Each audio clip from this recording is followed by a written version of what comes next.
Twitch streamer doesn't even try to hide it. 34-year-old Hasan Piker not only hates America, he's hinting at a civil war. A noted far-left influencer is declaring the Republican Party the biggest terrorist on earth. Brett, good evening. Hasan Piker is unapologetic for his controversial comments on a range of issues. An anti-American far-left commentator who is named Hasan Piker. Now that he's being highlighted, Democrats are flocking to him. She's not out there on Hasan Piker's show, right? For example, right? The man to his left is a very controversial guy. Hasan Piker insults just about everyone. Where if you go back and listen to some of the things that he says, Carl, this guy's not going to wear well. Their so-called Joe Rogan of the left, Hasan Piker, is back in the headlines, this time for calling Republicans terrorists. Piker has a controversial history, and we've been showing you this all week. You don't give somebody like Hasan Piker this kind of attention, this kind of platform. It only rewards the kind of rhetoric that I just described. Hundreds of students lined up and packed into these rallies, and they ate up the anti-war, anti-capitalist, and anti-establishment messages. That's him, Hasan Piker. They should stay away from him. What's going on, everybody?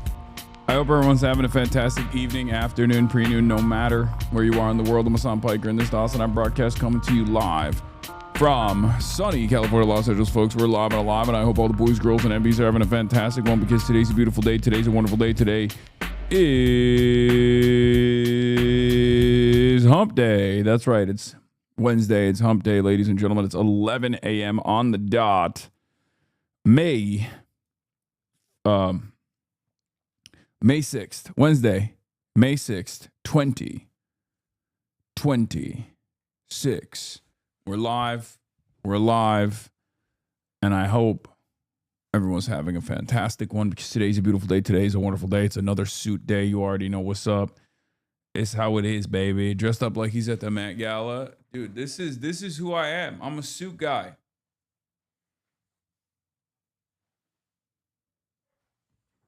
Get used to it. Get used to it. Get with the program. We're dapper now. Anyway, ladies and gentlemen, boys, girls, and MBs, folks, we're live. We're alive. I got punched at a cop at the land sale. He swung at my friend and hit me instead. Damn. I hope you're all right, chatter.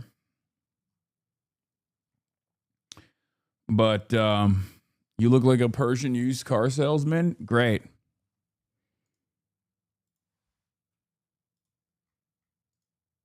Yeah.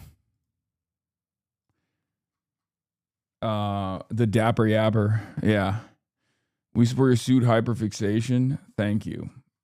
You need to get some gold tie clips, big bro. Maybe.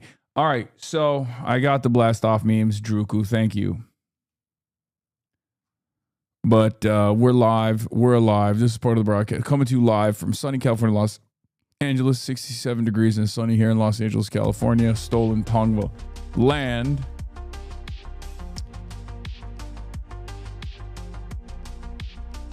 But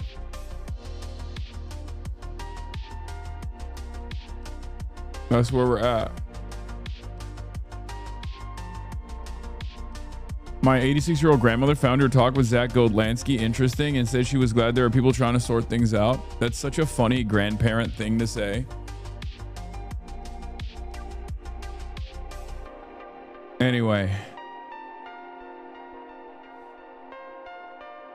Can you address the slander against Turks?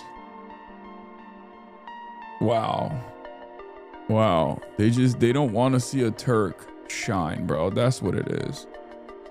Schengen was voted most overrated NBA, most overrated player in the NBA by other players. Yeah, bro. They hate to see a Turk shine. That's what it is. Honestly, that's straight up what it is.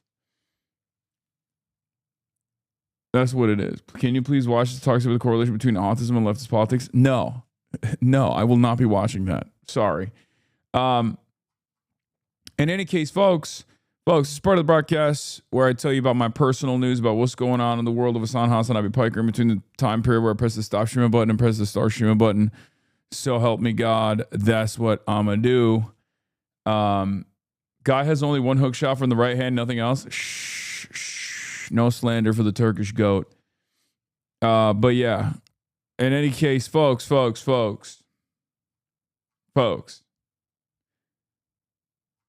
alive. Personal news-wise, what has happened in my world, in the world of HasanAbi Piker, between the time period where press the stop streaming button, press the start streaming button, so help me God.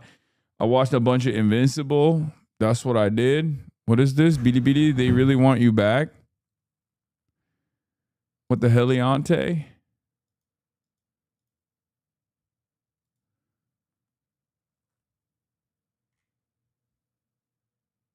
Okay, I don't know what this is. But yeah. I'm sold on Steyer. Literally every other candidate is bought or paid for by corporations. This is the one time where being a billionaire means you're not beholden to corporate interests. Your collar and tie combos may need a little more attention to detail. What do you mean? Anyway, listen. I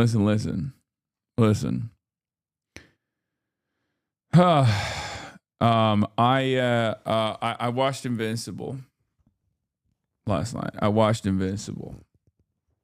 Okay, and it was pretty good.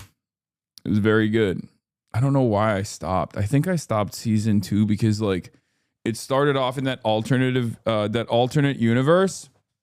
Season 2 started off in the alternate universe, and I didn't like that, and I just stopped watching it. And I realize now that I shouldn't have done that. Oh my God, shitty animation is so good. Okay, calm down. Anime purists, I don't want to hear it.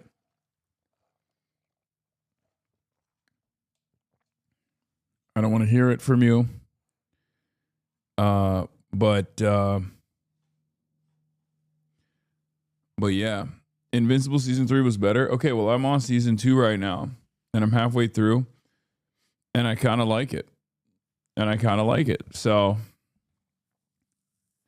in any case, that's all I did. Hanging out with the fam, watching a little bit of Invincible. Woke up early, did a bunch of phone calls, scheduled some guests on the stream. We'll be having Evan Hill from Washington Post. He is a forensic architecture guy. Well, technically, he's an OSINT guy who does some online forensics, chatters. We're going to try something new today. We're going to just let these guys just scream in the chat. I don't give a fuck if my chat logs are permanent. Lemon Fayal. I came to say fuck this animal abuser. Brother, I don't know who duped you or how hard they duped you, but that dog back there, the one that's sleeping, she lives a better life than you. Okay?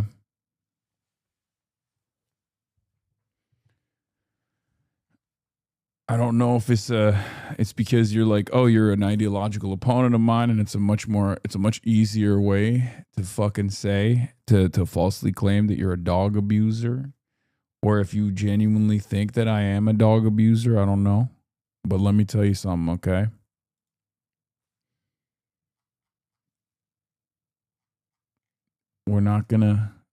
Yes, I'm famous. Oh, that's all this was? Okay. All right. What's the whiteboard for? Oh, Professor John cosplay. Yeah. But yeah, let's try something new today. I'm just going to let this shit slide.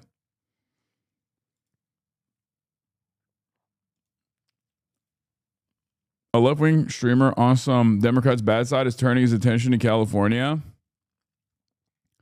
This is such a funny way to describe me, but fuck it, I'll take it. Melissa Barrera. Oh yeah, I saw this. I love her. She's goated. I've tried to get her on the broadcast. I don't know if she's down. Yeah, Dr. Jihad. Dr. Jihad cosplay. Anyway. I was hoping to be tutored in racism by Professor Jihad. One day I'll show you. My Wired interview's out. Hasan Piker, self-described Ayatollah of woke, wants AI to die. Yeah, I issued a fatwa on AI. Okay, that's true. One Korea is dead. I saw, but let's be real. If they want it dead, then it's dead. You know? If Best Korea doesn't want to reunify, it is what it is. Anyway, where was I? Okay, so personal news was, yeah, I did some phone calls, some stuff like that. I was asked to do this Kathy Hochul phone bank thing. And of course, I was down to do it. As always, much love to the DSA New York comrades. You know, they're great. They're doing great work out there. Someone's got to do it. Someone's got to freaking do it. Lifting lately? Yes, I am. What is this? Yo, I just saw a poster in my San Francisco neighborhood for an anti-Hasan Piker protest. Wait, what? Did you snap a photo of it? I don't think I'm this serious of a person. I don't think like Israel supporters have organized a protest. What is this? Found an SF. Brags about paying for sex. Feminist rhetoric, different reality. Hasan Piker bragged on stream about paying for sex at a Berlin brothel while calling himself a feminist ally. Actions speak louder than rhetoric. Feminism isn't performative. Oh no, they tapped into the swerfs, bro. Swerfs are the craziest. Fix your collar. Fix the back of your collar and suit, please. Wait, what? It's fine. What the fuck are you talking about? Oh no, they tapped into the swerves. It's like Pod Save the World boys mentioned you work out with one of their coworkers named Jordan. Yeah, it's true. I do. I used to train in the same facility. I think maybe it's a joke about the tweet. This is like, he said rape allegations don't matter. Hasan Piker publicly dismissed sexual violence, calling them rape hallucinations. We believe survivors, we demand better. Oh, this is, yeah. So the Israel defenders, insane lore, your IRL friends are your biggest ops. Guys, to say it tastes like a Turkish delight. Not at all. That's exactly how I describe Hasan's penis flavor. Dude, come on. We can't be doing jokes right now. Like, we can't be doing jokes right now. I don't know what you guys... I think there is no org named in these flyers. This is just one crazy person. Probably. I think some of you guys have to understand that, like, there's time for jokes. There's time for no jokes. Okay? Like, what the fuck? I'm finding new versions of this. She spoke out. His audience piled on. In 2022, a black woman critic was met with a wave of coordinated harassment after she spoke about Hasan Piker on stream as a documented pattern. What the fuck is this? What the fuck is this? Bro, are these people okay? America deserved 9/11, dude. Fuck it. I'm saying it. They need new dirt on you, King. This shit is ancient. Can you do some actual bad shit to make it more interesting? Dude, you piss off. It's so funny that like Israel defenders are basically like the most schizo politics people out there, where they just dial in. Like they have no chill. Okay, there's no like, there's not even an investment into making themselves seem like they're normal. They're just like, I am not okay. I'm an insane person. Like I've never met someone who's made it their life's mission to defend Israel come across like even a remotely normal person.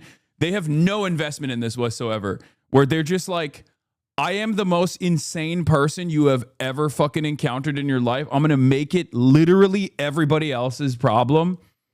Like, it's kind of funny. It's kind of funny to see how hard they go. So is this a counter protest against your event with Shoykot? I don't get it. Yeah.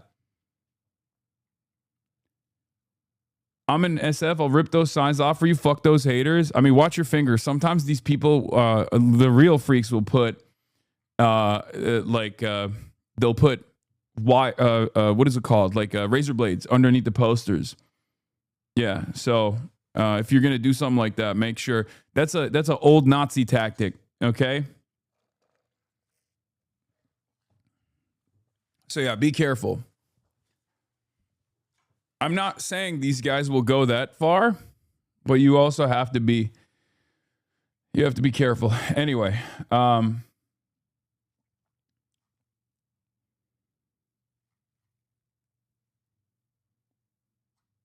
but thanks for teaching me about Dave's Hot Chicken. Finally had some. Holy shit. Today is Luigi Mangioni's birthday. Yeah, Dan Stalkman wrote an article. I know, I covered it yesterday briefly. It's like disgusting. Abdul said in The Decline of the Senate. Guy who's literally a fucking Rhodes Scholar, double doctorate, okay, worked in public health, and abolished 300,000 Michiganders like medical debt. That guy is not good enough for that guy is not good enough for the Senate. Like, he's the best. He's too good for the Senate, if anything. And of course he's Muslim, so Dan Stalkman, who has no qualifications, barely literate, Dan Stalkman gets to write a fucking article for Israel's favorite newspaper, the Free Press, disparaging him. We'll talk about Ted Turner in a second. But in any case, 50 bones. Beula Jr., thank you for the 50 bones. Yeah, we got a lot going on today. We're going to get into all of that and more. Let's blast off real quick. Straight pause for the ceasefire. California governor debate. Dems W in special elections. Trump expensive W in Indiana. Oil plunges. Market surge. DSA call to demand. Kathy Hochul tax the rich later.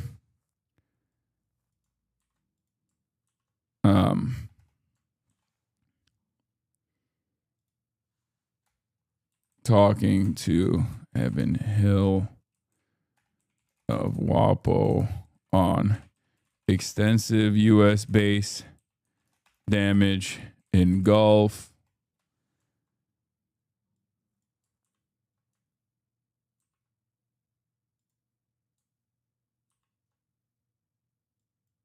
Anyway, get in now.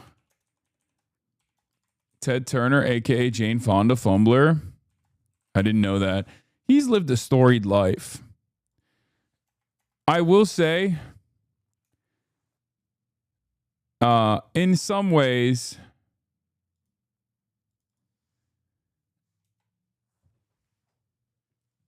I do feel how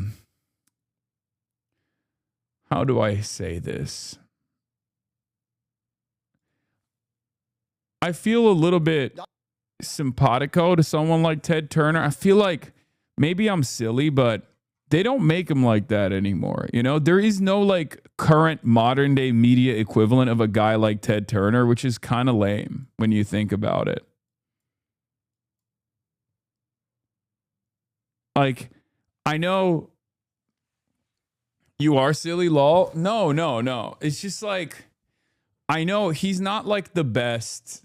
Obviously, he's like a very, very unbelievably, unfathomably wealthy guy.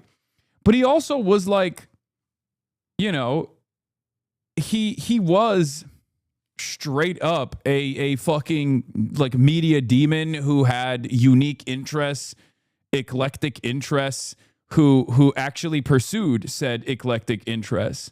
Whereas like nowadays you have the equivalence of this is like what? There's none. There's nothing. Yeah. And I'll go through some of the things that he said in the past for you guys to understand. Maybe I feel a little sympathetic because I'm a media guy who you guys think is unfathomably wealthy, nowhere near like Ted Turner wealth, obviously, but I too am a media guy who has made controversial remarks for the time period that technically wasn't wrong, but he was, they demanded he apologize, right? And of course, I'm talking about him saying Israel's doing terrorism in 2002. and even hitting the Mahmoud Mamdani, the Mahmoud Mamdani line of the Palestinians are doing suicide bombs because they have nothing else. Israel is, on the other hand, one of the strongest militaries in the region. I would go so far as to say they are the ones who are doing terrorism. Who's to say it's just the Palestinians doing terrorism? You know, stuff like that. Maybe that's what it is. Like, it's hard for me not to feel a sense of sympathy for the founder of CNN a little bit, because it's just, he's the last of a bygone era. You think about like Anthony Bourdain. This actually ties into Anthony Bourdain as well. Okay. There aren't guys like this anymore. There aren't people who are well-read, intellectual, have like unique interests, have some political perspectives that go outside of the confines of whatever the fucking neoliberal State Department interests are. You know what I mean? Like, this doesn't happen anymore. I can't think of like an equivalent here. Like, you got fucking Peter Thiel. You got Palmer Luckey. You got Elon Musk. These guys all suck. Okay. This doesn't, like, I'm not trying to say that it's good that, you know, you got, you know, billionaire philanthropists or whatever. I'm just saying that even on the billionaire philanthropist side, there's a diminishment of the quality. Okay. Like, where are the interesting super wealthy guys? Like, Gabin is the only guy I can think of that is unfathomably wealthy and has his own like unique interests and pursues them, right? Like, Mark Cuban is not anywhere near as interesting as like Ted Turner was, right? Nowhere near as interesting. I mean, I guess we have the Roy Singham guy. He's not even a billionaire, but Roy Singham is a example of this, like the PSL guy, you know, the guy who funds like all that stuff from China.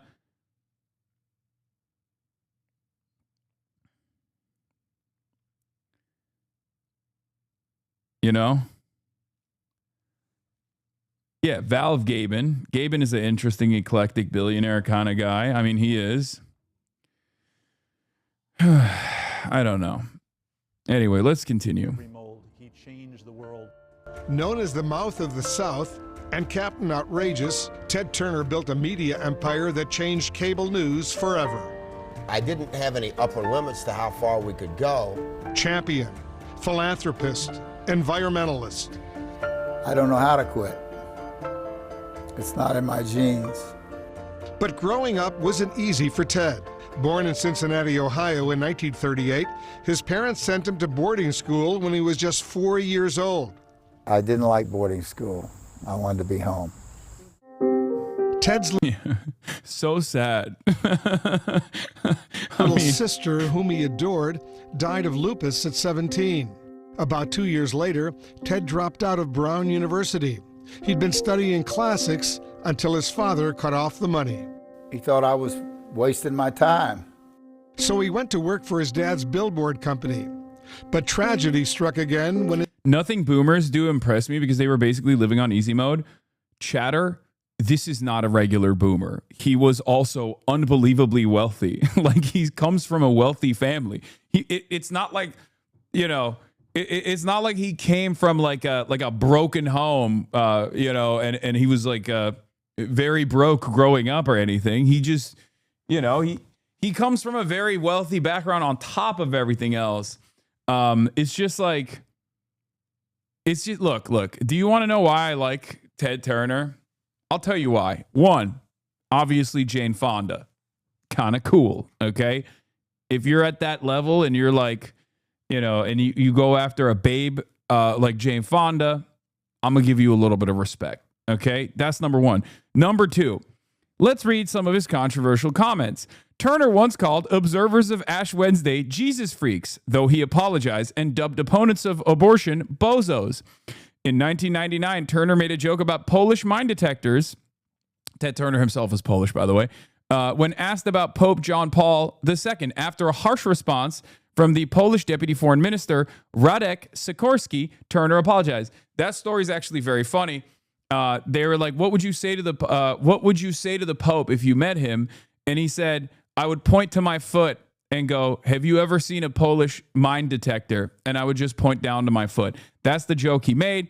Obviously, the Polish got very mad. Do you kind of understand why I have a little bit more sympathy for this guy, regardless of him being an evil billionaire media demon? Do you see? Like, he has all of my interests, and he has stepped on similar landmines over and over again. Okay, from Polish jokes to shitting on the ultra Christian, to this part, which is very good as well. In 2002, Turner accused Israel of terror. The Palestinians are fighting with human suicide bombers. That's all they have. The Israelis, they've got one of the most powerful military machines in the world. The Palestinians have nothing. So who are the terrorists? I would make a case that both sides are involved in terrorism. He then, of course, had to apologize for that remark in 2011. And about the 9/11 hijackers, he said, I forget what he said about the 9/11 hijackers, but he said something like that. He said something about the 9/11 hijackers as well. And he said, look, I'm a very good thinker, but sometimes grab the wrong word. I mean, I don't type my speeches and then sit up there and read them off the teleprompter. You know, I wing it. Also in 2008, Turner asserted that on PBS's Charlie Rose that if steps are not taken to address global warming, most people would die and the rest of us will be cannibals. Turner also said in the interview that he advocated Americans having no more than 2 children. In 2010, he stated that the People's Republic of China's one-child policy should be implemented. Oh, Turner calls attackers brave but a little nuts. Oh. Hey, yo! I mean, come on, dude. This is what I mean when I say they don't make him like this no more. Like, think about fucking Tom Steyer, okay? Think about Tom Steyer and the way that he talks, the way he carries himself. Like, he's the closest equivalent here, like an eclectic billionaire who's like deeply invested in doing shit outside of what billionaires do nowadays. Like, we don't have guys like this, okay? We don't have guys like this anymore. So I do feel a little fucking,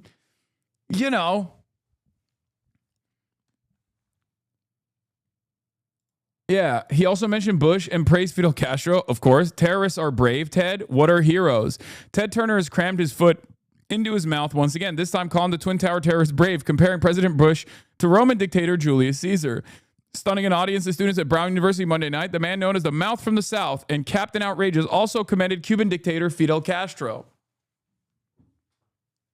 Do you understand?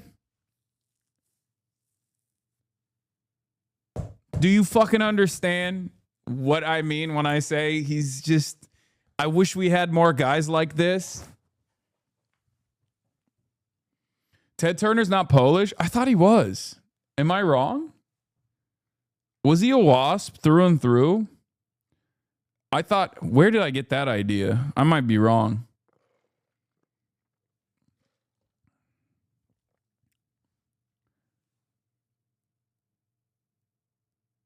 Turner is an English name. Half these guys don't have to use their real fucking last names, bro.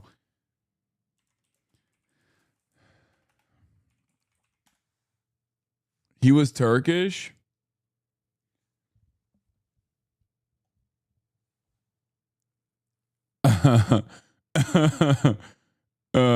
Anyway. Not to mention that he was a wrestling guy who once owned his own promotion. Yeah. So, do you understand why I feel a little bit sympathetic to this guy, though? Do you get it?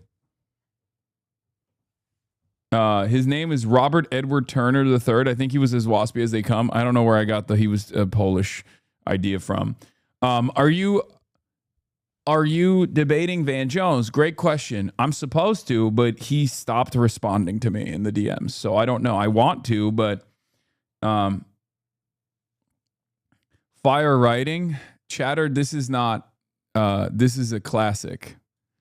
Okay? This person didn't come up with that on his own. Okay? This is This is a real fucking Zhou Enlai statement between the Chinese premier Zhou Enlai and Soviet leader Nikita Khrushchev. I'll show you the OG in a second. New virus incoming. What the fuck? What is happening? What the fuck? Where? What? New virus? Hantavirus? What is it? The hantavirus kills you too effectively for it to become a full-blown pandemic? Is the kind of jaded analysis I look for from a virologist? What the fuck is hantavirus?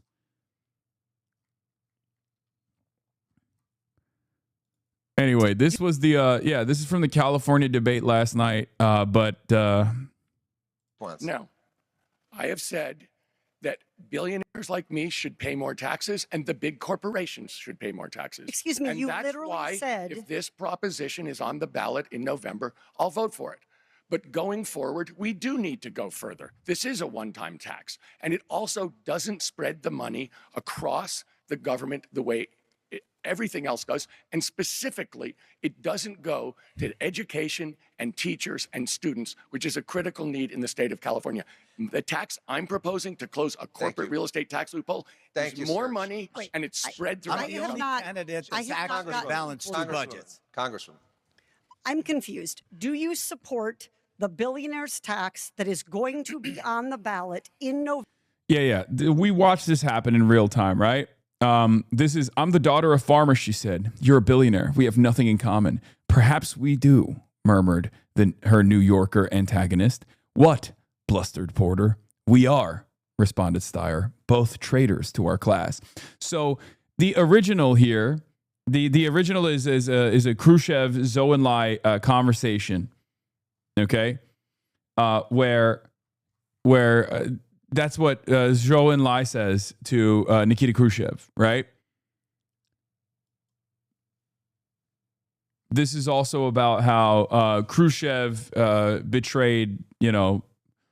It's at the time it was one of the issues that the Chinese had with the Soviets was that they had betrayed the Marxist-Leninist fundamentals, and they were no longer beholden to the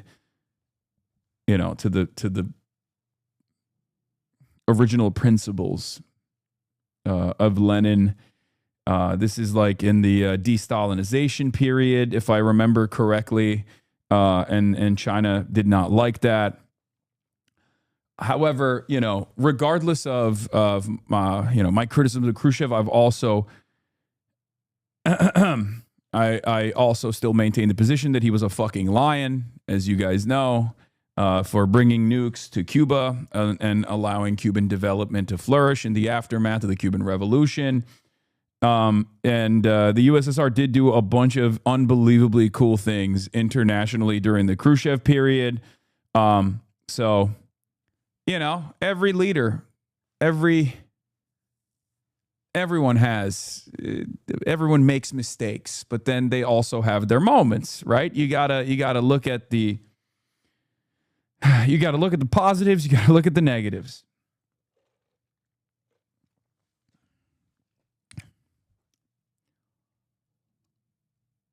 So everybody has those days.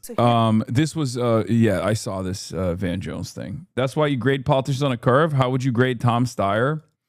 I mean, I have no way to make an assessment on what he's going to be like right now, but in his current race, he is the best option. I have said that.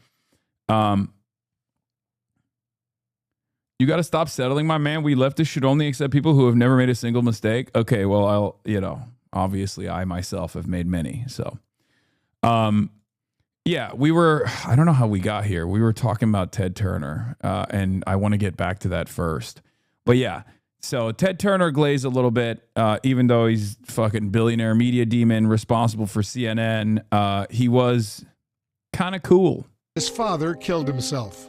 He went against everything that he taught me, to be courageous and hang in there. Ted took over the family business and coped with the loss by working even harder. He said, there's a crazy fucking wording to use there. set your goals so high that you can't achieve them in your lifetime. When Ted wasn't working, he turned to the sport he loved, sailing. We gotta go fast as we can here. And won the sport's top race, the America's Cup. I had worked very hard. It took me a number of years to become a champion. He put that same drive into expanding the business. In 1970, Ted bought a struggling TV station. It was a broken down UHF television station in Atlanta. He was going to transform UHF television into... He was also a stud. Like, he was hot. You know? Bro, Mr. USA 2025 just replied to the Yale student speech you reposted. I'm Republican, but this is fire. Lamau. Wait, what is it? Which one is it? It's the other girl who was talking about capitalism, right? And American imperialism. Mr. USA 2025? Who the fuck is Mr. USA 2025? This new world of satellite television. Ted renamed the station WTBS, and it became the country's first superstation. What Ted made happen... Check logs for quick hantavirus recap. Guys, I'm not going to fucking get into the hantavirus recap right now. Oh my God. Some of you are seemingly unbelievably excited at the prospect of talking about yet another fucking virus developing. Okay, we are not going to do that right now. Please stop spamming hantavirus related shit. Okay, we will get there eventually. Okay, stop. Was just as important as the internet. Hantavirus is serious stuff. It's going to be bad. Please read about it. I'm going to get to it, man. I'm just not doing that right now. That's my fucking point. Jesus Christ. Evolution of the 90s and 2000s. But starting out, Ted needed content. He bought the Atlanta Braves and broadcast their games nationwide. The Atlanta Braves. The Braves became America's team. When we bought them in 1976, they were terrible. By 1995, Ted and his team were World Series champs. As he built the superstation, he set his sights even higher on a 24-hour news channel. I worked till 7 o'clock, and when I got home, the news was over. So I missed television news completely, and I figured there were lots of people like me. People did look upon that as a foolish idea that was destined for failure, but they underestimated Ted Turner. Most of the leaders of the world thought Ted was nuts. We sign on June 1, and barring satellite problems in the future, we won't be signing off until the world ends. We'll be on, we will cover it live. As based as he is, 24/7 news caused irreparable damage to our society. Yeah, 100%. Yes, CNN has been at the forefront of the brain poison that is American televised media, for sure. Yeah, it's terrible, but he's not based. No, he had his moments. He had his moments. Come on, bro. He literally fucking said Fidel Castro was dope. He literally said the 9/11 hijackers were brave, but a little crazy. That's what he said. Come on, man. Are you fucking kidding me?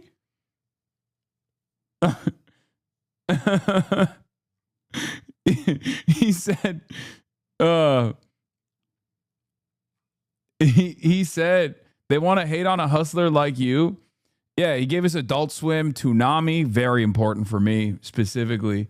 Yeah, he's the Robert Oppenheimer of brain poison and 24/7 news in some ways, but he also had some cool ass moments. I dedicate the news channel for America, the cable news network. Take 11, Mike Q. CNN aired its first broadcast on June 1st, 1980. Good evening, I'm David Walker. And I'm Lois Hart. Now here's the news. It took 5 years to turn a profit. I lived for 20 years in my office. He was one of us. I mean, he would be in his house coat down having breakfast in the Hard News Cafe. And we'll get better by the end of the week. Critics called it chicken noodle news. But the Gulf War would give CNN the respect it deserved. You're going to hear the bombs now. They are hitting the center of this city. It was the first time a war was broadcast live on television, and it was only on CNN. I still believe that was the greatest scoop in the history of journalism. You can see her there. Ted didn't care as much about ratings as he did about being the most trusted name in news. Ted also cared about the world. Over a 10-year period, he donated a... Who gives a fuck about Ted Turner law? I mean, I do. I do.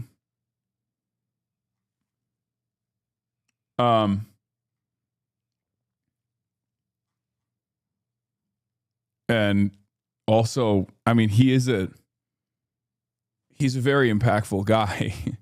It's kind of funny to just be like, who gives a fuck about this guy? But like, I mean, he invented CNN, dude. What are you talking about? Like, we hate it, sure. It's understandable, but why though? Not trying to be antagonistic, but seriously wondering, like, what's this guy's impact?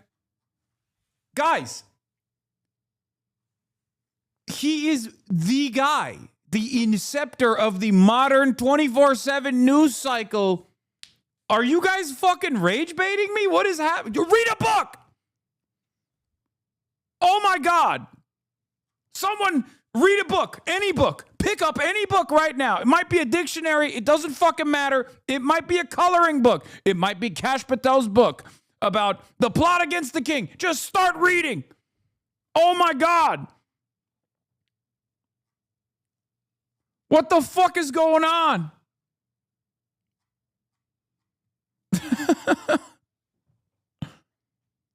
I picked up Hillbilly Elegy. It's fine. Just read something.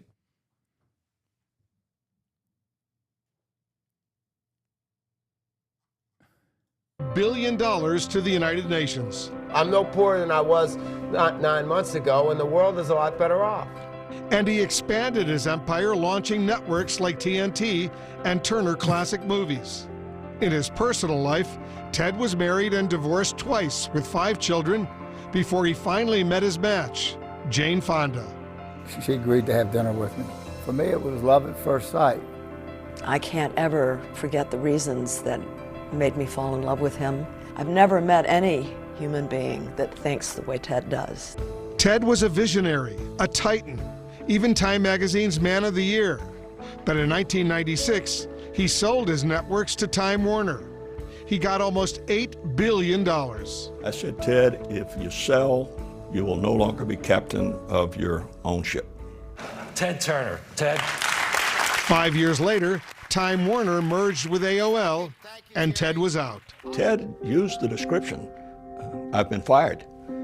Ted got shafted, and it hurt. It was more than just a company to me. It was a way of life. Yeah, but what did he do? I'm gonna die. Bro invented CNN, okay? Like, baited? Okay. He lost his empire and the love of his life. After 10 years of marriage, he and Jane parted ways. But you love her still? Yeah. To this very day. To this very day. He fumbled the biggest baddie, Jane Fonda. Anyway, that's a big L. Big L for Ted. Big W for Ted, also big L for Ted. But Ted never gave up. His final act, saving the planet. He created the UN Foundation and the Nuclear Threat Initiative. On his Montana ranch, he made it his mission to save the bison. Hi. Well, you never go home, do you? I know. And he opened restaurants to ensure their survival. Ted's love of the outdoors has made him perhaps the #1 environmentalist that I've ever known.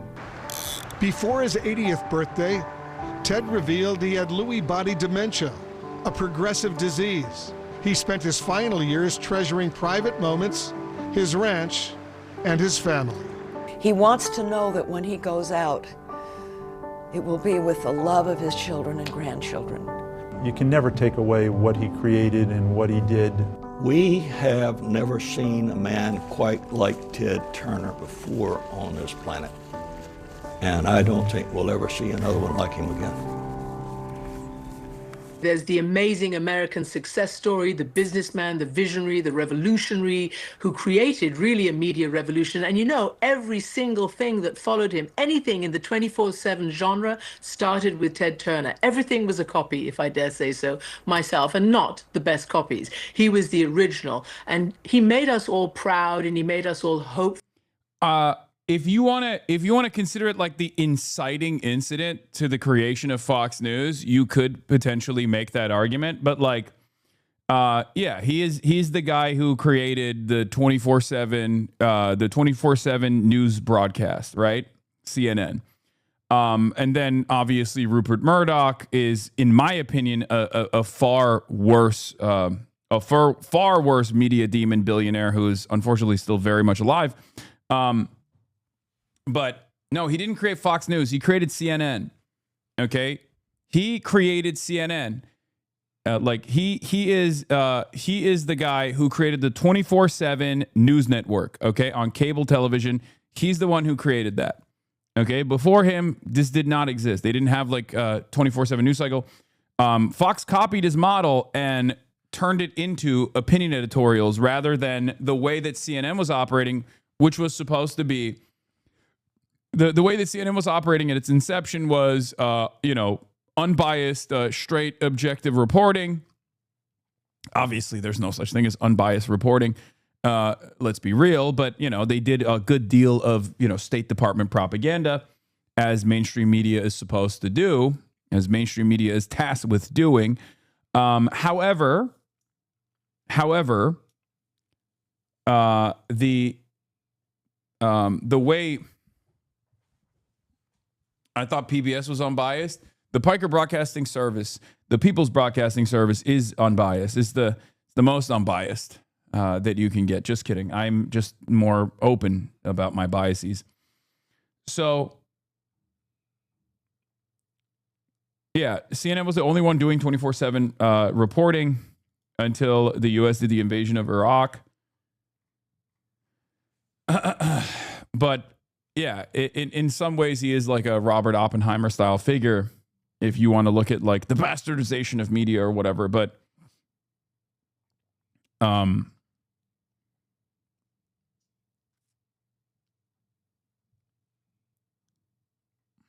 and they were destructive in their Afghanistan, Iraq coverage. Yes, guys, this is not a defense. This is not a defense of like CNN in general. Okay.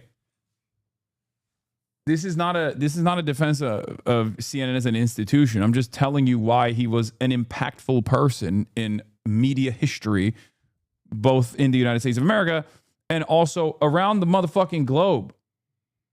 Okay. That's it. Because people were like, what's up? What's up with this guy? Like, why are you covering this? So I'm explaining it to you. Okay.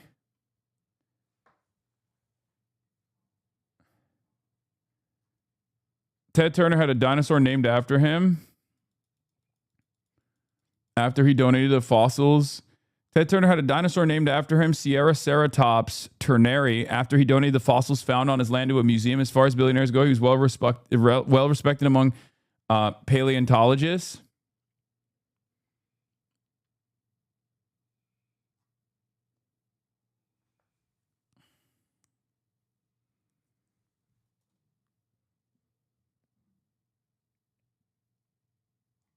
Yeah, I'm not saying he's a great guy or anything like that. I'm just saying that he is an impactful figure in media history.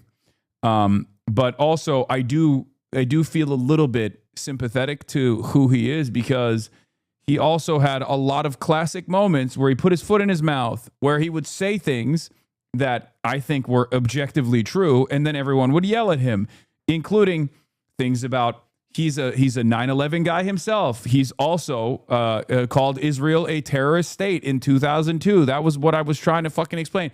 He's defended Fidel Castro. So,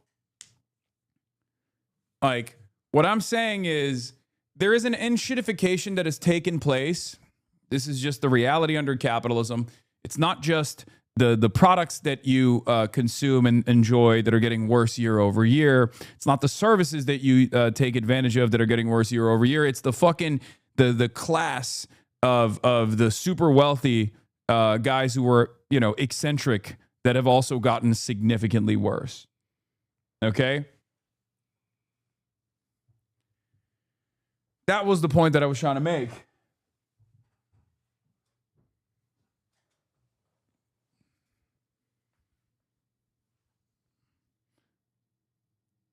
Is Trump trying to retcon Ted Turner here? President Trump on the passing of Ted Turner. Ted Turner, one of the greats of all time, just died. He founded CNN, sold it, and was personally devastated by the deal because the new ownership took CNN, his baby, and destroyed it. It became woke and everything that he is not all about. Maybe the new buyers, wonderful people, will be able to bring it back to its former credibility and glory. Regardless, dude, he would kill himself, okay? Like, if he wasn't, if he didn't have advanced dementia at his old age and recognized what was taking place with CNN post the initial merger that already was devastating for him, he probably would have just killed himself, okay? Yeah, sure. I'm sure he would love the thing that he founded turning into a fucking flesh puppet for Donald Trump and the state of Israel. Like, definitely very exciting. Yeah, he's rolling in his undug grave currently. Regardless, however, one of the greats of broadcast history and a friend of mine, whenever I needed him, he was there, always willing to fight for a good cause, President Donald J. Trump.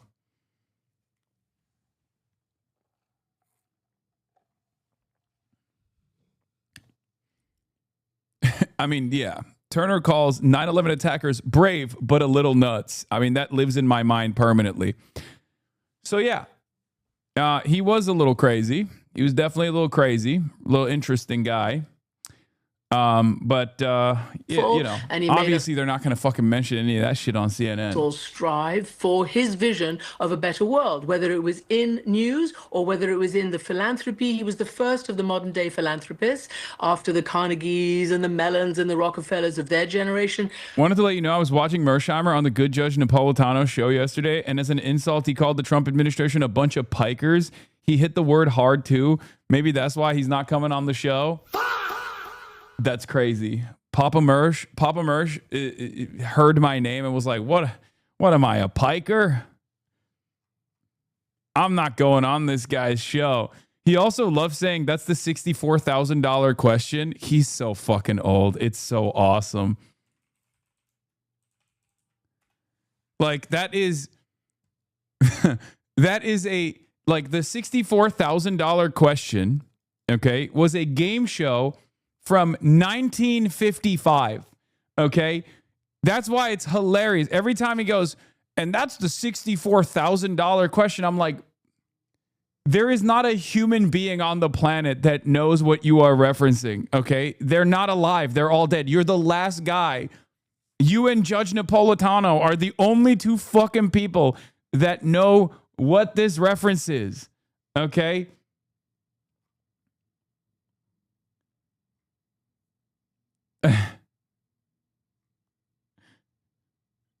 This is like the first game show.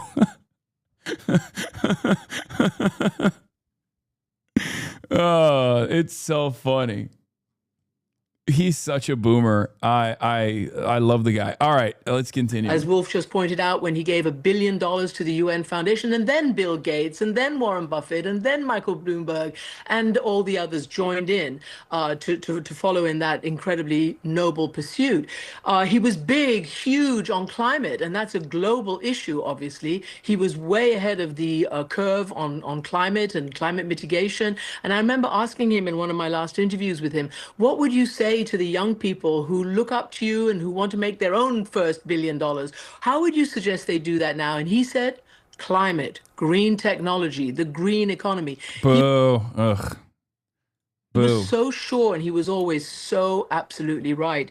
And as Wolf was saying, you know, he was somebody who believed in breaking down the barriers between peoples and between nations. I remember when I was still, you know, in 1980s in New York, and I was climbing up the ranks. I started in September 1983 in Atlanta.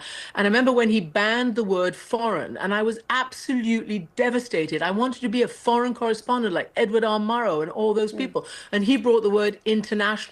And it wasn't just a little thing. It was because he didn't want to drive, you know, a wedge into people by calling them foreign.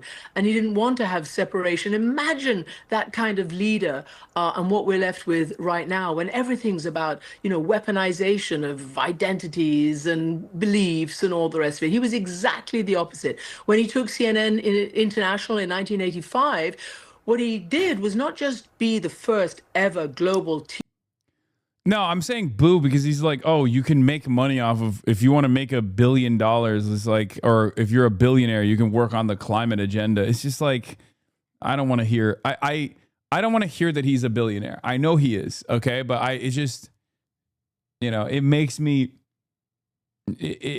cringe. TV 24/7 behemoth network, but he also chipped down the walls of state and authoritarian regulated media. So all these nations where the people could only see what they were fed by their authoritarian leaders, and I'm now talking about that part of the world, you know, he gave them something else. He opened their eyes to the rest of the world. And I thought that was absolutely fundamental. And he said to us when we were in the Gulf War, he said, look, I'm not going to force anybody to be in Baghdad, which of course was the enemy capital. You're a multi-millionaire, buddy. His lifestyle was probably similar to yours. Yeah, no, definitely. Yeah, no, I live exactly like a bill. Yeah. Yeah, and no, famously, $1 billion is very close to my level of wealth and fortune.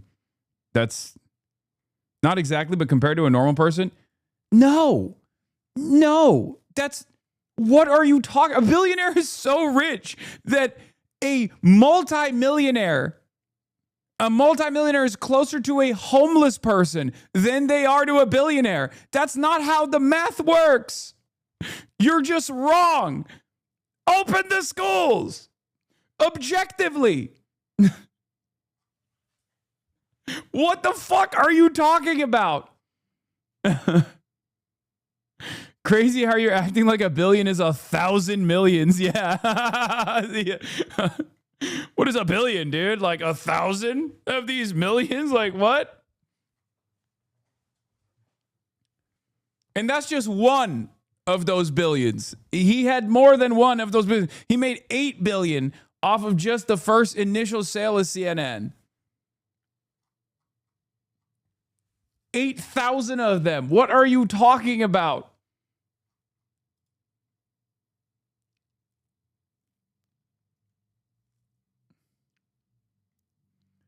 Yeah, 11 days versus 32 years, okay?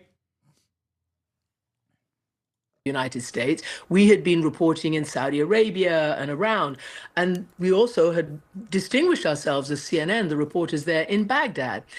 But when it came to the war, you had the president, you had the, you know, chairman of the Joint Chiefs, you had all these people call Tom Johnson, our president, and say, you better get your people out of Baghdad because it's going to be real. Obviously, I agree with you, but their point is probably when it comes to lifestyle, beyond a certain point, being a multi-billionaire isn't even that much more luxurious. It's just a bragging rights thing. No, it literally, there is levels to this shit. We just don't even know how to fathom the levels to this shit. So no, it's objective. The only reason why we think that way is because people that are at that level, with the exception of like Elon Musk, know better and shut the fuck up about it. Okay? It's not even remotely close. Okay? There is absolutely varying layers of wealth. Like these people purchase mega yachts and shit, and it doesn't even put a dent in their overall finances. Like they purchase mega yachts worth more than whatever I will make for my entire lifetime.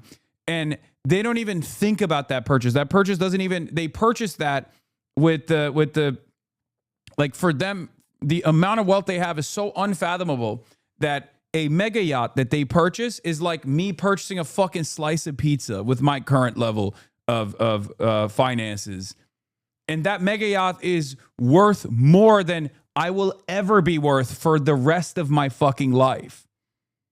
Okay? They're purchasing a mega yacht like they're door dashing. That is the level of finances that they're operating on. It's just not even close. There's two reasons why we can't comprehend it, where it's like it's just so unfathomably wealthy. Like the number difference is so vast, so large that we just can't comprehend it at all in our minds. That's how big it is. But then also on top of that, it's just oftentimes these purchases are not done in broad daylight. So you have to Google it. You have to look at it. You have to search to see what they're up to. They had a Navy with 159 ships, and now every ship is blown to pieces and lying at the bottom of the water. They had an Air Force, lots of planes, and they don't have any planes. They don't have any anti-aircraft. They don't have any radar left. Their missiles are mostly decimated. They have some. They have probably 19%, but not a lot by comparison to what they had. And their leaders are all dead. So I think we won. Now it's only a question of, look. Bro, HasanAbi doesn't even have boat money for LA. What do you mean boat money? Bro, I live in a fucking normal mid-sized home that people have called a multi-million-dollar mega mansion because it's like where it is. And I bought it with a fucking 30-year mortgage. Like, people make it seem like I just, To go a big step further. But anyway, I'm not even going to get into my fucking finances. It's just such a dumb conversation to have. Very good talks over the last 24 hours. It's very possible that we'll make a deal. Yeah, please. Thank you, Mr. President. It's good to see you. What are the status of these talks? Said they're very good. Just give some insight as to where we are with them at this point. And we've had some good talks before, as you know. Right. And all of a sudden, the next day, they're like, they forgot what happened. They're proud. Like Ted Turner had a more similar lifestyle to you. Sure, he had more land, but ate at local diners he owned and didn't have a mega yacht but a small sailboat. Dude, you're fucking nuts. You get hit by somebody else that looks Stop like justifying yourself over your wealth over and over again. Oh my God, I hate this conversation so much. Pride. These people have great pride. The others do too. Enemies have great pride. We went into Venezuela. Smart people, great people. They have a really strong military. We won it very quickly, and we have a fantastic. It's been a great thing for Venezuela. The people are really happy. They're dancing in the streets because they have a lot of money coming in through the big oil companies that are all moving in. I was with ExxonMobil last night. The chairman was here, and we were talking about Venezuela, along with a lot of them. Chevron, they were all here last night. They all want to go there and elsewhere. We just hit a new high in the stock market. The stock market's the highest it's ever been. And I expected that the market would be down 20-25%. I was willing to do that to get rid of a crazy country. Crazy. The people, look, you talk about regime change. Their first level leaders are dead. Their second level leaders are dead. Some of their third level leaders are dead. I call that regime change. But I thought we'd be down maybe 20%, and we're up. The stock market's higher now than when we started this war. And I thought oil prices would go to $200, $250. It's at $100 now. And I think you're surprised, and I'm surprised. But even if it went to 200, cool. It was $77 to fill my tank. Yeah, but don't you feel patriotic? Don't you feel patriotic and good that Israel gets to do the Greater Israel Project unimpeded? Shouldn't you feel good about that? An excursion down. Are you anti-Semitic? Because we can't let them have a nuclear. I'm alerting the authorities to your location. This is very simple. Iran cannot have a nuclear. Yeah, no, keep complaining, chatter. As tough as they are, we want to keep them alive. See if we'll allow that kind of anti-Semitism to manifest in this country. And they've agreed to that, among other things. Yeah. Mr. President, you've had some recent back and forth with Pope Leo. I understand Secretary of State Marco Rubio is going to meet with the Pope tomorrow.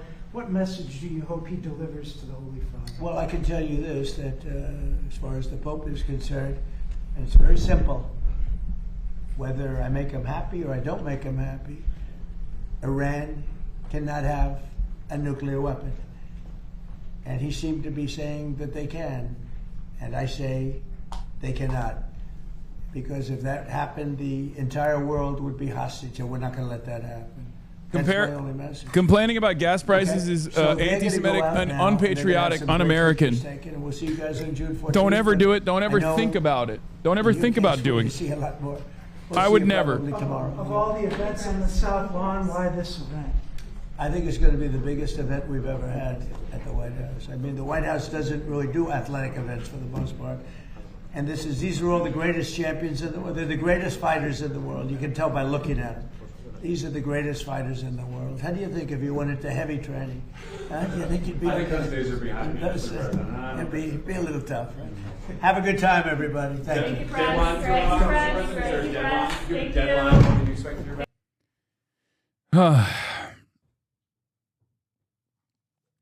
I did the math. Somebody with $20 million is closer to someone with $0 than the one single billion. Also closer to someone with $100 in their pocket than the someone with $100 billion.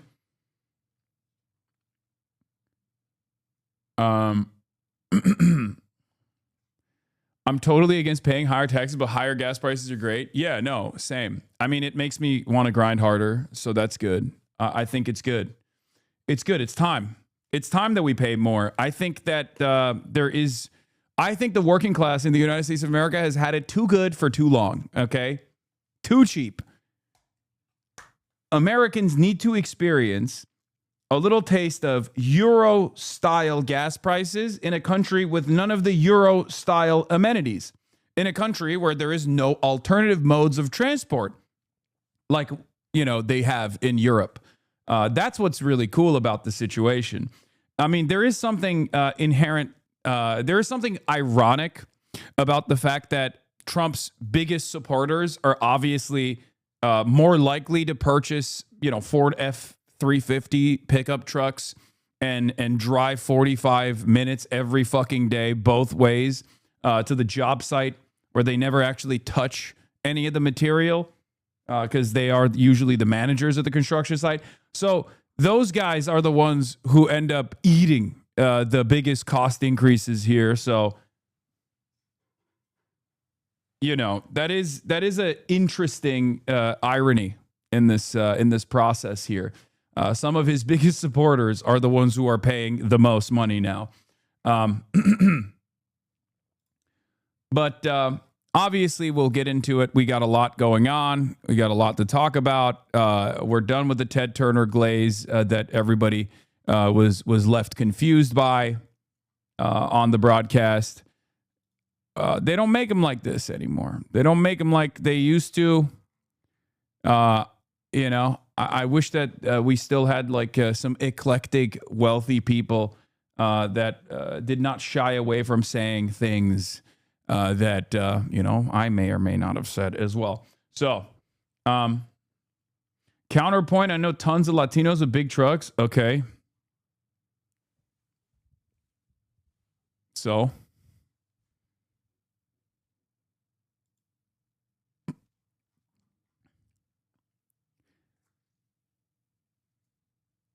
chatters don't understand money. A senior engineer at a major tech firm in San Jose probably has a multi-million-dollar net worth, and the living standards are going to look a lot like an upper middle class union tradesman.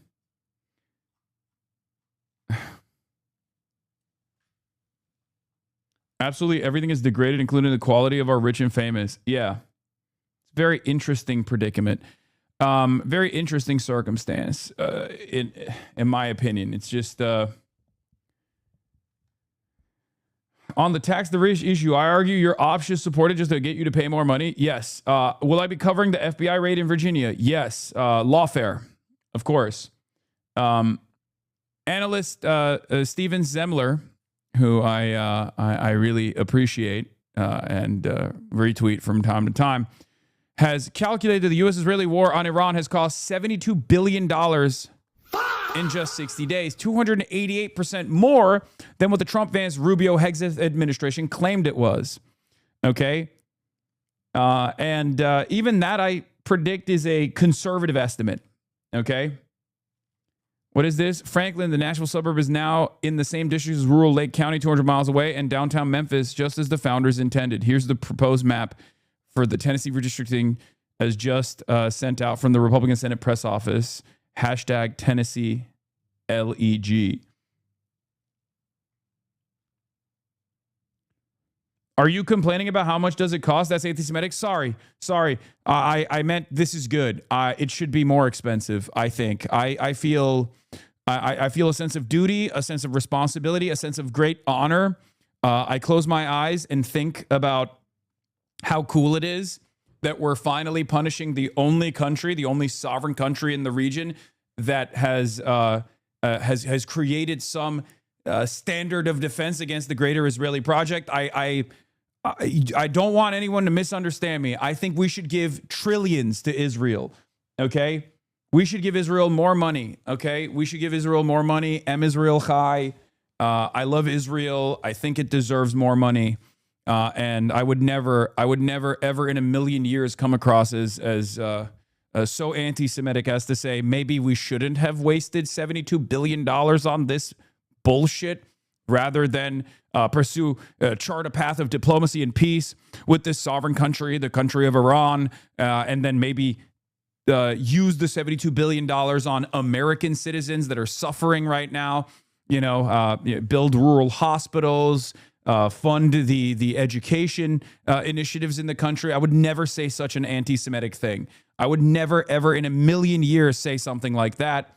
That would be devastating, obviously. I would never want that, really. I don't think we deserve it. I think Americans don't deserve these things. I think Israel deserves it. We should keep waging Israel's wars for them and send American sons and daughters over there to make sure that no one can push back against Israel's greater Israeli project.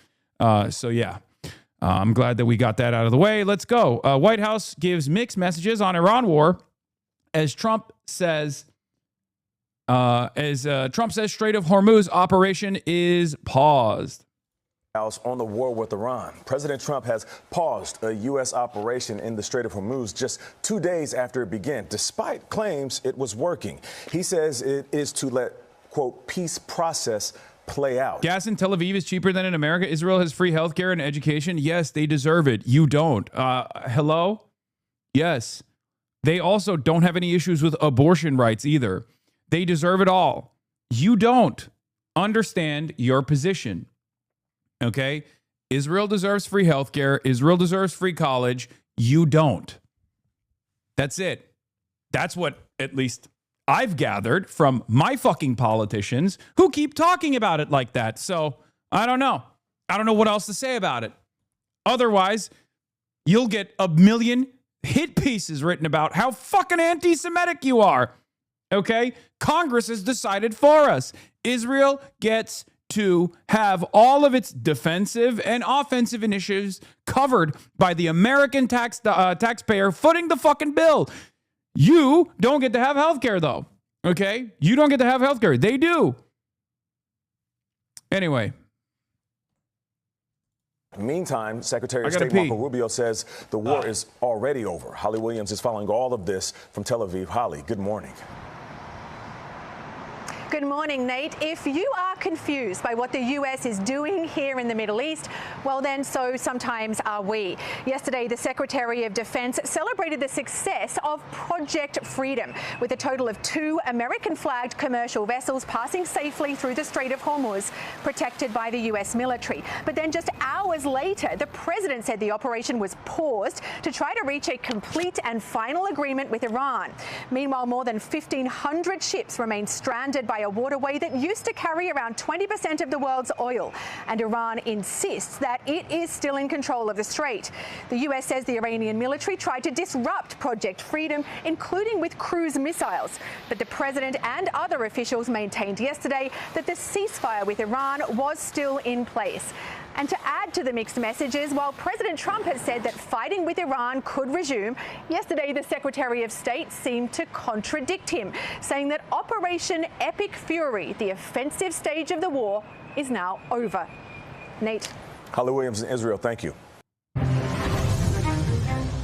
New reporting this morning about a potential peace deal with Iran. Axios is reporting that the White House believes it is getting close to an agreement on a one-page memorandum of understanding to end the war and set a framework for more detailed nuclear negotiations. That's according to 2 U.S. officials and 2 other sources briefed on the issue. It comes after President Trump announced a pause on Project Freedom, his plan to guide stranded vessels through the Strait of Hormuz. The energy markets reacting positively to the prospect of a deal, with oil prices falling more than 10% at one point this morning. Let's bring in MS Now contributor Inzam al-Rashid in Dubai, former Undersecretary of the Army, Admiral James McPherson, and Joel Rubin, former Deputy Assistant Secretary of State and the author of the new book, Saving Democratic Foreign Policy.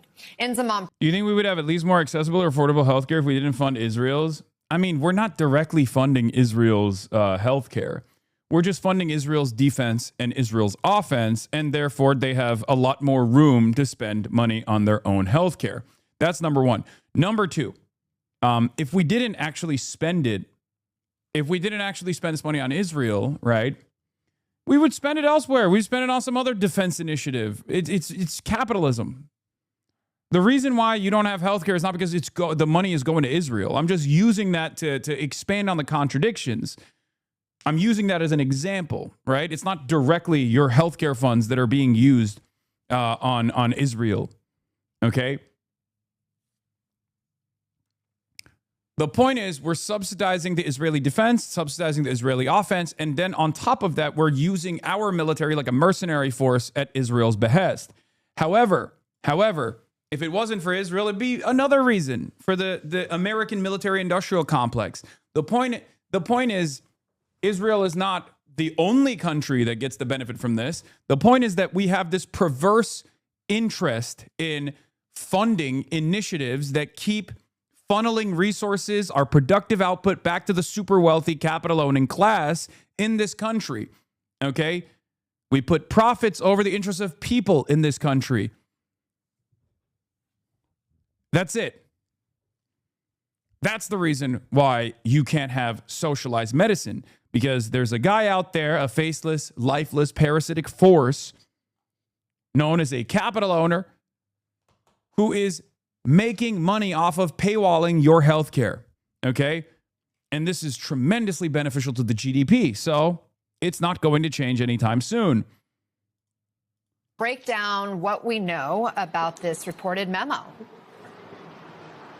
Well, Anna, let's be clear. This is an initial kind of proposal that's come from the US, worked up with mediators Pakistan, and is being handed over to Iran. Now, I've not seen specifically what's inside this memo, but there is some reporting from Axios. But firstly, the Pakistanis have been telling me today, sources within Pakistan who are linked with the mediation, that the prospect of a proposal to end the war is very likely in the coming days. So a sign of positivity. Now, what's inside this specific deal? Well, Axios are saying that there will be a declaration to end the war in the region. This will then start a 30-day period of negotiations on a detailed agreement to open the Strait of Hormuz. This also includes a limitation to Iran's nuclear program, potentially stopping enriching uranium to create a nuclear bomb for around 12 to 15 years. This will also lift US sanctions on Iran. It will have restrictions on shipping through the Strait of Hormuz, and the US naval blockade would be gradually lifted during that 30-day period. And the US have said that if negotiations collapse, then US forces would be able to restore the blockade or resume military action. And President Trump has come out today and essentially spoken about this in a Truth Social post. He says that assuming Iran agrees to give what has been agreed to, which is perhaps a big assumption, the already legendary epic fury will be at an end. He said that if they don't agree, the bombing starts, and it will be sadly at a much higher level and intensity as it was before. Look, I think this appears to be a positive step for now, but it does have to be received with a lot of caution, Anna, because we've been here before with proposals and with frameworks, and then we've gone one step forward and two steps back. I think what is a positive sign is that Pakistan is working incredibly hard behind the scenes with Iran and with the US to get the two sides to the negotiation. Brett Baer had a phone call with Trump, and the deal timeline is a memorandum of understanding, and a deal timeline is looking to be about a week, which is interesting because that puts it on a trajectory to finalize by the time he gets to China. May 14th is when the Beijing summit starts, okay? 8 days from now. Now, this is only if you believe Donald Trump. You can't believe Donald Trump because never a deadline for Iran. The deal will happen. You can't really trust Donald Trump because he's not a reliable narrator of events. He is the worst possible person to listen to understand exactly where things are going. That's why you have to look at the other events that are in motion. The best possible way to analyze what is taking shape in the Strait of Hormuz is by directly looking at the Strait of Hormuz. Are there ships transiting through the strait? Are there not ships transiting through the strait? The best way to look at whether or not America is achieving its military objectives in Iran is not by listening to Pete Hegseth or listening to Donald Trump or listening to a million different Israeli analysts, but instead to look at during the tit-for-tat bombing campaign, whether or not Iran's forces were actually attrited. If that was the case, obviously, they would not have been able to successfully, continuously strike Israeli soil and strike the Gulf nation states. So you have to look at exactly what's going on what's going on in the ground, like what's going on in the strait, what's going on in the Gulf states. Are there ships transiting? Are there countries being bombed? Are they not being bombed? That's the only way to genuinely make sense of it all. And as far as the diplomacy goes, the only way to interpret what is actually happening beyond the futures pumping and dumping that Donald Trump is engaging in every time he opens his fucking mouth about the oil prices or what's going on in the fucking strait. Is to look at the other external, larger interests at play here. One of the biggest deadlines for Donald Trump, obviously, is the Beijing summit, as I kept repeatedly mentioning over and over again. Okay? He can't go to Beijing with no deal. He can't go to Beijing. He cannot go to Beijing on May 14th for the 2-day summit from May 14th to May 16th without having to deal with the Strait of Hormuz, okay? It's an unbelievably weak position. He's going to go in an unbelievably weak position already, but right now this is to stop the hemorrhaging, okay? Not only is this important to stop the bleeding for the rest of the global energy markets, but also it's to stop the bleeding to have at least like a less weak position overall at the Beijing summit. And I thought oil prices would go to $200, $250. It's at $100 now. And I think you're surprised, and I'm surprised. But even if it went to 200, it would have been worth it. I understood that. We had just set a record, and we're up. Well, he will have to, unless he wants to take a huge L to actually make a deal with Iran. No, he's already taking an L, okay? Donald Trump and the American forces have already taken an L. America has taken a spectacular L here. Whether or not Donald Trump cuts a deal today, tomorrow, or 2 weeks ago, okay? As a matter of fact, we've already lost, okay? We have already lost. The point now is to pull out as fast as possible so that you stop the bleeding. But the issue is there's impediments. There's hurdles in front of making the smart, adult, responsible decision here. One of the major hurdles here is Donald Trump's own outlook, right? He doesn't want to look weak. He is a very petty person. He doesn't want to look like he lost. This is a huge deal for him. The other unfortunate reality is Israel. Israel doesn't want any sort of ceasefire to take shape here, and therefore will do everything in its power to stop it from happening. One of the buttons that Israel can push to make sure that this ceasefire is not real or valid is, of course, the continuous bombing of Lebanon, right? The United States wants to end this war and open up the Strait of Hormuz and pack this entire process up before they actually get to China. They also obviously don't appreciate the fact that as a hegemon, they have a different standard here, right? They have a different set of goals here. As the hegemonic superpower, with great power comes great responsibility. One of those responsibilities is to ensure that this kind of trade restriction never happens, right? All of the routes of trade, all the normal routes of trade have to be open at all times. America is supposed to be the guarantor of free commerce. This is something that I brought up yesterday because, like, a lot of people who want to defend Donald Trump will make it seem like the real standard here is how long can the American economy withstand pressure versus how long the Iranian economy can withstand the pressure.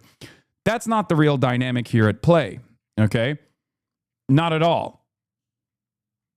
The real dynamic here is not how long the American economy can withstand the pressure. American economy could to eat a lot more damage, tank a lot more damage. It's a far grander, far larger economy. It's an oil exporter, right? As opposed to Iran. Iran is a much smaller country, a regional power.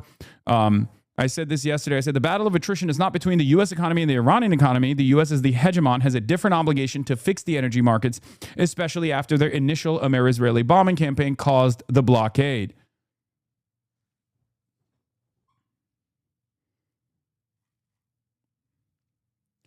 Your crash out will be legendary after Israel attacks Turkey next. It's cool. Anyway, why can't you see that this is all part of our beautiful president's genius plan? The art of the deal, geopolitics edition, baby. Yeah. Table. I don't think they'd be doing that if they didn't feel that there was some prospects of a peace deal in the coming days and weeks ahead. You mentioned this has all come after President Trump's pretty remarkable U-turn of ending Project Freedom, which was there to escort vessels through the Strait of Hormuz. U.S. Navy vessels would be escorting ships. That wasn't really all that successful. And today, as a result of the president lifting Project Freedom, the IRGC, the Navy command of the IRGC, have kind of given a bit of a gift back to the U.S. They've essentially said that we could see steps to reopening the Strait of Hormuz fully, which, again, I think signals a positive sign that we could be going down the route of diplomacy. Anna. Inzamam Rashid, keep up the great work there in Dubai. Thank you. Admiral, I just want to underscore MS Now has not confirmed the reporting of this one-page memo, but we do know a Pakistani government official linked with mediating talks as a proposed... Project Freedom didn't last too long. It was... that's how efficient it was. Okay? It was so efficient. Project Freedom was so efficient, they packed it up in approximately, 3.5 hours. They transited one ship. Iran immediately started implementing the blockade. Iran immediately started bombing the United Arab Emirates. And America was like, never mind, actually. We just don't even want to do it. We don't even like it. We don't even like transiting ships through the Strait of Hormuz, actually. It's not, it's fine. It's okay. We just give the world a taste of that freedom, and then we pull back. Proposal is very likely in the coming days. How are you looking at this news? Does this sound like a real breakthrough to you? Well, we've heard pronouncements before that we hoped were real breakthroughs, and they eventually broke down in the face of reality. I think we've a tip of the hat to Lewis Carroll. I think we've slipped down the rabbit hole, and we've now joined Alice in Wonderland.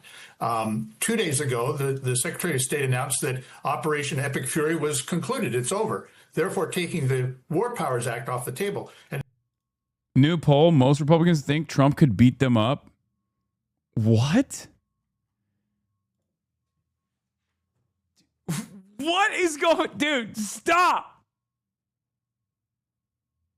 Hey, I just gave my mom your stream because she needed a political commentator who wasn't insane. Can you be normal for like the next 25 minutes? No, I can never be normal. We're in abnormal times, okay? Now we're involved in Project Freedom, which was soon paused by the president. Notice the change in wording. We went from an Operation Epic Fury to a Project Freedom. Clearly, operations are military in nature. A project can be anything in nature. And I think it's important to note that wording. It was an effort by the administration to address the criticism they were receiving with regard to not following the War Powers Act. Joel, what has been reportedly proposed here is a one-page memo of understanding compared to the JCPOA Iran deal under President Obama, which was 159 pages long. What does that tell you about the potential agreement if it's just one page? Yeah, Anna, clearly we're in the schizophrenic phase right now of our Iran policy, where every day brings a new twist and turn. And you know, if we're to believe that now we have some type of framework, some type of limited agreement that the sides are focusing on, that in many ways does mirror the process for the JCPOA. Before the JCPOA, there was a JPOA. There was a smaller short-term agreement that set up the framework, created the terms of negotiations, so be it, for the parties to engage on, and ultimately leading to the comprehensive deal. It took months. And this goes to what the Admiral is saying as well, which is, you know, frankly, if you're going to engage in these negotiations and cease hostilities, you're going to have to find some way to ensure that the pressure is maintained to have successful negotiations. That's what we did. That's what was done by President Obama. Sanctions were not lifted until a full agreement was reached. And so the big question is not just about what is in that one pager, but also what is the way to enforce that a negotiation process will take root and that it will lead to a sustained solution, and that we won't be stuck in the schizophrenia where every day seems to bring a new twist, a new turn, and new uncertainty about the end state of this war.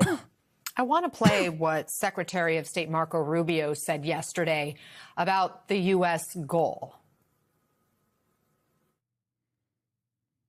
As President Trump has said, and the facts clearly bear out, the United States of America holds all the cards. There is no scenario here in which if they decide to join a ladder of escalation, they wind No more suits? Why? I like it. up getting the last say. But our preference is for these straits to be opened to the way they're supposed to be opened, back to the way it was. Anyone can use it, no mines in the water, nobody paying tolls. That's what we have to get back to, and that's the goal here.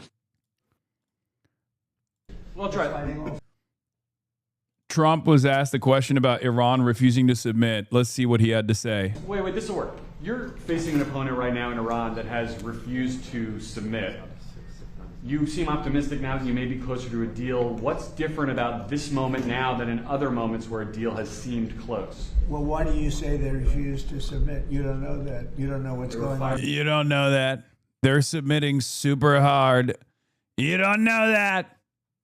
On U.S. ships a few days ago. Yeah, no, a few days ago is a long time ago. You know, in the world of war, a few days ago. No, they want to make a deal badly, and we'll see if we get there. Yeah. They were just firing U.S. ships. Yeah, and a few days ago was a long time ago, you know, in the world of war, a few days ago. The world of war. It's awesome. We do deserve Donald Trump as a president. Like as Americans, I do think sometimes that we kind of designed the world in a way where, you know, Trump is the perfect curse to exist under. I mean, seriously. He is so fucking stupid, man. He is not even remotely intelligent, curious. We really are a country that's just like, oh, that's worse than your 9/11 deserved comment. I mean, I live here.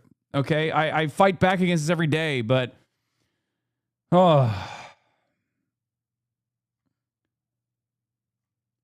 there is no other president than Trump in this current system that we exist under. There is just he is the logical conclusion. He is the logical conclusion of a country that has deliberately undermined funding education, a country that has refused to take a cold, hard look at our endless and senseless militarism overseas. Like, what's the expectation here? That we're going to have a fucking brilliant orator who is actually peaceful and not an unbelievable, unvarnished racist?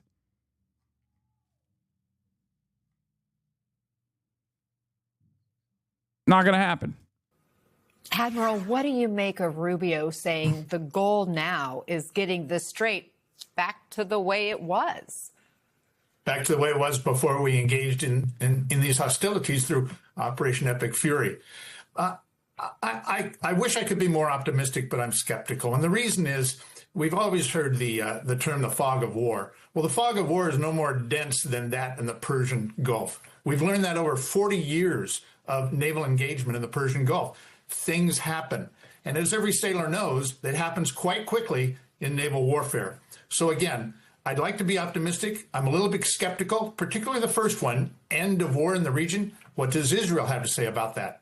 I think we're at a wait and see right now, and I hope we see favorably.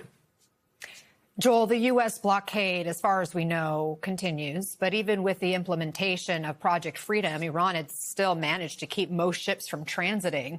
I think officially we only knew of 2 ships that went through in that maybe 24 plus hours that the Project Freedom was enacted. Which country has leverage right now in negotiations, Iran or the U.S.? Short answer is both. They're staring at each other. Ultimately. Cope, that's the closest you're going to get to an acknowledgement that Iran has the maximum leverage here. An American analyst, even on MS Now, MSNBC, MSDNC, is never going to be like, Iran is cooking us right now. They're not going to say that because they're American at the end of the day. It's a pro-State Department network. This is a defeat. It's an unambiguous defeat for the American forces, and this is the closest to an acknowledgement that you will get from an American network. The structure of a deal is going to be one where both sides pull back from their hard positions, and we're looking at essentially a deal of opening the Strait of Hormuz for some type of constraint on Iran's nuclear program, its nuclear enrichment, maybe even extracting the highly enriched uranium that's sitting underground inside of Iran. But, you know, both of these sides, us and Iran, are hurting each other right now. Iran is suffering deeply because of our blockade, hundreds of millions of dollars in lost revenue daily. We are suffering here at home with prices at the pump. We have our military is stuck, in a sense, in limbo right now in the region, watching on a hair trigger, but not yet re-engaging militarily. But that's 50,000 troops. And so this is the moment where the mood music, as we're hearing, is starting to change because both sides are seeing that there's only so far they can take it. Look, to add, we're not going to go on the ground into Iran. We're not going to invade. We're not going to put troops there and seek regime change. That's clearly off the table. So now within the world of practical choices, what is it that we can seek and what is it that the Iranians can seek? And I think that's why we're hearing about these terms focusing on Hormuz in a trade for enrichment.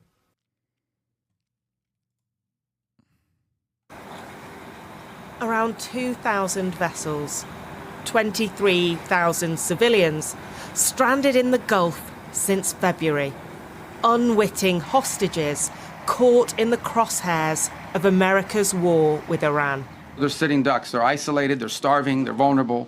Secretary of State Marco Rubio said these men and women had been left for dead.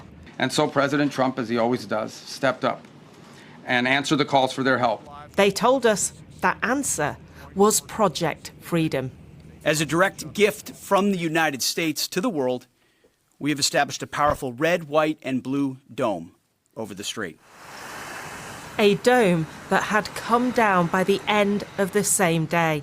Last night, Donald Trump on Truth Social suddenly said that progress towards a complete and final agreement with representatives of Iran meant Project Freedom will be paused. Today he said a deal would allow the Strait to be open to all, including Iran, but no deal would mean the bombing starts, and it will be, sadly, at a much higher level and intensity than it was before. So what deal could end US military activity? According to Axios, the Americans hope a one-page memorandum of understanding could start a 30-day negotiation period.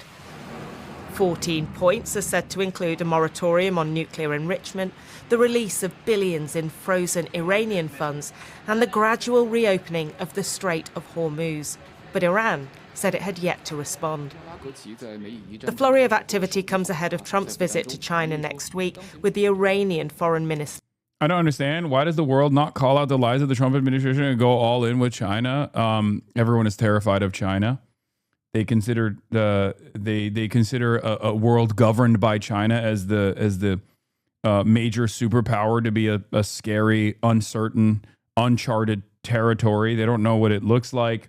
China is run by a single party, communist party, and China does have a tremendous amount of control over the flows of capital. It completely directs its own flows of capital. So their system is very different in many respects to the Western world system that has been designed to benefit capital owners. Okay, so that is the most terrifying prospect for capital owners that have dominated the world for the longest time. So that uncertainty, regardless of the fact that China says they're not invested in any way, shape, or form in changing the countries that they deal with and forcing upon a communist rulership or central planning over the countries that they invest in, there are plenty of capital owners who are terrified of the Chinese menace. Capital is afraid. Capital is also very collaborative with China as well. I mean, without China, they would not have had record high profits as they took advantage of cheap labor in China for many decades.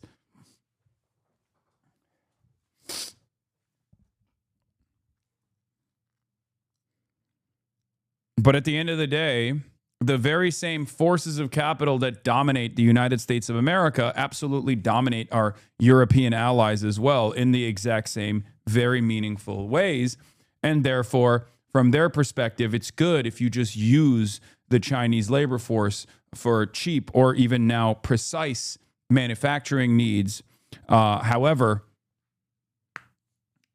it's terrifying if we lived in a world where China had China took over the role of the United States of America. It's terrifying from the prospect of the global capitalist class. So that's it. Abbas Araghchi in Beijing today, making clear that while Trump will no doubt claim American victory, they see themselves as the winners in this war. Our Chinese friends also believe that Iran after the war is different than Iran before the war, that it has attained an elevated international standing, that it has proven its capabilities and strength. Donald Trump wants to spin this another way as he seeks to explain to Americans why he started what he has called a mini-war, a little excursion. Or today, I call it a skirmish because that's what it is. It's a skirmish.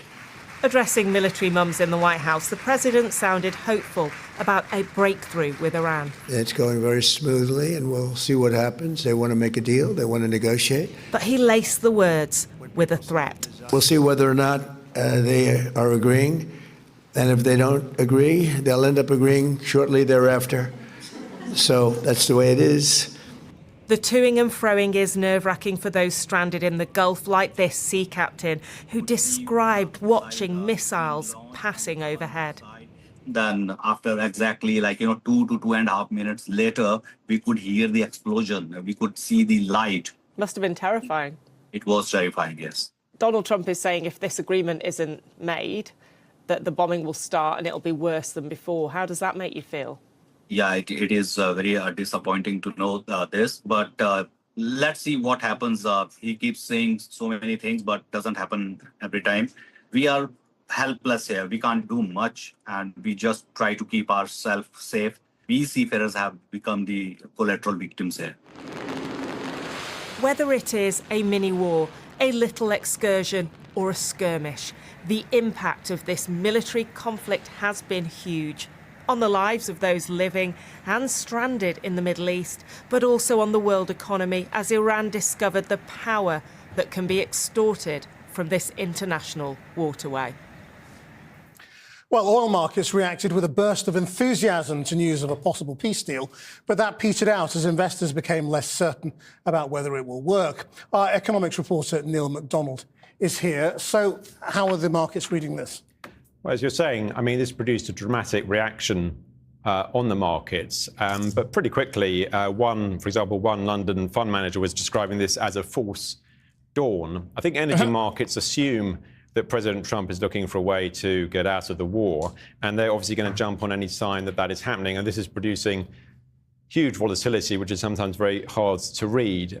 So this morning, the price of a barrel of Brent crude started off above $108. It then plummets on rumours of this deal. It goes well below $100. That's the lowest it's been for about 2 weeks. But then snaps back up. So down $11, up $6, all in the space of 5 hours. Though at the end of the day, one trader saying he thought there were probably too many red lines for Iran were going to be crossed in this deal for it to be a permanent settlement. So what does this mean for the UK economy? Well, if oil prices do settle just above $100, that will be an improvement, but it does not mean that the pressure is over. And let me just show you petrol prices and diesel since the war began in the UK. You can see how they peak mid-April, at which point petrol is up by a fifth, and I think diesel is up by more than a third. Now, they've stopped going up, but you'll notice from that line it's very hard to see any sign of them coming back down. I think the question is that the RAC was saying this morning the outlook is probably ominous for these prices. They say that last week wholesale costs were going up for petrol and diesel. If that is passed on, they believe that further increases in forecourt prices look inevitable. Thanks, Neil. Now, the Israeli military has carried out a strike in the southern suburb of Beirut in the Hezbollah-dominated area of Deir. The Israeli government said its jets had targeted the command... Yeah, this is a predictable outcome. Obviously, even when there is a mere thought of a ceasefire, Israel obviously behaves in the predictable manner that it is expected to behave, which is to try and sully the deal. To try and sully the deal to the best of their ability by punishing a country that is in striking distance, right? That's usually how it goes.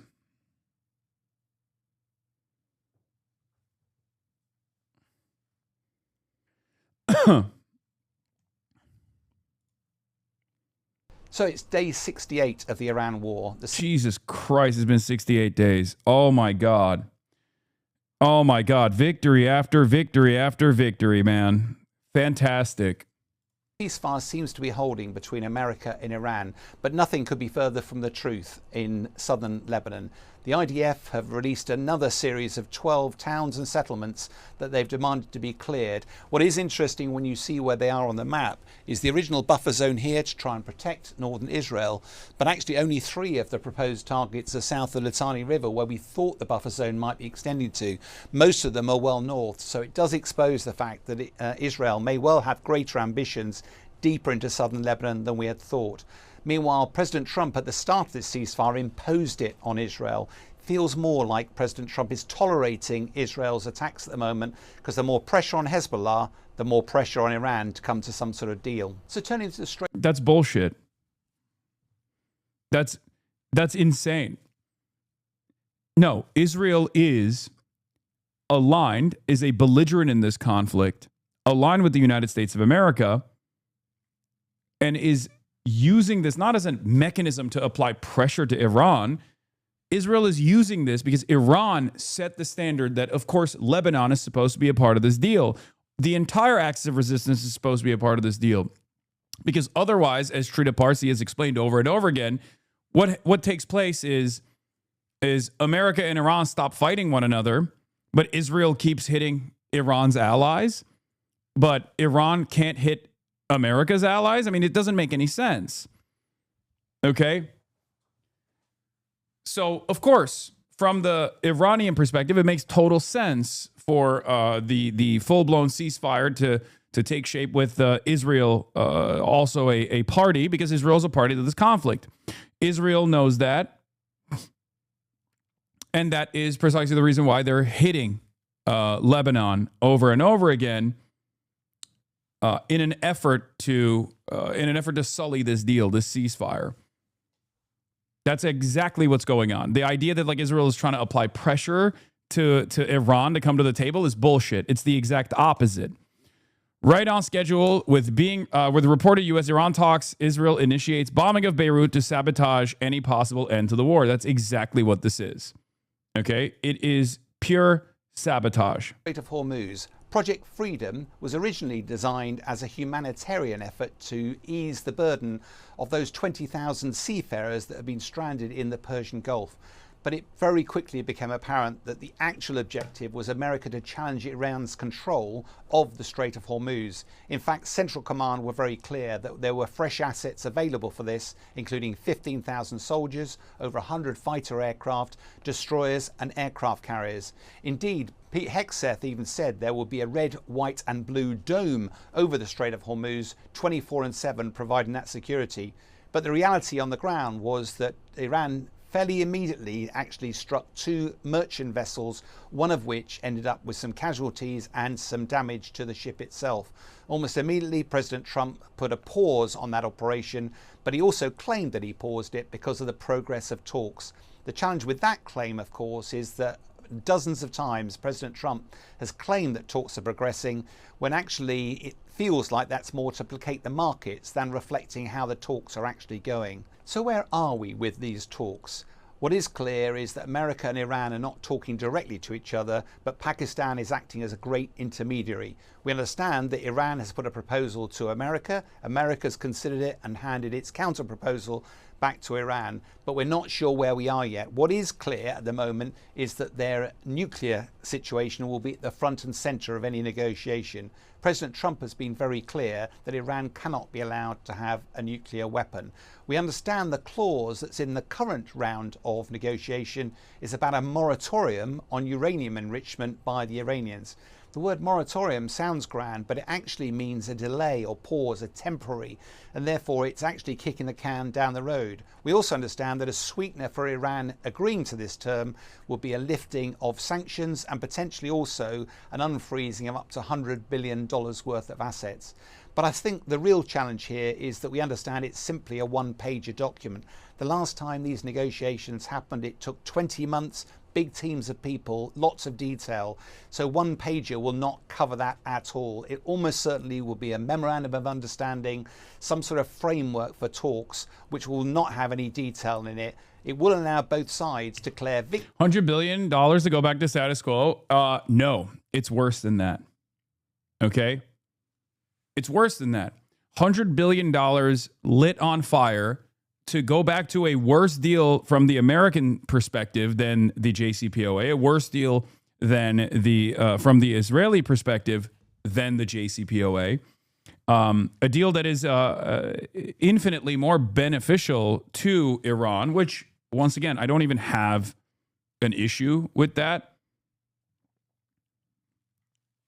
If we're being real, I think that diplomacy is a good thing. Longstanding peace is a good thing. The only possible way to do that with Iran is through the negotiations process, is sanctions relief. It's a good thing that we're doing that. I think it was cruel that we were applying such rigorous and rigid sanctions to Iran from the start.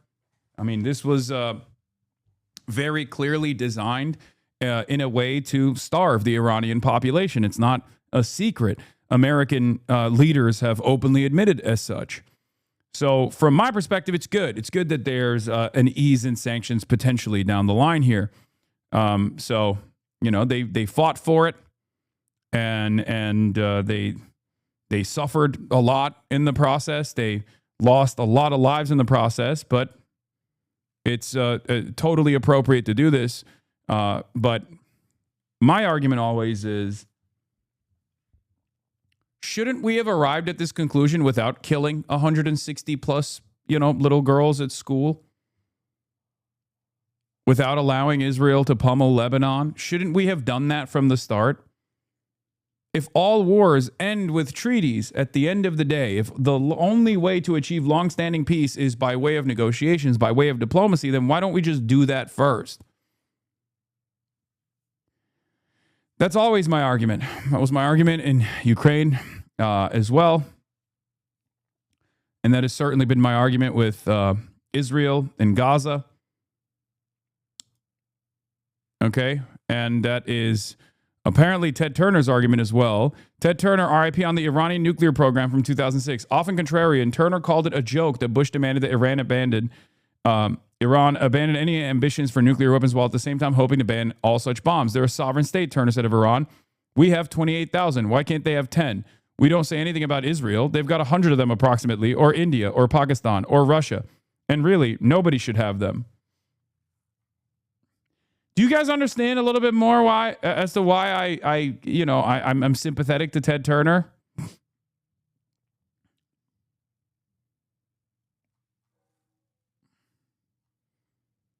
His perspective was very interesting, and we often don't hear shit like that from unbelievably wealthy people any longer.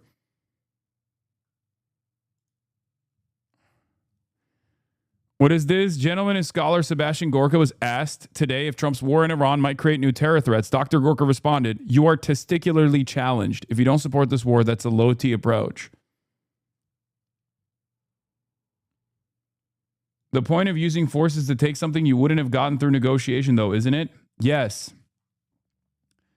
The problem is there is a geographic limitation.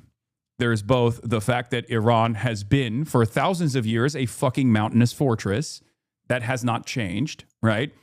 And two, the reality, the geographic reality that the Strait of Hormuz is 21 miles wide, with only 2 miles wide of an area that you can actually transit these massive fucking oil tankers through. So for that reality was the same 47 years ago. That reality is still the same 47 years after. So recognizing that reality should have changed the calculation on how we deal with Iran. And yet American hubris did not allow that, reasonable method, the reasonable mentality to prevail here. And Israel finally found a president pliant enough, insane enough to go along with their ambitions. That's it. And then look to discuss the details downstream. The big positive is that at least that would get the Strait of Hormuz open again. The challenge, of course, with talks is they involve compromise, and Iran clearly has leverage that will not be comfortable for President Trump. The trouble is his options are looking somewhat limited at the moment. One of them is to return to military action. There's no advantage in doing that on a big scale, but he might decide that if the negotiations fail, that he has to pummel Iran's nuclear capabilities even further. If they've been damaged, actually to destroy them in a sort of midnight hammer too. But that still won't open the Strait of Hormuz. Second option. Yeah. Iran doesn't, I still think Iran needs nukes for full-blown sovereignty. But in the absence of a nuclear arms, or even like a payload delivery mechanism that they also have to build on top of the nuclear arms, they can control the Strait of Hormuz, which is the nuclear option for global energy markets. So clearly they have different methods of dominating America without building nukes and then having the threat of mutually assured destruction. Is to continue negotiating. Feels like we're in a bit of a stalemate at the moment, with both sides waiting to see who blinks first. And the third option, of course, is for America to walk away, but that would leave lots of matters unresolved. None of those options are particularly palatable. There is one ray of light, though, that's just coming into view. China. There's a delegation from Iran, a senior delegation visiting China as we speak. Why is that important? Well, China takes about 50% of its oil supplies from Iran. Iran exports about 90% of its oil output to China. So there's a vested interest for China in getting the situation resolved and the straits open again. Meanwhile, President Trump is very keen to do deals with China and also wants access to rare earth metals. Therefore, bizarrely, it might well be that actually there's an opportunity for China to broker a peace and bring pressure to bear on Iran to open the Straits of Hormuz. So where does that leave us? Well, despite America, President Trump's very aggressive America First policy, it's always worth maintaining diplomatic relations with not only your friends, but also your enemies, because you never know when you might need help, even from potential adversaries. Iran's foreign ministry says it's evaluating a 14-point peace proposal from the United States. Now, that plan reportedly would center on a one-page memo to end the war and then 30 days of negotiations on stickier issues, including Iran's nuclear program. So the president this morning confirming some of what's in this proposal. He told PBS News that Iran would export its highly enriched uranium to the U.S. That's something that has been a red line for Tehran in the past. Trump also said Iran would agree not to operate its underground facilities and would operate in goodwill for a long period of time, so no specific timeline included there. Now, some reports say the proposal would also include a reopening of the Strait of Hormuz and that the U.S. in exchange would lift sanctions and release billions of dollars in frozen Iranian funds. We do not, though, yet have any confirmation from the White House on those details. But Dom, a few things to note here about all of this. First, crucially, the Iranians have not yet agreed to any of it, and it's far from clear whether they would change their previous hardline rejections, especially on things like exporting highly enriched uranium, in order to make it happen. So that goes to one side of your original question about how much optimism to have. That said, it does seem, though, like the White House is warming to this idea of phased negotiations. That idea would reopen the strait and then leave the nuclear issues for later. The Trump administration had rejected that sort of approach in the past, as recently as just last week. But if they're up for it now, then, Dom, we could be that much closer to a deal. So there was some coverage on Israel feeling blindsided again by this negotiations process. So in an effort to go against that media cycle, Benjamin Netanyahu, of course, immediately came out and was like, no, we talk every day. We talk and America gets their notes from us every damn day. Don't you worry about a thing. Here he is, the demon himself. Between us and the United States, there's full coordination between us and the United States. There are no surprises. We share common goals, holy echo chamber. What would you like to hear instead? Chatter, go ahead. Explain to us what you mean by that. What is the echo chamber?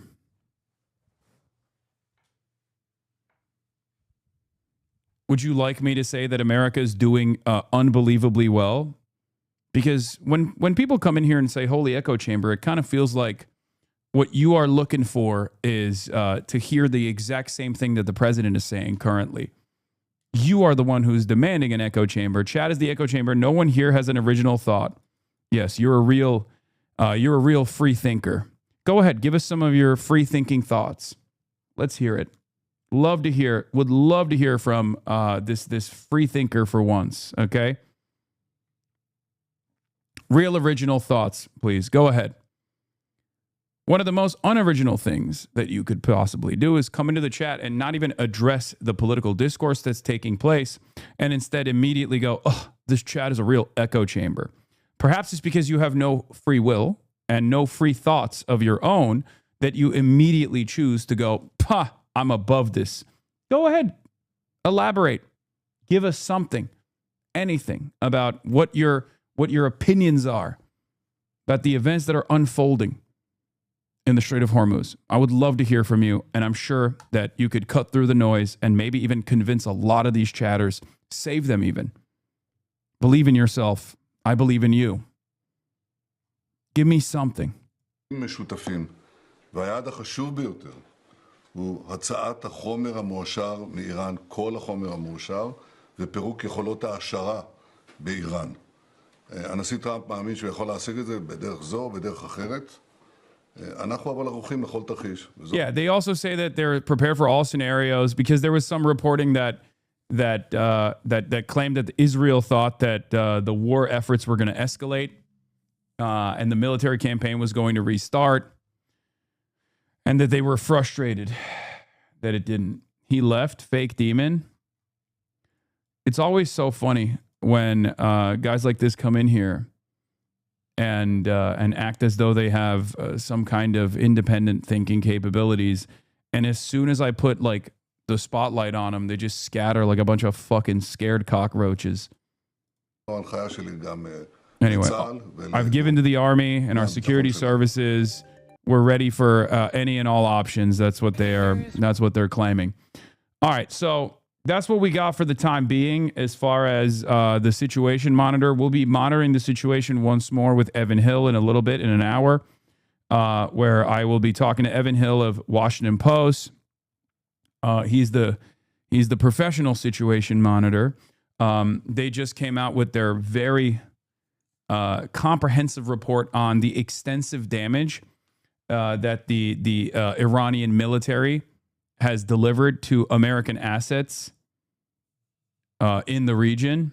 Evan Hill is a journalist at Washington Post. We'll get to that later. Okay. You get paid, so you are a professional too. I am a professional situation monitor. You are right. I get paid because you, the people, pay me to deliver to you news for the people, by the people, for the people. Piker Broadcasting Service, the People's Broadcasting Service. For you, the people, by you, the people. Thank you. Just ignore meme. Thank you for the 5 tier 1 gifted subs. Michael Fusco Art. Thank you for the 10 community gifted subs. Support independent media. Closed presence. Thank you for the 20 gifted subs. I don't see any way that Iran agrees to a deal right now. I don't even think they have a reason to go to the negotiation table right now, as the U.S. has showed that they can't be trusted even with the perfidy aside. Trump doesn't hold his end of the deal with allies. What reason would Iran have to believe that the U.S. would hold up their end of the bargain with an adversary? China, Russia, and a multilateral commitment, because this deal will only take shape if Iran feels like they have actually established necessary military deterrence. Okay? And as it stands currently, they might be feeling that way. Okay? There will be guarantors of this long-standing peace and long-standing ceasefire treaty. There will be, European partners involved in this. There will be Chinese and Russian partners involved in this. And that's the only way that I think they'll be comfortable that's the only way I feel like they'll be comfortable with the deal. Jeremy Scahill says there's intense diplomacy, exchange of amendments on a potential memorandum of understanding between Iran and the U.S. The entire process is a damning indictment of the fact that this is a war of choice by the U.S. A deal could have been reached in February or much earlier. Trump will try to manufacture a claim of victory for putting out parts of a raging fire he started. But the fact is, Iran inflicted a level of damage and displayed a resolve that stunned Trump's administration, and they have flailed to find a way out. Despite the assassination of its senior leadership, Iran engaged in organized, sustained retaliatory strikes, and its government remained intact and in power. The promised uprisings or regime collapse never materialized. Iran used asymmetric tactics to create a severe crisis in the Strait of Hormuz that the U.S. could not defeat, culminating with the failed Project Freedom farce. Aqua's right about you. I don't think you should ever admit that you agree with DJ Academics on anything. He could tell you that the tastiest donuts are Boston cream donuts, and I still wouldn't openly admit that I got that information from DJ Academics or agree with him on that. And let me tell you, that's an area that he has a lot of experience in.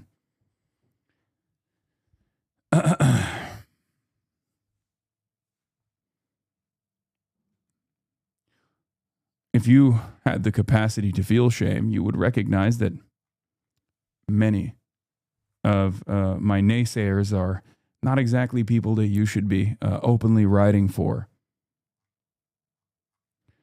Anyway, nothing is guaranteed, and the U.S. twice bombed Iran while claiming to be negotiating. That could happen again. But time is not on Trump's side. The U.S. will have to make concessions that Trump swore he would not. This is not going to end with Iran's unconditional surrender. Okay?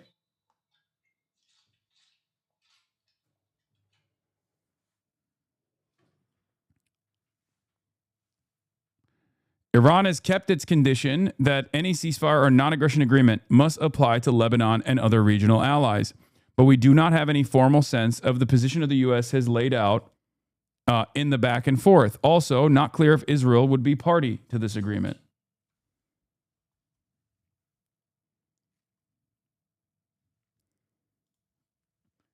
But beyond the situation monitor, let's get back to what's going on in the United States of America. Multiple arrests as FBI executes warrants tied to Dem senator. This is the cool Democratic senator, state senator in Virginia that played a formative role in the redistricting efforts in the state. We can. And of course, predictably, lawfare is taking shape here in the United States of America. Hold on. People in that string of FBI raids across Virginia. This is all connected to an influential Democrat in the Commonwealth of Virginia, State Senator Louise Lucas. They are at her office executing warrants as a part of a major corruption probe. So I want to go back now to Alex Hogan, who's there. Alex.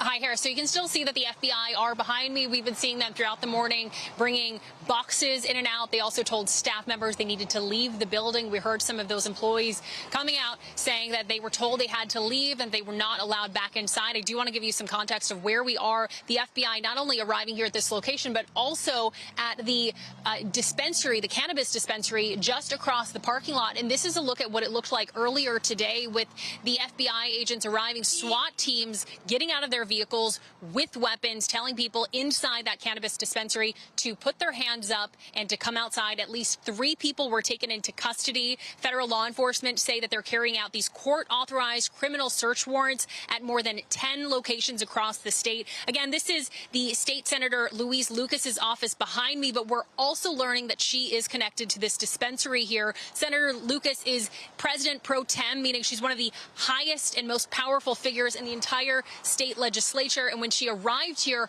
I asked her about being here as the FBI raided these locations. Take a listen. Is there anything that they can say about what they're doing? I don't know what's going on. I just came from another book, so I'm just gonna wait until they tell me. So again, dozens of members of the FBI arriving here and being here throughout the last hour, taking boxes of documents we could imagine from the office behind me. They're also still at this cannabis dispensary. We have seen the senator circle around a couple times in her vehicle. Clearly, as we heard her say in that comment, that she doesn't know why they're here. A lot of questions for the people in the community who are coming out taking pictures, wondering again what their senator could potentially be involved with, as we're waiting to hear more information as well. Harris. All right, Alex, thank you. Keep us posted as you have. Great reporting. Be sure. Yeah, I mean, this is totally ridiculous. Okay, Obama appears to criticize Trump and Colbert. We're not going to get to that first. Totally ridiculous. 100% deliberate. This administration is weaponizing law enforcement. We already know that they're weaponizing law enforcement.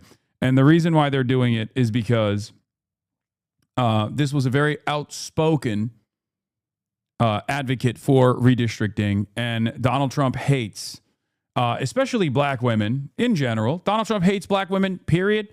But a loud, outspoken black woman who also achieved results against the Republican Party in securing additional Democratic Party seats, oh boy, probably the number one op of this administration, number one op of white supremacists, and certainly the number one op of Donald Trump. Okay?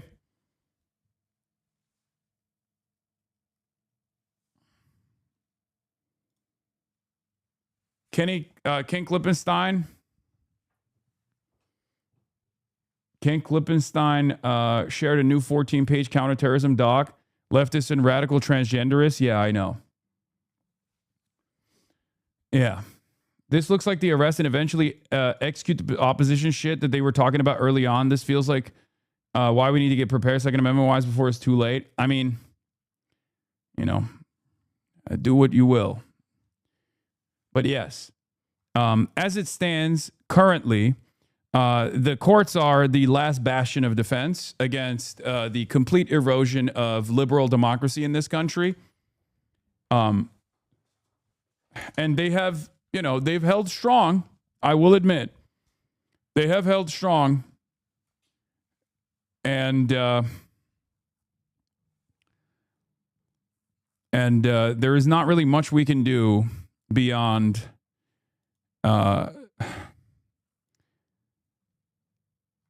I mean, I don't even know. There's not really much we can do beyond community organizing in general and to push back to the best of our ability. But that's where we're at, 100%. SCOTUS held strong? No, I'm talking about the lower courts in general. Because like whenever shit like this happens, there's usually the first line of defense is like a prosecutor that refuses to comply. And then after that, they will go and find a pliant prosecutor that will actually abide by Trump's ridiculous demands. SCOTUS ultimately is cucked, but Donald Trump's unpopularity paired up with the fact that there are still plenty of judges all around the country, even Trump appointee judges all around the country that still want to maintain some semblance of liberal democracy in the country, that are, you know, in their final moments doing the right thing.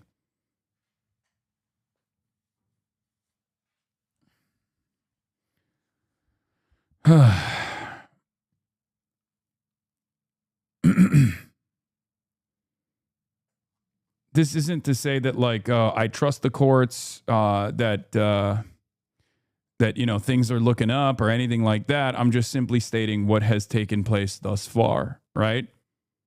And what's taken place thus far is the only thing that we have, the last line of defense here is the law. It shouldn't get to that point, but that is the case.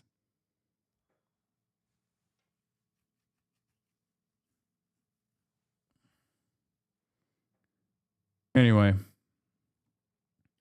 do you think once Trump fails in Iran, he will heavily escalate his domestic fascist efforts? I mean, I think he will probably move to Cuba to try to secure like a W for himself. I know that sounds insane to say out loud, but I think that is the way that this government operates. I can see that. There are instances where the administration is refusing to comply to court orders.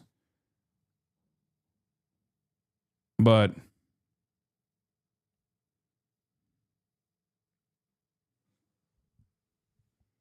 you know,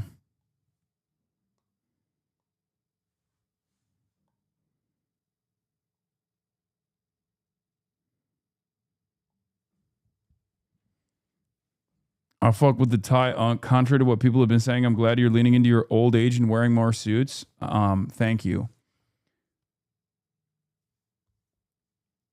How does this humiliating defeat in Iran leave them with any appetite for another invasion? What do you mean? We're not a rational country, chatter.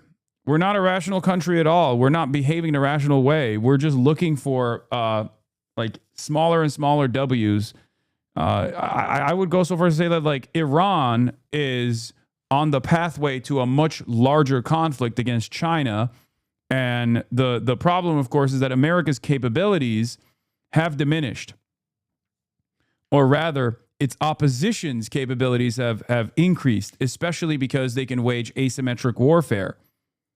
And in the asymmetric warfare model, especially if they're sitting on top of a gold mine per se, that is the Strait of Hormuz, then they have the capabilities of dishing out a lot more damage while withstanding a lot of damage internally.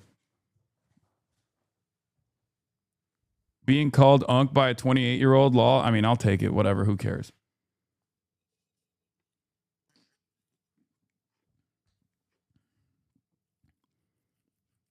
Like, what took place in Iran was a miscalculation of that exact same sort. Cuba, on the other hand, will most likely be a lot easier than Iran. Unfortunately, it pains me to admit this, but you know, Venezuela is the reason why Trump got the appetite for Iran. But the Iranian failure won't actually cause Trump to second guess military conquest. It will force him to be even more vindictive towards countries in a manner not dissimilar to Israel. Israel knows it can't do shit to Iran. So what does Israel do? They punish the Palestinians in Gaza. They punish the civilians in Lebanon, right?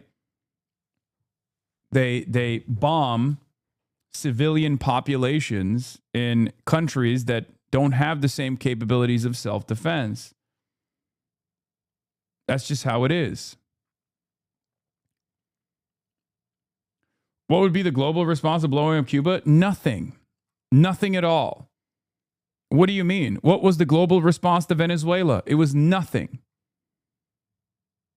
So the global response to Cuba will be nothing as well. The only reason why there is a global response that is, somewhat tempered still in comparison to the unbelievable destabilization that America has brought the rest of the world. The global response to Iran has only taken shape because there are global consequences. There are no such global consequences in the Cuba endeavor. Cuba doesn't sit on Cuba doesn't sit on a strategic choke point like the Strait of Hormuz. Cuba doesn't have underground missile bunkers. Bro, Cuba is 30 minutes off the coast of Florida. They can hit back harder than you think. I don't think so.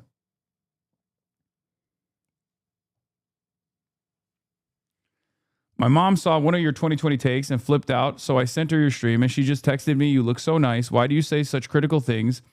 And I forgot that suits are like lingerie to conservative women. Smart style choice for this moment. Well, someone gets it. That's the point. Yes.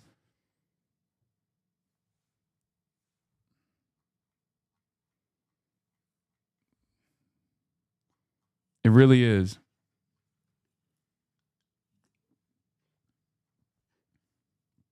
Anyway, let's get to Bardock No Bummer.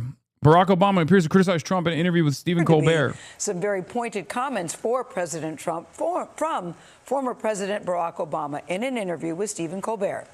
The 44th president criticizing the expanding powers of the executive branch, including President Trump's use of the Justice Department. Weisha Zhang is at the White House. Weisha, good morning. President Barack Obama had some thoughts.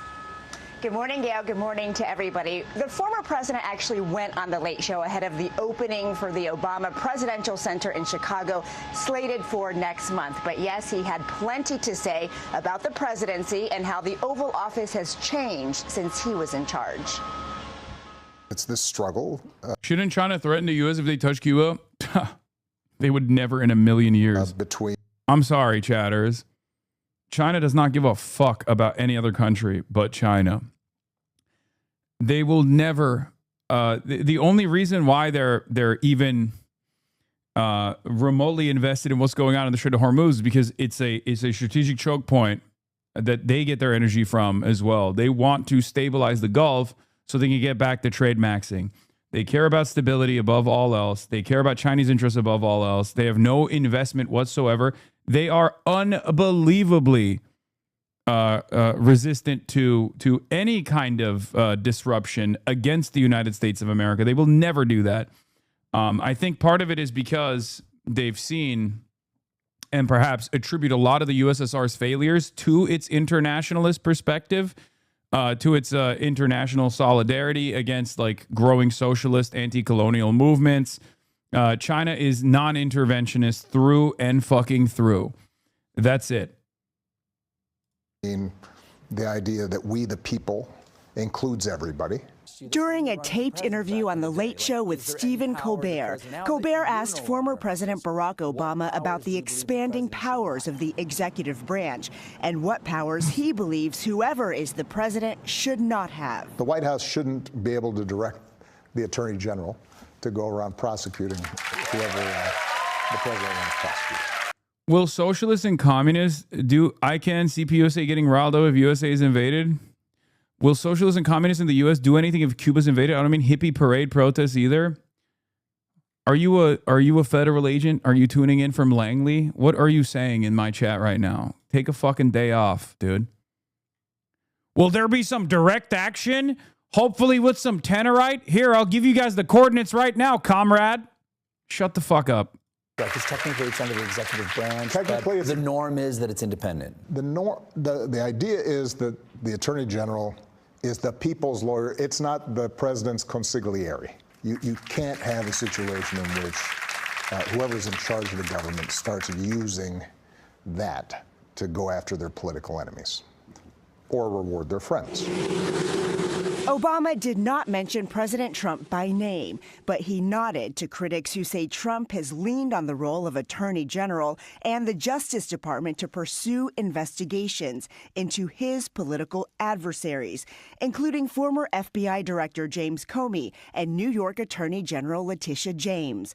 Obama also spoke about the president's power as commander-in-chief. There had been a whole series of norms that were in place to ensure that you weren't trying to make that military loyal to you as opposed to the Constitution. Obama also seemed to criticize the president for using the office to advance business interests for his family and friends. A good policy that I'd like to see followed is that the President of the United States shouldn't have a bunch of side hustles that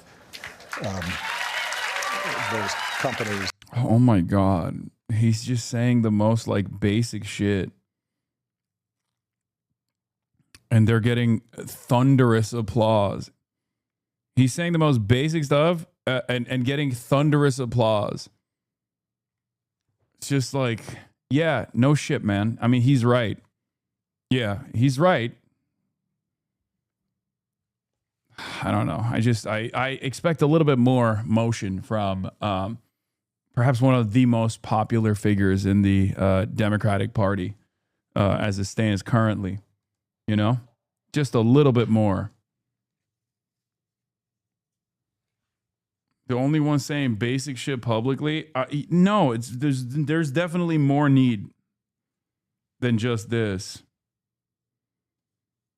In the next video, he talks about liberals versus leftists, which will be more interesting to you. And foreign entities can invest in. How much of that is just jealous that you didn't think of selling a sneaker? Because your sneakers would have flown. You know that, right? Even when joking about Colbert's future, the former president appeared to take a jab. How dumb do you think it is for people to say that I should run for president? Well, you know, the bar has changed. That is true. That is true. A recent Washington Post ABC News Ipsos poll on Trump's approval rating found only 37% of Americans approve of his job performance. This interview dropped just 6 months before a contentious midterm election when the U.S. is wrapped up in a war with Iran and gas prices continue to climb. We have asked the White House for a response to Obama, but have not heard back this morning. Vlad. All right, Weijia reporting from the White House for us this morning. For more on this, let's bring in our chief Washington analyst, Robert Costa. Bob, as Weijia just outlined, this criticism comes as President Trump faces some very, very tough political headwinds. You frequently speak to President Trump. What do you make of this, and how might President Trump respond? Good morning. There's always a political dance for former presidents. They don't always want to weigh in on current affairs, but with the opening of the library, we see former President Obama doing just that, not using President Trump's name. But his comments reflect a growing confidence among many Democrats nationally that ahead of these midterm elections, the headwinds are around the White House right now, that the Democrats have a real shot of winning the majority. But we can expect, based on my conversations with White House officials and top advisors to President Trump, he is going to fight back. He believes he has executive authority blessed by the Supreme Court, and he has the political will to fight. All right, Bob, I want to pivot here and talk about something else. Last night, there were some closely watched primaries across the country, as you know, and in Indiana. 5 Republican state senators in Indiana were backed by President Trump, defeated candidates who opposed a Republican redistricting plan. And then Ohio, you had Vivek Ramaswamy, who won Ohio's Republican primary for governor. So what's your overall takeaway from the results of last night? It's a real sign that President Trump's push to have redistricting across the country to redraw political maps so they're more favorable to Republicans, especially in red states where he believes legislatures in the states can do just that. If you don't follow his lead and take his order, you could pay a political cost. So those Republicans in Indiana, some of them who opposed President Trump's push on redistricting, they were defeated in primary elections. And it's a real statement that despite the president's problems... Bro, they spent millions of dollars in races that are like maximum 50 grand to 100 grand just to elect 5 out of 7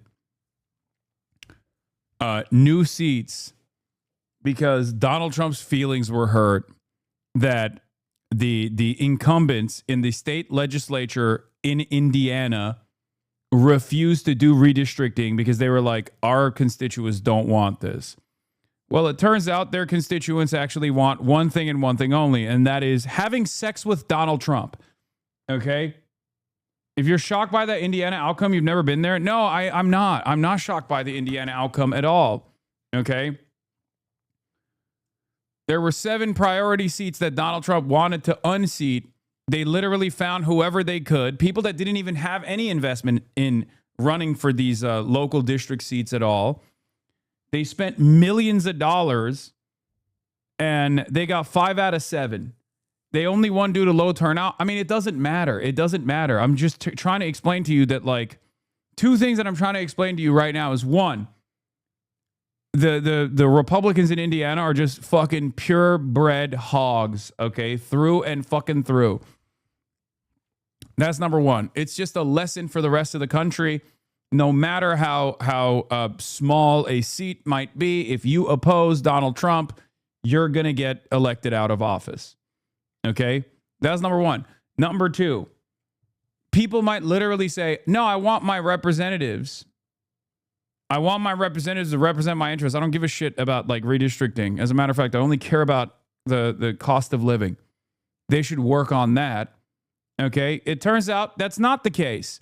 It turns out when the president says jump, the people in Indiana say, how high? Okay? They are obedient cattle. They are absolutely a product of this cult. They are 100%, at least the ones who go out and vote, are a part of a cult. Okay? Straight up.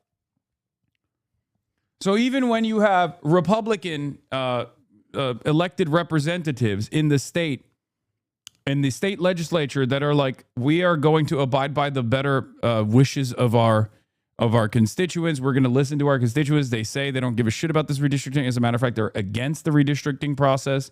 So we're not going to abide by the whims of the president. You get punished for it. It sucks. It sucks. But that is the reality. Now, let's get back to Barack Obama. Barack Obama had a conversation with Stephen Colbert on The Late Show. Hey, everybody, welcome back. Let's watch the longer video now. Folks, of all the interviews that President Barack Obama has given, critics are calling mine the most recent. Yvonne? The Senate is nonpartisan, but you yourself are still a member of the Democratic Party. Yeah. There's a debate on what the direction of the Democratic Party should be. It looks like it's going to be a fairly good midterm election for the Democrats. Chance to take the House, if not the Senate.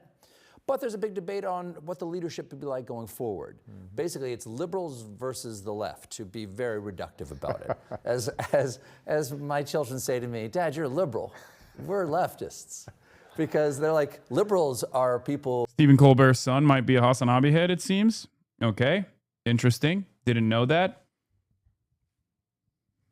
Okay. Who think things should basically stay the same. You know what I mean?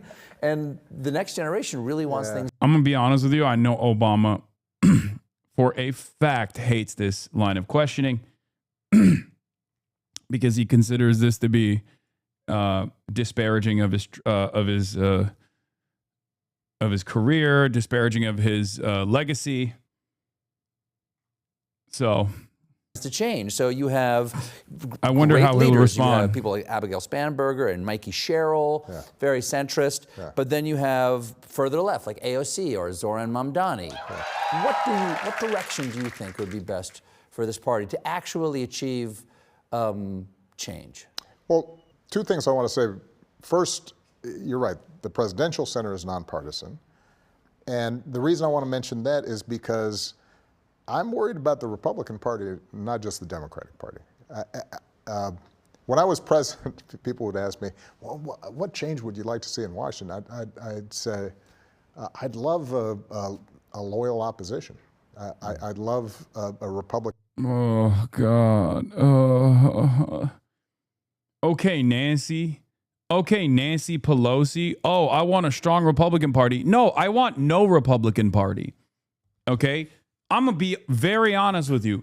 I want an ineffective, feckless, weak, kind of like the Democratic Party is currently. I want the Republican Party to be like that. I want a Republican Party that is utterly dominated and humiliated in broad daylight, that people are embarrassed to say that they're voting for a Republican. Okay? That is the reality that I want. Okay? I don't understand why liberals still play this song and dance where they're like, no, I want a strong Republican Party and pussy too. Crazy. It's crazy. How about no Republican Party? Okay.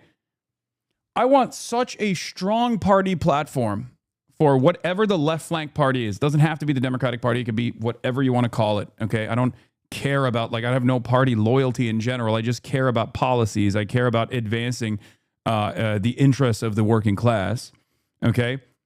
But let's say in a hypothetical, ridiculous scenario, it's the Democrats that, got their shit in order. I want that party platform to be so solid that for generations, people don't even think about voting for the Republican Party. And the Republican parties are actually, the Republican Party and its representatives are actively conceding to the demands being made by said party that they look like a shell of what they used to be. That is the future that I want. That is the future that I know we can have. Okay?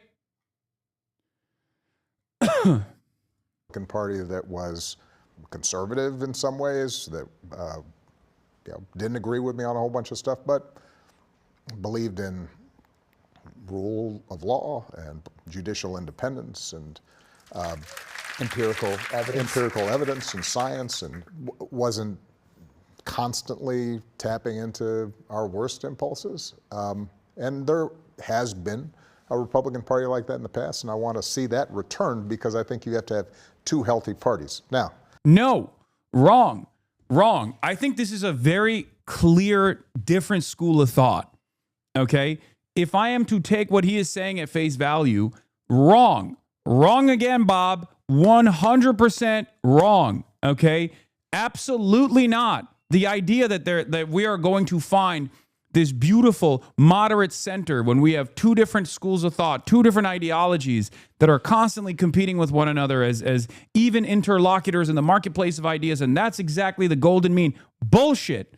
One, Republicans never operate with that mentality, and that's why they fucking win. Even though they have a toxic agenda, even though they have horrifyingly bad policies, they still win because they never come to the table with concessions in mind. That's number one. Okay? Number two, what you are describing is gridlock regardless. That's precisely what people hate about American politics in general. Like, even if this idea was correct, that there was actually like two strong parties and they were just like dishing it out and trying to find the perfect solution. Like, no, there's usually one solution that is actually perfect, the one that actually centers the working class. You don't want any opposition to that agenda. I don't want any opposition to that agenda. That opposition is the reason why we couldn't get the public option in the ACA. Okay? And that wasn't just a strong Republican Party that opposed it. They did all oppose it. There was also opposition within the ranks of the Democrats. Do-nothing Democrats. Or a sequence of rotating villains, specifically Joe Lieberman in his circumstance, that destroyed voting for the public option. Okay? There were corporate Dems who stood idly by and were excited at the prospect of destroying the public option. It's totally ridiculous. With respect to Democrats, I'm not as worried about this so-called rift between the left and liberals as you describe it. Like, I would, the best possible future where you have a true left party and the Republican Party is basically the liberal Democrats, okay? That is a much more productive, much healthier future trajectory for America, okay? Where you have a real socialist, communist, leftist, workers' party, and then the right flank opposition is the liberals, okay? The liberal Democratic Party, that is the current Democratic Party that behaves in the exact feckless way that the current Democratic Party behaves, constantly conciliatory to the demands being made by a much stronger party, okay? That's what I think. We absolutely should not have a fascist, illiberal Republican Party. We should not. The Republican Party, the Overton window in a perfect society would shift so far away from the current far-right perspective that it is centered around that the Republican Party would resemble the Democratic Party. Okay? Because I think that within the Democratic Party, and I would argue a bunch of independents and even some Republicans as well, there's an overarching belief in equality, fairness. If you work, you should be able to make a living wage and support a family and retire with dignity and respect. And we should not allow companies to just run roughshod over the rights of workers. There are a bunch of... Yeah, I don't think there's consensus amongst the Democrats for this, by the way. You'll never get the positions like that with, what is this, David Sirota? Obama unveiling an oligarch-funded shrine to himself and amid everyone in America being fleeced by oligarchs, and almost too on-the-nose bookend of a presidency that bailed out its Wall Street donors who were throwing millions of Americans out of their homes. Yeah, I mean, it's not surprising to me that is what's happening, okay? Things that we agree on, and it's really more of a question of, all right, what are the specific things that we have to do? You look at somebody like Mamdani, who I think is an extraordinary talent. He wants people to be able to afford housing in New York. Well, I would assume liberals in New York want the same thing. And so I don't worry as much about some of these issues within the Democratic Party. What I'm more interested in for Democrats. No, I think you only get away with saying something like this because in the United States of America, there is no political education, right? There is a real rift between the left and liberals, okay? There is. And that rift exists on not just the methods, but the ultimate goals as well, okay? The left broadly, starting in the United States of America, adjusted to the current understanding of American politics, starts at social democracy. I know a lot of people are going to get mad at me. They're going to say that's not an anti-capitalist opinion. In the United States of America, it gets treated like it's fucking communism. I'm sorry. Okay? And it ranges from social democracy all the way to full-blown anti-capitalism, Maoists, Maoist third worldists, Marxist Leninists, anarchists, right? All of this stuff. And for the most part, these guys are seen as unbelievable radicals. One of the greatest examples of is Zohran Mamdani, who was a democratic socialist, but his platform that he ran on to become mayor of New York was modest social democracy, right? Bernie Sanders is another great example of this. Like, none of these guys are actually advocating to seize the means of production. They're operating within the framework of bourgeois liberal democracy, liberal capitalist democracy, and in many respects, in many respects, they're trying to pull politics to a more sensible perspective. Okay, and that's what they're doing. That's what they're doing because adjusted to the mass politics of the United States of America currently, even that stuff is seen as radical by the media and obviously are oligarchs that consider any kind of erosion of their profit margins to be the most untenable reality. Okay? But there is a significant difference there, because I guess the most, like the easiest to understand significant difference is this. Are you willing to hurt profits or not? Okay? Are you willing to target profit centers or not? Even social democrats who want modest regulation on unchecked, unfettered capitalism, okay, will still say, yes, we should actually erode profits a little bit. I'll give you an example. Okay? When it comes to housing, even social democrats recognize that the housing bubble has to pop, right? Many social democrats still recognize the housing bubble needs to pop. This means that the existing inventory of housing that is treated as a speculatory asset, even though it's not supposed to be, it's supposed to be homes for people to live in, will actually reduce in value, okay? Liberals, by and large, do not believe in this. The Democratic Party, as a national party, will never get on board with this agenda unless we force them to, okay? And it's not just housing either. This is just one example that I'm using. Liberals, for the most part, do not want to harm profit at all. Social Democrats and the broad left, social democrats being the furthest right of the leftist movement, still are comfortable or outright demand a reduction in profits. Okay? That's it. If you put profits over the interests of people, you are a liberal and you are closer to the right, in my opinion, than you are to the left. So that's a big difference. That's a big ideological difference. We can use vague generalities all day, every day to say everyone has the same interest. Everyone has the same interest. Okay, Republicans have the same interest too then. After all, the reality of the matter is everyone wants what's best for their countrymen, right? Like the Republicans aren't literally saying, oh, we want to cordon off undocumented migrants and like drop them into concentration camps overseas because we want what's worse for America. Although the outcomes are worse for America overall, it's unbelievably violent, it's heinous, it's rude to say the least. But they're saying that because they think that's the best possible way to, make a better America, right? Make America great again. So technically, everyone wants what's best, but we just simply have a disagreement on the methods of arriving at what's best. Okay? You can say that you can extend that to all the way to the MAGA movement.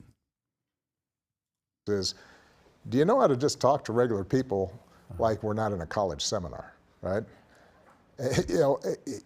Can you talk plain English to folks about? I think that's one of the powers that Mamdani has. That's correct. Is that he also, not only does he talk like a normal person, but he lives a normal life, but he names what is obviously wrong. Yes. And he goes, we should change that thing. That doesn't make any sense, and not have a bunch of gobbledygook around it. And so what I'm looking for... Is there a strict no gobbledygook? No gobbledygook. Here you should carve that into the wall somewhere of the Obama Center. You know what? No gobbledygook. Just talk. The building's not completed.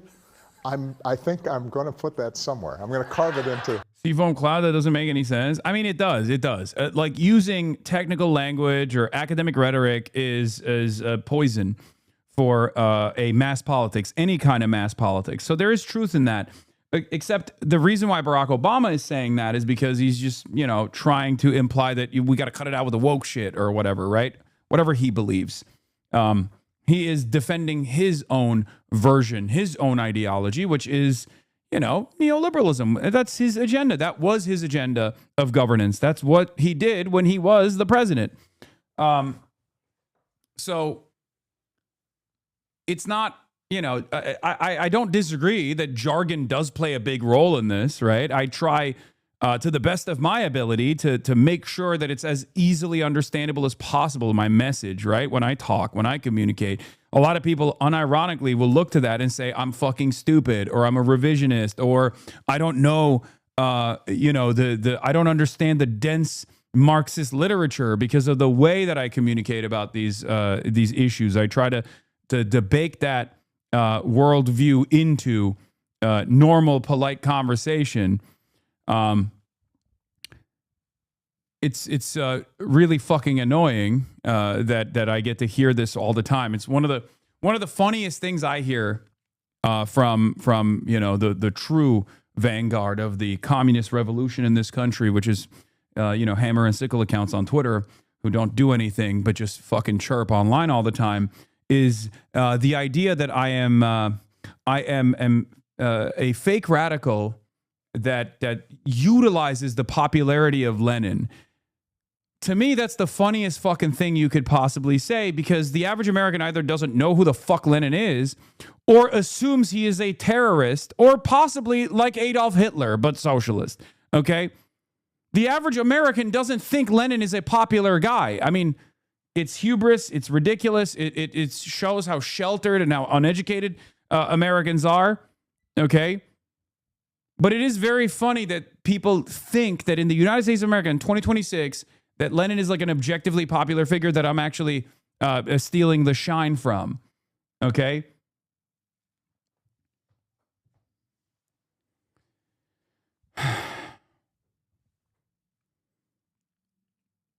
Yeah, people think Karl Marx is a dictator that killed 100 quintillion people. Okay? That's what Americans think.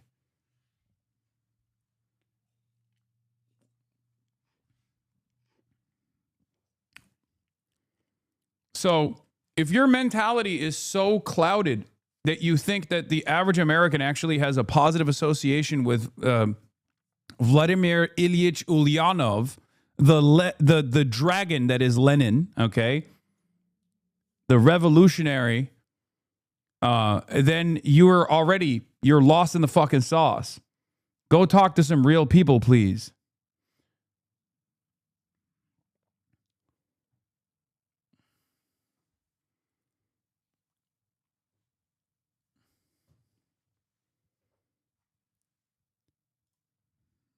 Now let's get back to Barack Hussein Obama. Some of the granite out here. Sure. No gobbledygook. Just talk like normal people talk. You know what? Like the rent's too high. We need to make the rent lower for people. All right. Earlier this year, you said of aliens. Yes. Quote, they're real, but I haven't seen them. Then you tried to walk it back the next day. No one believed. God damn it, Stephen. Come on. This was supposed to be a productive conversation. Ugh. And then we move on to aliens? Really? You're talking to the former president, the most popular Democrat in the country, okay? You have an opportunity to hear a little bit more about the distinction between the left and liberalism from his perspective. It's not anything that we haven't heard before from Barack Obama, obviously, but... And pussy too. And that too, obviously. But like, even then, I would like to have him elaborate a little bit on this distinction. And not like fucking, aliens or whatever. I don't even care to listen to the rest of this conversation. I don't care about the alien shit. Hedge fund CEO. Yeah. Real question, is Zohran more popular than Obama at this point? Probably not, but close? No, not even remotely close. Are you crazy? No. Amongst Democrats? No. Barack Obama is the number one guy. Okay? Across the board, I would say Bernie Sanders is probably the most popular politician in the country still to this day. But no, Zohran Mamdani is too green, too young, too new for most Americans to have a positive or even negative association with him. He is a very popular figure, and he's certainly very popular in New York City. That popularity is obviously going to go away. He's not the most popular anymore. Last message. Wait, Barack Obama's not?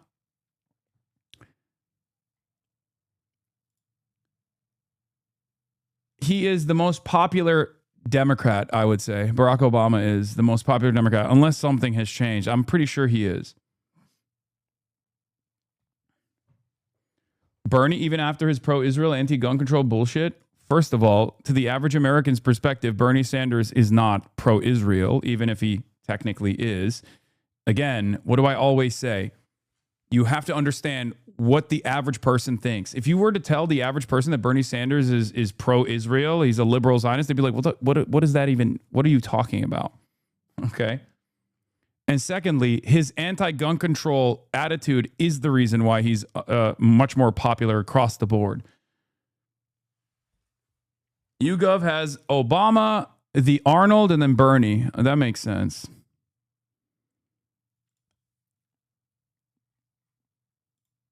Yeah, Barack Obama, his popularity is at 54%. Arnold Schwarzenegger at 54% as well. Bernie Sanders at 49%.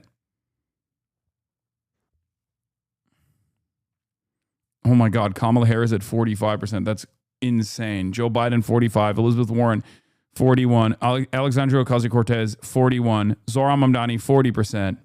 Hillary Clinton, 38. Charlie Kirk, 36%. Tim Walz, 37%.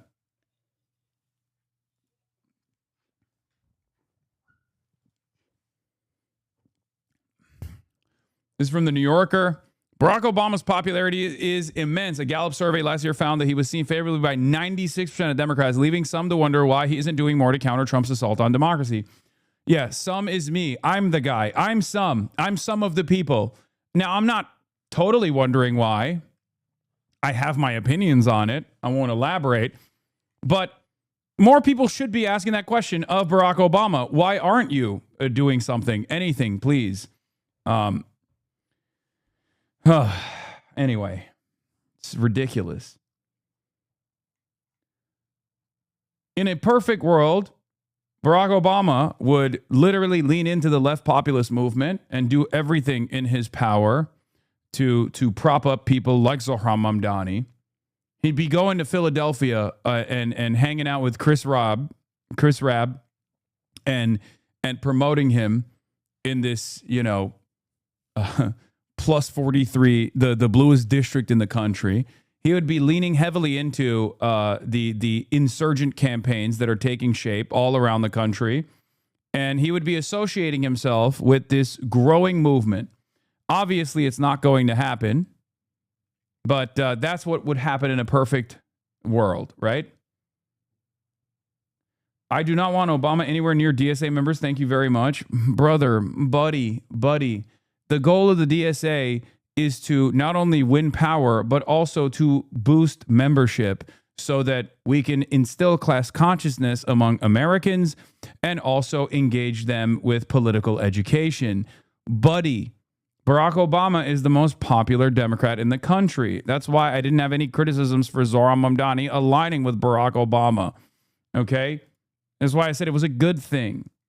Okay, what is your job? Your username literally says join your local DSA, and you're over here fucking gatekeeping people joining DSA.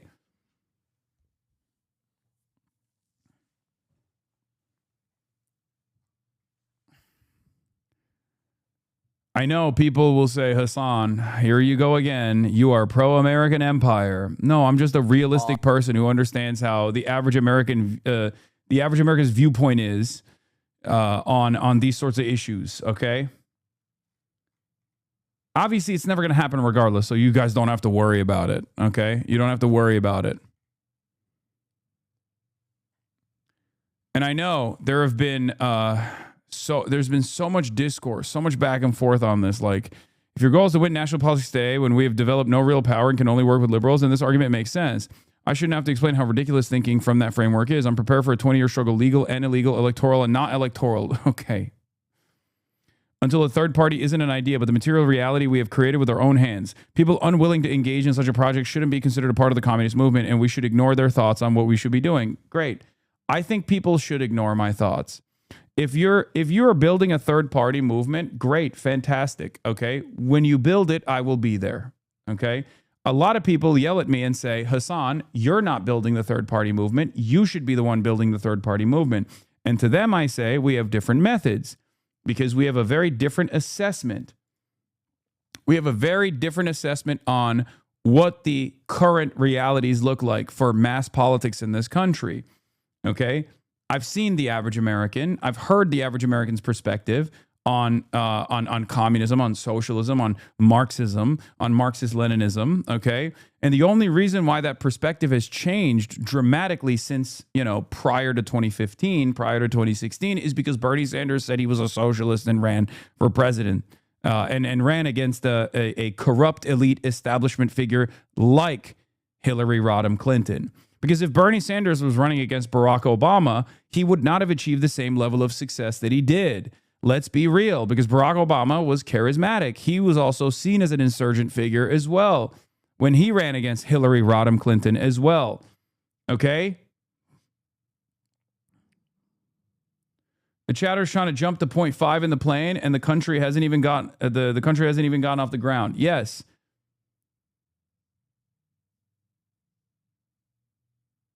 So that is the reality. I'm not saying, vote for Democrats, libbers, okay?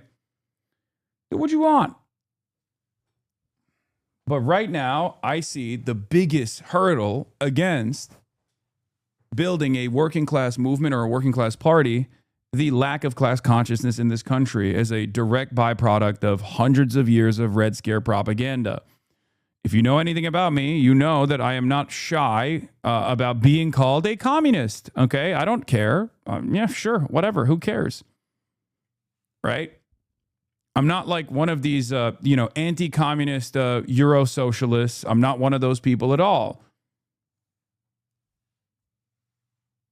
But I also am very cognizant of the hurdles that remain in front of people even recognizing their own socialist tendencies. Sometimes you have to reduce the language down to its bare bones, okay?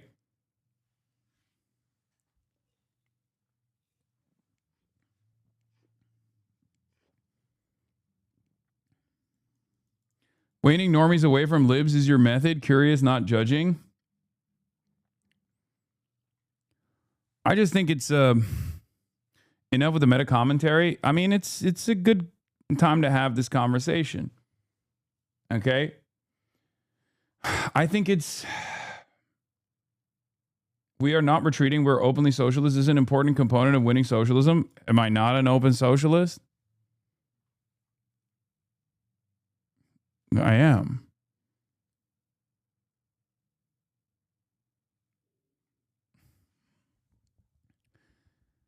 I've described it over and over again.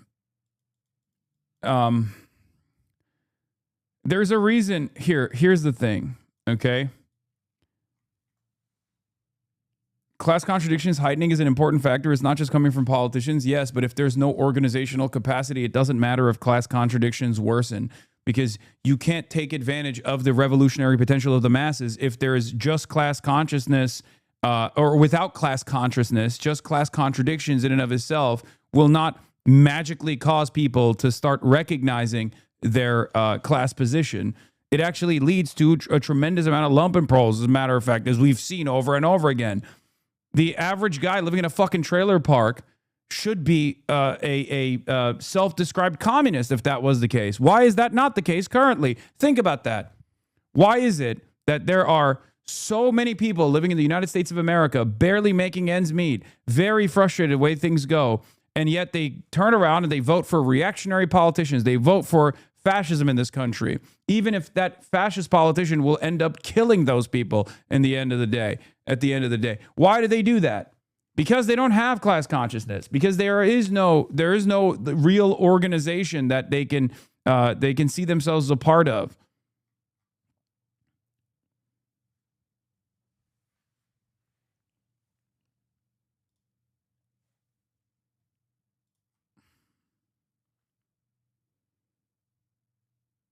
Former left-leaning Lib Dem here, now DSA 100% because of the curiosity spark watching the stream. Yes, that's my goal. That's what I continue doing.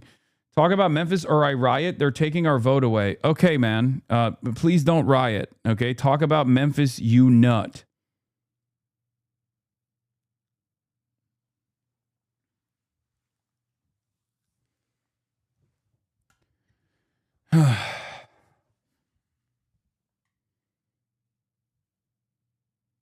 We are not progressive. We are socialists. We are at war with the Obama wing of the Dems.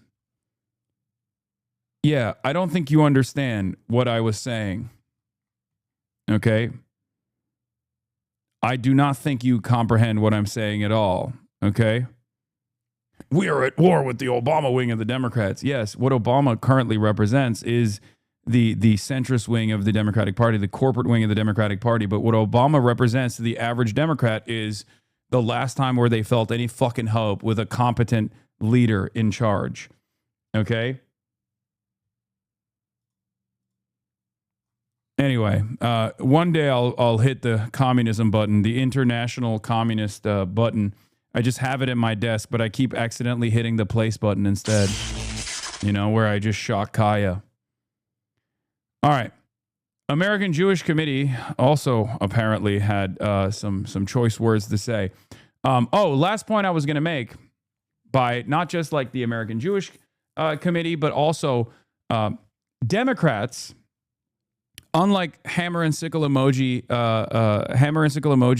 users on Twitter, Democrats, corporate Democrats specifically, are actually, hate to say it, much more intelligent than many of these other Twitter posters are.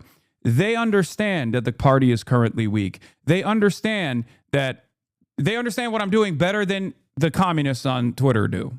Okay? And that's precisely the reason why they do everything in their power to make me into a toxic figure. Okay? A figure that people must avoid. A figure that politicians never should go around. Okay? Dude, you are losing it, Hasan. Wait, what?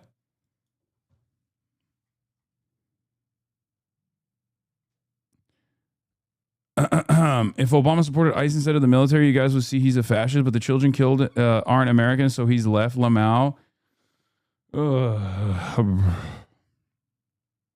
Yes, I'm losing it. You're right. Yes, you're right.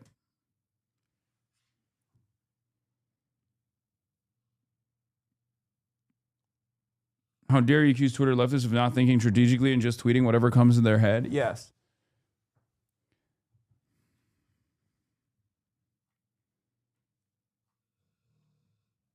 TikTok defending you.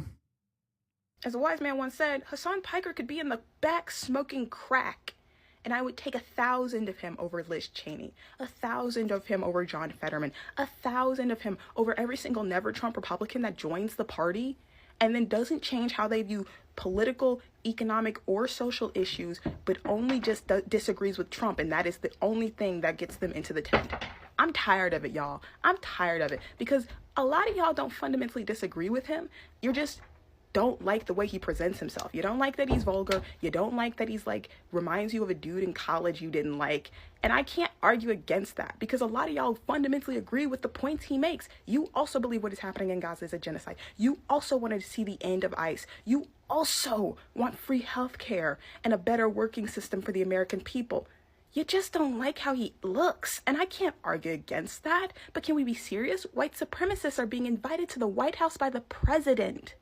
As a wise man once said, Hasan Piker could be in the back. It's true.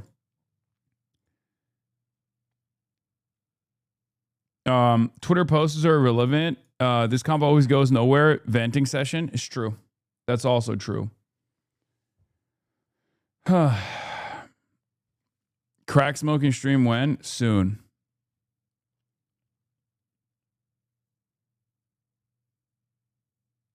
Anyway.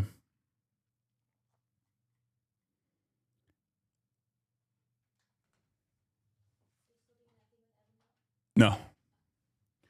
Ironically, the smooth bearing response to you highlights exactly why the U.S. left isn't ready for whatever these LARPers are advocating for. Yeah, there is no organizational discipline. There is no class consciousness in this country. Before you build that, there will never be a active, robust, successful working class party or a working class movement in general.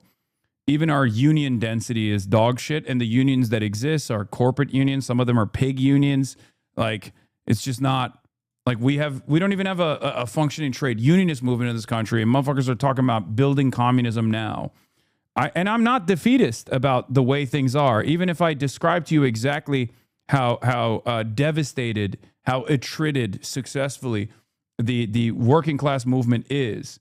Okay? Yeah, Lenin's party was tiny before 1917. What's your point?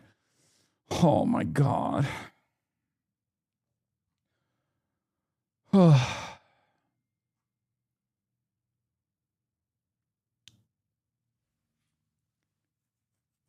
Brother, you are comparing the material conditions in Tsarist Russia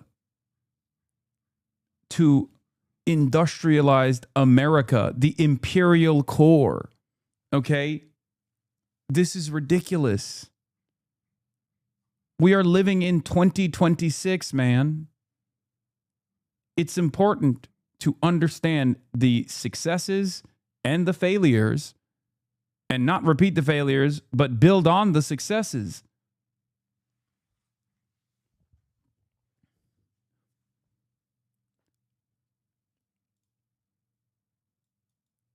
You speak as if your method has achieved success. If you wait for the conditions you speak of, it will never come. What do you mean, wait for it? What do you mean, wait for it? Am I waiting for it? Does it seem like I'm waiting for it? The point here is you are waiting for it. Okay? You're not doing the fucking work. That's the problem. Many people are not doing the work. All they're doing is chirping at someone who has perhaps the same goals, okay? Perhaps the same have you brought upon increase in unionization rates? Okay. Chatter, let me ask you something super serious here. If you think that I am unsuccessful outright in, delivering any sort of material change, okay, then you're first of all, you're agreeing with me. You're agreeing with my perspective, okay?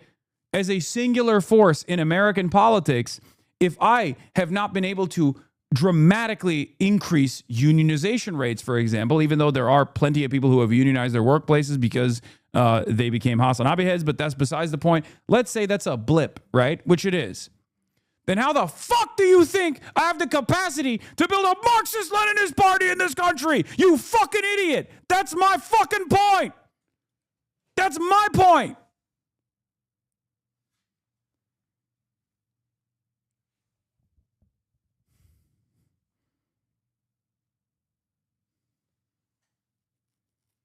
I don't think you're wrong. I don't think you're right. I think you speak so condescendingly when your methods haven't achieved anything. Your methods are not even methods. You don't have a method. All you have is chirping in a fucking Twitch streamer's chat that you also recognize, just like the Twitch streamer does, has no fucking power.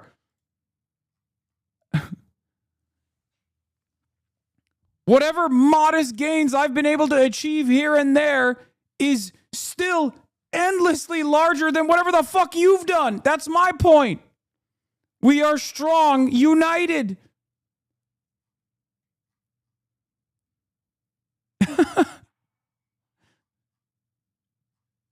That's it. That's my point.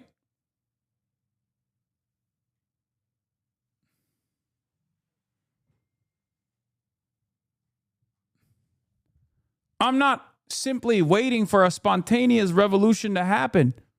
Okay? I'm trying to build the necessary organizations for when those contradictions worsen as they are currently, so that people have the necessary tools. First is awareness of your class. Then comes political education. Then comes robust organizing efforts and labor militancy. We're not even on fucking step one. That's the difference. Some of you are fortunate enough to have arrived at these conclusions, but you unfortunately don't realize others are nowhere near where you're at. That's the whole point.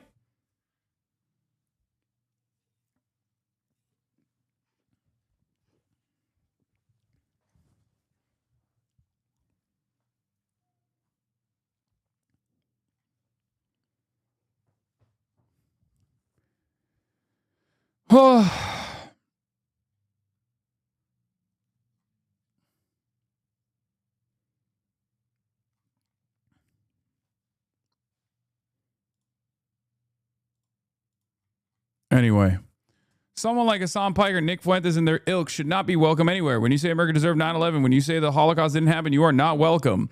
At the Milken Institute Global Conference, Ted Deutsch spoke out strongly against the explosion of anti-Semitism in online spaces. Man, what the fuck does America deserve 9/11 have to do with anti-Semitism? Like, what is that even? Why are you tying those two things together? One is directly anti-Semitic, saying the Holocaust didn't happen, which Nick Fuentes regularly traffics in Holocaust revisionism, Holocaust support, you know, whatever you want to call it. But what the fuck does this have to do with anti-Semitism, dumbass? Social media companies have a duty to curb hateful speech on their platforms, just as politicians have a duty to shun extremist rhetoric from their parties.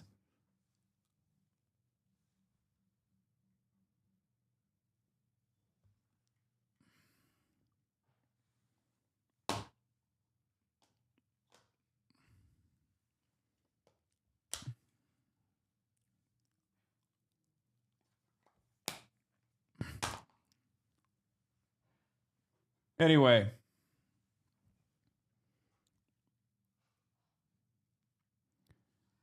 All right. Mayor Zohran Mamdani, billionaire Ken Griffith battle over pied-à-terre tax. Ken Griffith says Zohran Mamdani put the crosshairs on him and actually threatened his life. CEO Ken Griffin is once again taking aim at Mayor Zohran Mamdani as their feud over the pied-à-terre tax continues to escalate. And in just a few hours, the mayor will be making a housing announcement. Eyewitness News reporter Phil Tate is live in the Morrisania. I missed your reaction to Obama. How do I rewind? Wow, what a fantastic question, chatter. Right as there's a hype train going on, you can subscribe to the Piker Broadcasting Service, the People's Broadcasting Service, and support independent media. And one of the amenities you will get if you subscribe for $6 or for free with a Twitch Prime is the opportunity to rewind on the broadcast if you're watching on a desktop. Some of the other amenities include being able to use these emotes all around the platform. Or Vixandra, thank you for the 10 community gift subs. You can also gift subscriptions to others in the chat as well, others in the community as well. But some of the other amenities are the ability to send me links. There's no guarantee I will be clicking on those links, but you can do that.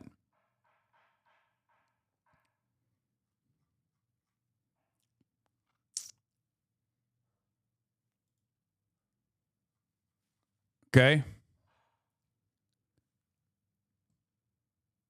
Let's watch. Section of the Bronx with more on all of this. Good morning, Phil. Yeah, Tanya, Pedro, good morning. In just hours, Mayor Mamdani is expected to appear outside of this Morrisania apartment building just right behind me, and that's as the city has reached a settlement against the property owner at around $31 million. Now, I just spoke with someone who lived in that building off camera who tells me that, yes, there have been a ton of issues from elevator outages, even to lack of heat and hot water. Meantime, we are watching the fallout of this feud between Ken Griffin and the mayor as they're not quite seeing eye to eye when it comes to those taxes on second homes that are quite expensive amid New York City's ongoing budget challenges. You may remember this video posted weeks ago from the mayor outside the home of hedge fund CEO owner Ken Griffin saying he should pay more taxes on his $238 million penthouse. Bro, this gives the game away.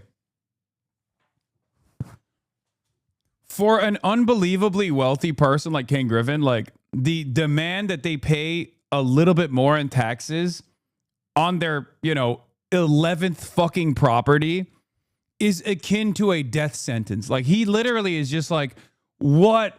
This is the scariest thing that anyone has ever suggested. Okay?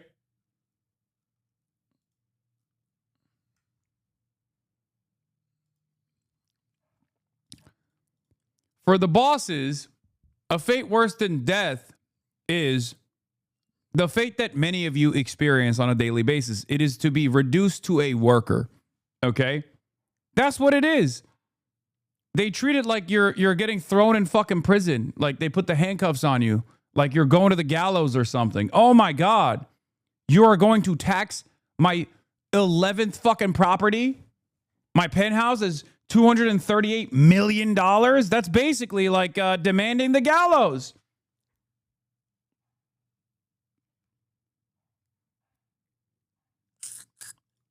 His chief operating officer had questioned whether a planned Midtown construction project would move forward following the attack on Griffin. The project, the redevelopment of 350 Park Avenue, that would create 6,000 construction jobs and more than 15,000 permanent jobs. At a conference in California, Griffin said he would probably go through with the project, but the mayor's video left him to expand his base in Miami, calling it an immediate and direct consequence of the mayor's poor decision. What the mayor of New York has made clear to my partners, and principally my New York partners, is that we need to double down on our bet in Miami because we want to be in a... Yeah, that's not going to happen, big dog. I know for a fact that's not going to happen. Good luck. Have fun with that, okay? David Dane says, I was in the room and it was impossible for there to be more whining in his tone. He pretty much compared having his high-rise apartment in a video to Trump assassination attempts. Yeah. Here is Bronco Marcetic from Jacobin. Why is nearly a 60-year-old businessman talking like this? Here's the quote that he had. Looking at what Mamdani did to me and more broadly is doing to the city of New York is triggering the trauma I went through in Chicago.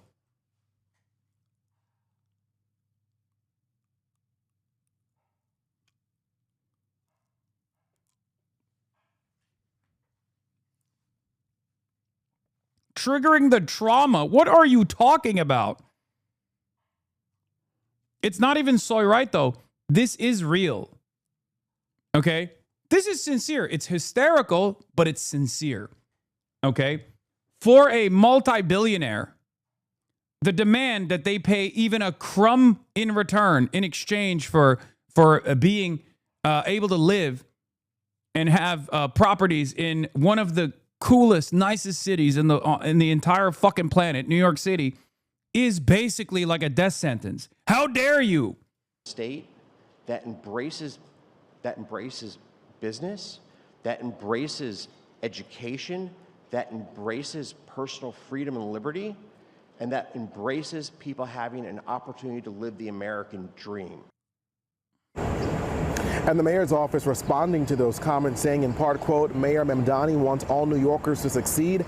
That includes business owners and entrepreneurs who create good-paying jobs and makes the city the economic engine of America. It also includes Ken Griffin, who is a major employer in our city and a powerful figure in our economy. Yeah, Mamdani's tax the rich slogan is just as hateful as racial slurs, New York real estate titan says. Stephen Roth, the CEO of the real estate giant Vornado, was sharply critical of Mayor Zohran Mamdani. Creepy and weird is what Ken Griffin had to say Tuesday at a conference about Mamdani's campaign-style video touting the tax outside the hedge fund manager's $238 million penthouse. Stephen Roth, the CEO of real estate giant Vornado, went further Tuesday on an earnings call. I consider the phrase tax the rich when spit out with anger and contempt by politicians both here and across the country to be just as hateful as some disgusting racial slurs, and even the phrase from the river to the sea, Roth said, refer to the pro-Palestinian phrase. Oh my God.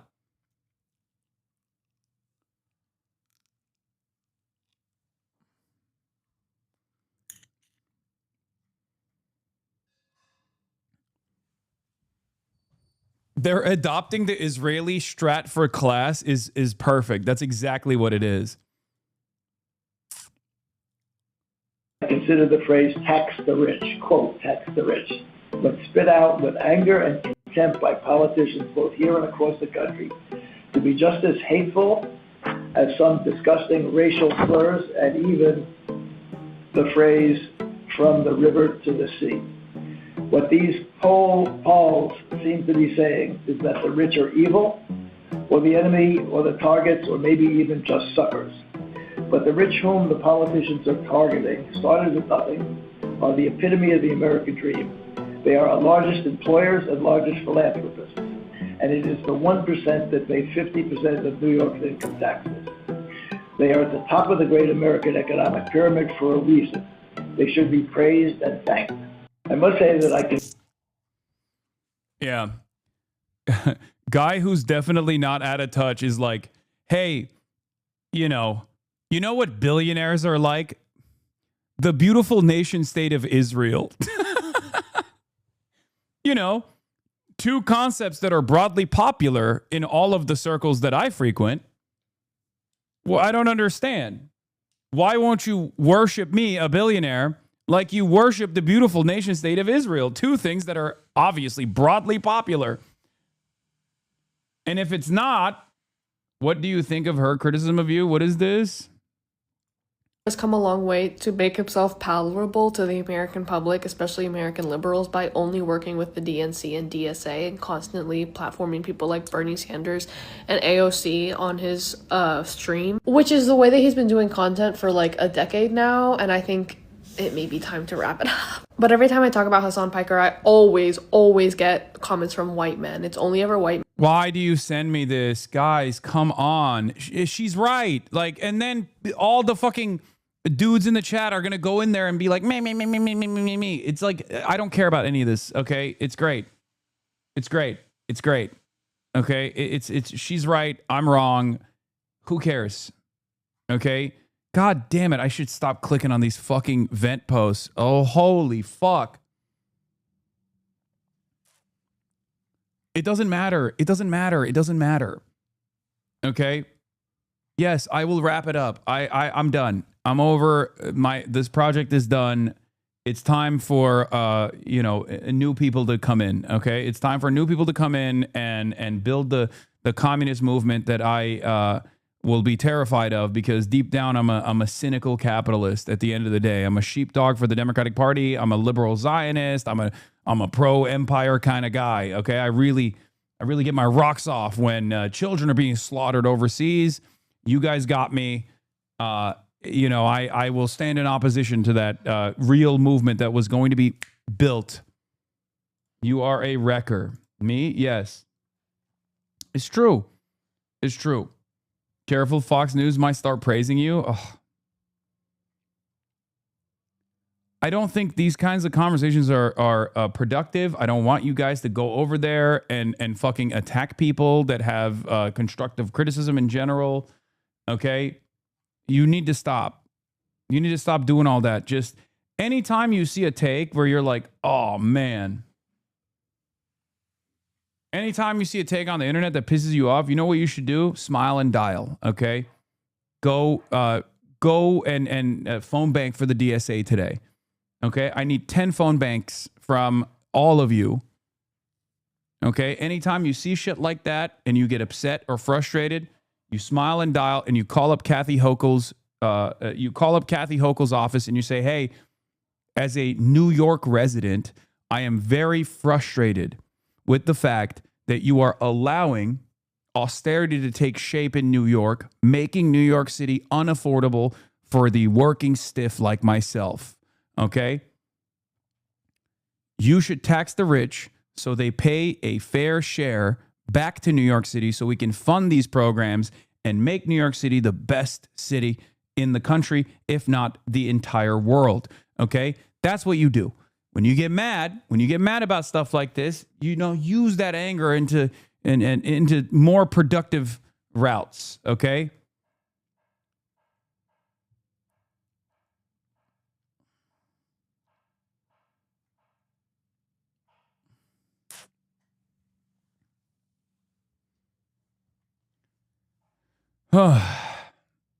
Every time I call my New York politicians, they hang up on me.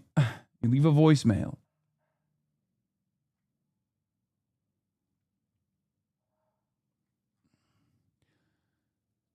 Shocking stuff from the CEO of Vornado Realty Trust on his latest earnings call is not so shocking. If you know how these guys think and operate.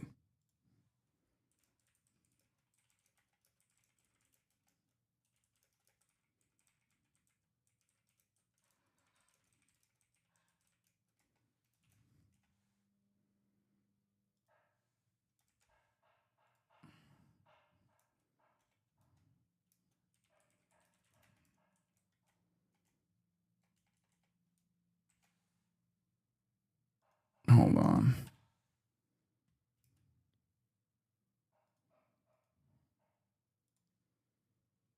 Starting to think he called it Vornado on purpose to align with the kink. Anyway, start stream. No. She won't listen. What? Okay, stop. Stop criticizing the other person, okay? Stop criticizing the other person that I accidentally clicked on. Please. No more fighting, okay? You're not advancing socialism or communism or whatever the fuck when you also go into the replies of someone who's criticizing me. It's just as unproductive, if not even more unproductive. Okay?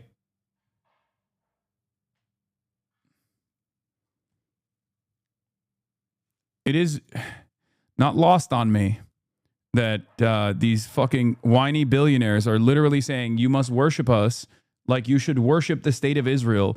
Two entities, two concepts, two groups that are unbelievably unpopular with the working class. But they don't recognize that because they only go to the fucking Milken Institute. They never actually react to the average Joe. They never actually are around regular folk. They're so unbelievably removed, far removed from the working class individual, the ordinary stiff, okay, the average Joe, that they can't even comprehend what the average person thinks about billionaires or fucking Israel. It's hilarious. Matt Stoller says this whiny billionaire just drove Spirit Airlines into liquidation. He's now trolling the mayor of New York City because he doesn't want to pay taxes. Oh, and he got Florida legislature to strengthen non-compete agreements so his hedge fund employees can't leave. Great guy. So where does that leave us at 350 Park? That leaves us with the fact that we went to Miami and revised our building plan to make it a bigger office building. You're bailing? So what do we do at 350 is still a point of discussion internally. But what is no longer a point of discussion is that Miami is now, you know, when we moved from Chicago, there was a debate between New York and Miami. It's unquestionably true that we made the right choice. I'll leave it at that. It's unquestionably true that we made the right choice. And now what the mayor of New York has made clear to my partners, and principally my New York partners,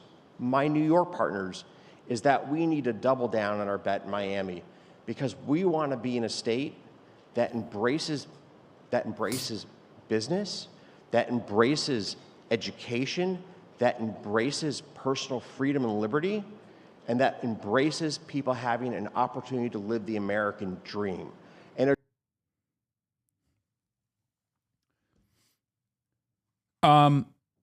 yeah, here's the thing, okay? The reason why, look, there's this concept of the Laffer curve, right? The idea that if you raise taxes so much that you end up diminishing taxable revenue because wealthy people will find ways out of it and they'll leave and they won't actually pay those taxes. Now, in reality, that's not what happens at all, okay? And perhaps the greatest example of this being bullshit is the fact that currently wealthy people have the capacity not to live in California and yet still choose to do so, even though California taxes are far higher than other states. The reason why they still choose to live in California is because California is fucking awesome, okay? And part of that is because there are places where there's higher taxes that also have higher quality of life. Okay? When these people turn around and say, oh, we're going to go move to fucking Miami, okay, have fun, right? Have fun with that. You're probably not going to. As a matter of fact, during COVID, a lot of upper middle class people moved to places like Miami, moved to places like Texas, and now they're coming back to these big urban centers. Okay? Now, here's the thing. Is there such a thing as like as too high taxes? I guess there could be, right? There's reasonable debate on this. We are nowhere near that percentage right now. I believe the Goldilocks zone is like what? Top marginal tax rate being at like 70%. Currently, it's 34, I believe, or 35. So we're nowhere near that. It's at half of where it could be. Okay, so the notion that like we are so cruel and so ruthless to the wealthy is fucking idiotic. Okay, it's a lie. It's a lie advanced by corporate media because their job is to defend the interests of super rich billionaires and millionaires. That's the thing. Okay? That's the reality. The notion that the super wealthy will leave if they have to pay a higher share of taxes is completely ridiculous. It's utter nonsense. People in New York already pay a higher percentage in their taxes. The super wealthy already pay a higher percentage in their taxes, and they still choose to live in New York. Why? Because it's fucking New York City. Okay? So Zohran Mamdani's agenda in New York City that Kathy Hochul should absolutely get on board with, because it is broadly popular, it's unbelievably popular, is to make the city more affordable for the people that are working there at the behest of these billionaires and millionaires. It's that simple. Because eventually, if you drive up inequality, if you keep pushing austerity, if you keep reducing the services the city offers that require taxable revenue, okay? If the roads are filled to the brim with potholes, if the buses don't arrive on time, then you have a less productive workforce as a consequence of that. That actually hurts the productivity of these mega corporations in the long run.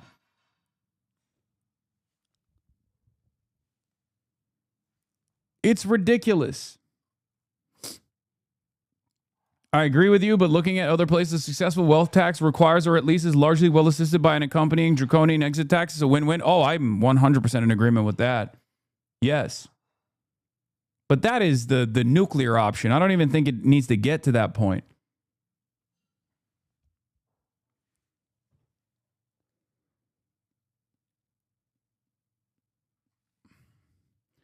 So these guys, when they say, oh, we're leaving, it's always like one or two people, you know, like the Google CEO leaving California because he's unbelievably mad about the wealth tax, the one-off billionaire tax, the one-time billionaire tax. It's always just a couple people here and there. The idea that there will be an exodus of the super wealthy from these places is ridiculous. It is a lie. It has never happened, and it will not happen. Okay? Because these are expensive places to live in, and have already higher percentages of taxes for the super wealthy already, because they're nice places to live. That's where a lot of the highly educated workforce is already living and operating in. It's important to make sure that those people are more productive. It's important to make sure that those places are livable for the average Joe, for the working class person. Someone's got to fucking make your coffee, right?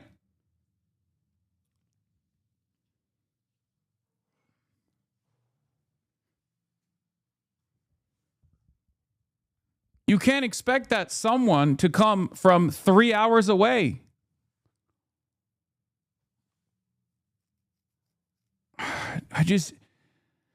I can't stand the amount of greed demonstrated by these people. It's unbelievable. You just said that? Wow. Wait, what is this? Okay, I have a problem with this wealthy dude, Hasan, preaching the good gospel when this wealth is a part of the problem he criticizes. Cali is no socialist light environment. They gave us the billionaires Google, Meta, and Bezos. Wait, what? Yeah, regular people can't afford California. Why they moved to Texas? What? You just said that? Elitist as fuck? Wait, what did I wish we just had I just wish we had a worker version of you. Buddy, there are worker versions of me. They exist all around. You just fucking tune into me instead. Okay? You tune into me. Because this is my job. This is what I do. Jesus fucking Christ, dude. Yes, because I have a people-funded broadcast, I have the freedom to be able to fucking chirp all day. There are tens of thousands of people who feel the same way that I do, who communicate the same way that I do, in this chat right now. The problem is they're stuck fucking delivering Amazon packages. So you are not going to hear from them. So my job, or at least what I try to do, is offer a voice to their grievances. And you sit here and you fucking complain, but walk the talk. You're a millionaire. What are you saying? What are you saying? Go work a fucking distribution facility so you don't hear what I have to fucking say? Is that your argument? Shut the fuck up! Fuck!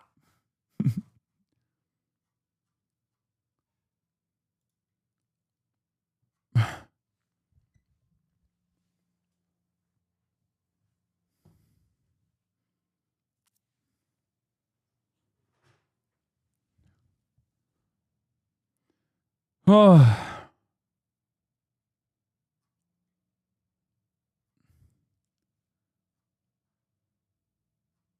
It's just aesthetics at the end of the fucking day. That's it.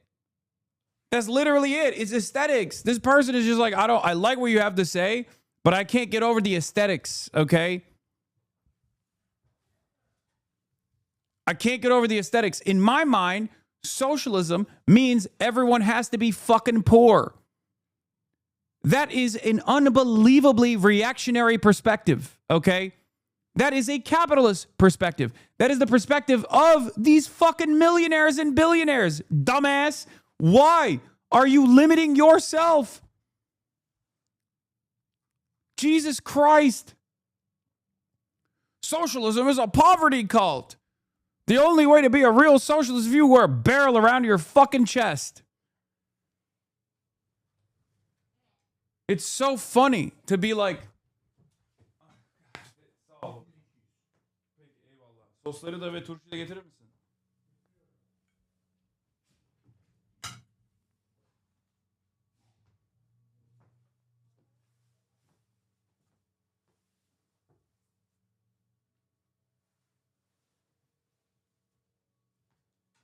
Oh.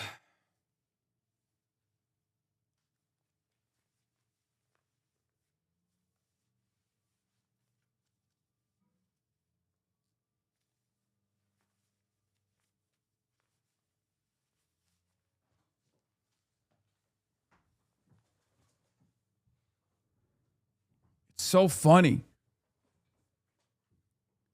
All of this ends up being, hey man, I think you should advocate for what I perceive is your class position. Okay? That's all this is. Yeah, private chef, my billionaire dad. Evet. So. All this is, hey, rich guy, why the fuck do you care? That's what this is. Is hey, rich guy, why don't you advocate for the fucking interests of the rich? Like I'm used to hearing. It fucks me up. Yeah, even my private chef is rich, dude. Fucking billionaire.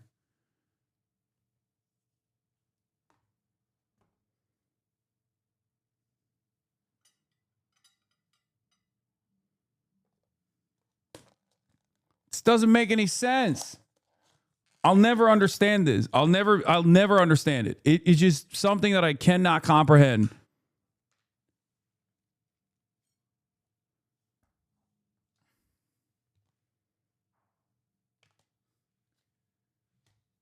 You finally made it on the list for April? What is this list? Oh, because this is the top 50 most viewed. I'm probably at the fucking end here. If I'm even on this list at all. I don't even see myself. I'm not on this list. Oh, I am. I'm at the end. Right above PragerU. God damn. That's whack.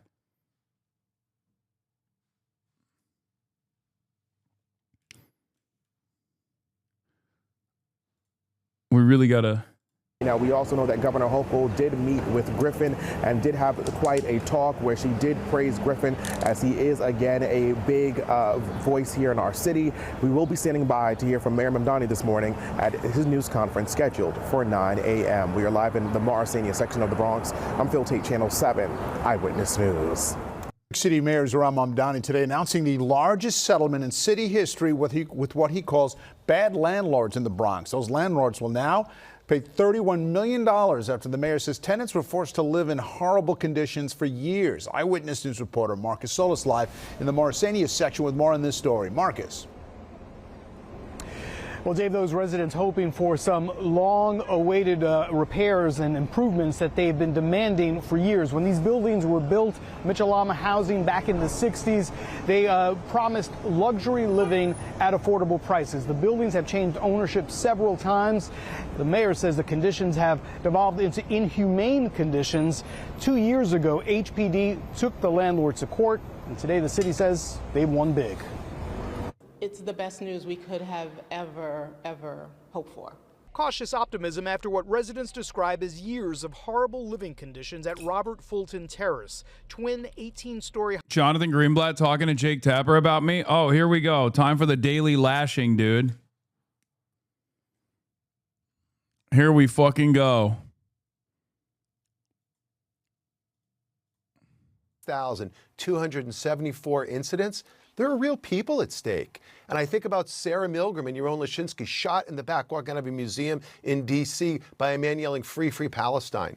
Is that left-wing? Is that Islamist? I don't know what to call that. I think about the student in Seattle, Washington, harassed by her classmates, telling her week after week with no interference from the teacher that Hitler was right, the Nazis should have done the job. Is that right or left? I mean, all of it is that wrong. right or left, and really? I think we need leaders on both sides of the aisle to say, especially to their own, enough with the anti-Semitism, enough with the hate. Pretty sure that's right-wing, man. A drop, a sizable drop in 2025 from the number of incidents reported in 2024, which is some good news in this. What do you attribute that to? Look, that is good news, and we welcome the fact that the overall incidents are down 33%. It's attributed to a few things, Jake. Number one, college campuses. We saw a 2/3 drop on college campuses year over year. I think that's a function of the fact that campuses started enforcing their policies, instituting new rules, part because of pressure from the White House. Not letting pro-Palestinian protests happen. Part because of pressure from groups like ADL with our campus report card that held them accountable. You also saw less because white they consider that to be an anti-Semitic incident. You That's also saw it. less bomb threats. So there's some good news.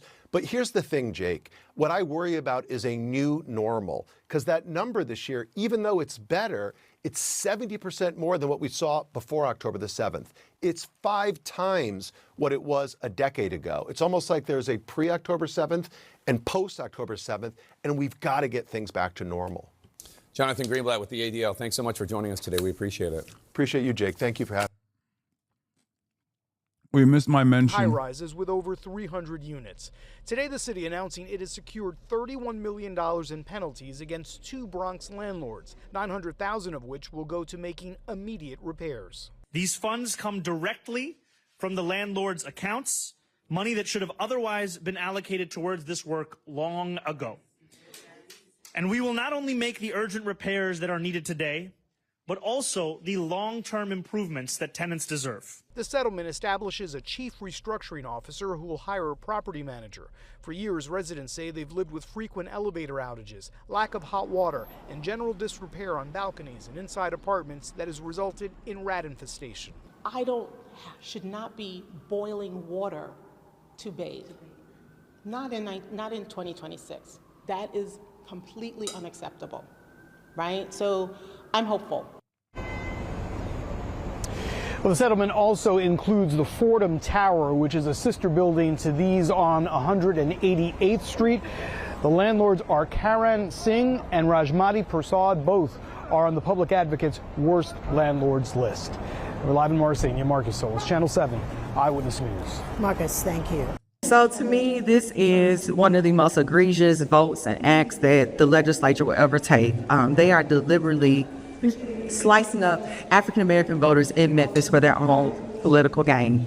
I am so hurt and angry at these actions. It's disrespectful to our ancestors and all the Black people who fought for representation, equal rights, who were murdered, who was lynched, who was beaten, all of the things. And we're going to sit here in 2026 and undo all the work that they have done for fair representation and fair elections. I am not happy, and I'm going to be giving this the best fight as possible this week. But it's time to roll up our sleeves and get to work. But this is downright racist, this is downright egregious, and we won't stand for it. Shame! Shame! Shame! Shame! Shame!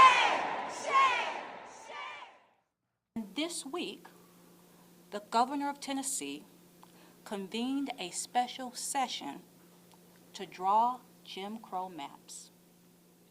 Not to support our hospitals, not to fully fund our schools, but to cut a jagged line between you and your neighbors, down your county, through your city, through your community, through your block.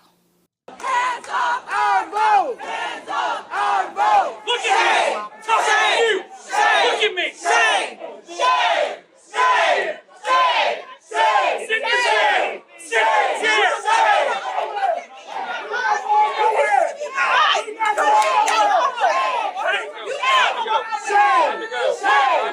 This is the bigotry that we've come to expect and understand to happen here. But people power is still here. We still have a voice, and we've got to use it every time we can. Do you support this kind of demonstration in a moment like this? What the hell else are we going to do? We have a white supermajority Republican legislature that is doing everything it can to destroy us. This is only going to happen once, and we're alive for it, and we all have to do something. And so if this is what folks need to do, then that's what they need to do. White supremacy is codifying itself in the state of Tennessee and all across the nation. This isn't coincidental or accidental. They're coming for black political power in Tennessee and Mississippi and Alabama and Louisiana. We're seeing the greatest purge of black power since the era of Reconstruction.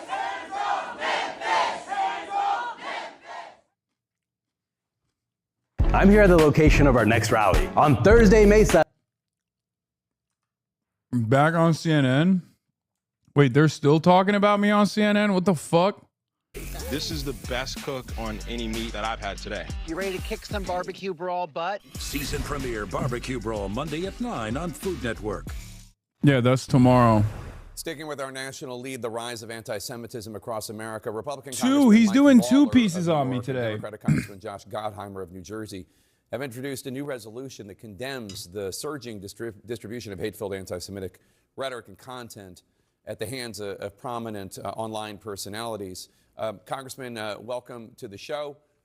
Thank you so much. Congressman Lawler, tell us about the growing influence. You focus on Hasan Piker on the left and Candace Owens on the right. Why did you focus on them, and how much influence do you think they have? Well, Jake, thanks for having both Josh and I to discuss this important issue. This is one that I think across the political spectrum, we have seen a rise of anti-Semitism, especially on social media, and a lot of it at the voice of people like Hasan Piker and Candace Owens and Tucker Carlson, among others, who are promoting anti-Semitic hate speech, who continually seem to engage in longstanding anti-Semitic tropes. This is why being a leftist sucks, by the way, because I have no support. As elected officials, regardless of party, I have no support from the Democrats. Call it out. I have no support from the broader leftist movement who say I'm a fucking Zionist. Meeting yesterday with high I just got you in my district. My chat. That's it. Questions centered around Israel, the war in Iran, and frankly, a lot of it focused on. This bitch said my name before Candace Owens on the anti-Semitism bill. Israel seems to be blamed for a lot of things that happen in the world, and I push back against it forcefully. But this is something that I think is important across the board. So, Congressman Gottheimer, obviously the First Amendment says Congress shall make no law establishing the freedom of speech or of the press. What do you say to somebody who wonders, are you not risking running afoul of that? It's one thing, as your last guest talked about, it's one thing to speak up and let your point of view be known. It's another to incite hate and violence targeted at others. Hasan Piker, Candace Owens, this is hate speech intended to incite violence, as was just pointed out, the ADL numbers which came out this year. And Jake, I'm really glad you're focused on this because these numbers are shocking, right? You're still up 70% of anti-Semitic incidents since October 7th. That's unacceptable. The hate in the streets around the country is unacceptable, as Mike just pointed out, and I'm grateful for his leadership here too. When you talk to young people, the people are pointing fingers instead of actually getting to the facts. And I'm our so resolution alone, is really dude. focused on we've got to take the temperature down. This kind of hate speech is unacceptable, and whether it's on social media or in the halls of Congress, we have to condemn it. People like Hasan Piker and Candace Owens shouldn't be out there campaigning with elected officials and being used and propped up as heroes when you have, Piker saying things like Jews are bloodthirsty pig dogs and inbred. I've saying never that said that. America deserved. I never said 9/11. Jews are bloodthirsty This pig is dogs. not This the is kind of fucking leadership bullshit. we need in either party. Well, Congressman Lawler, what do you say to somebody who might say, look, it's very easy to take on Candace Owens, it's very easy to take on Hasan Piker, but what about the politicians who campaign with them? Or the politicians who, well, Tucker Bernie Carlson Sanders spoke at the Republican National Convention in 2024, that by going after these individuals and not the folks who enable them, the people who join them on the campaign trail or such, you're doing something easier than what would need to be done. First of all, these folks are grifters. You look at somebody like Candace Owens, she's making about $500,000 an episode spewing this hatred. And they foment this hate to make money. And one of my opponents, Effie Phillips Daly, was just on Hasan Piker's podcast and was criticized not just by me, but by the 4 county Democratic chairs for embracing somebody like Hasan Piker. And I've called out people in my own party like Marjorie Taylor Greene, one of the dumbest people to ever serve in Congress, who talked about Jewish space lasers and continues to engage in anti-Semitic tropes. The fact is, in both parties, we need to call out this extremism. We need to demand better of our elected officials and really hold these individuals that foment hate to account. And I think Mike's right. We got to call it out, and even if it's of our colleagues, you've got to call it out when you see it, when you see anti-Semitism, and say it's unacceptable. It will poison any political party. We've seen it happen on both sides, and we've got to stand up. And that's what Mike and I, and by the way, 20 of our colleagues who stood with us in this legislation, that's what we're doing, is standing up to this. All right, Congressman Josh Gottheimer of New Jersey and Mike Lawler of New York, thanks to both of you. Appreciate it. From bipartisan politics to Trump and politics, new election results underscore his influence and power in the Republican Party. Can the momentum continue? What do I fucking say? What do I say to this, dude? God, I hate this shit so much. Fuck Jake Tapper. Fuck Mike Lawler. Fuck Josh Gottheimer. Bought and paid for by Israel. Bought and paid for by AIPAC.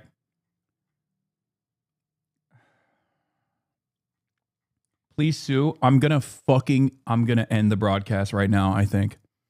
If one more dumb fuck in my chat says, please sue, I'm just going to end it. I'm going to end it all. I'm going to end my life, okay, in a video game. There's no world in the United States of America where you can pursue litigation of this sort as a fucking public figure. Some of you do not comprehend that, okay? Please.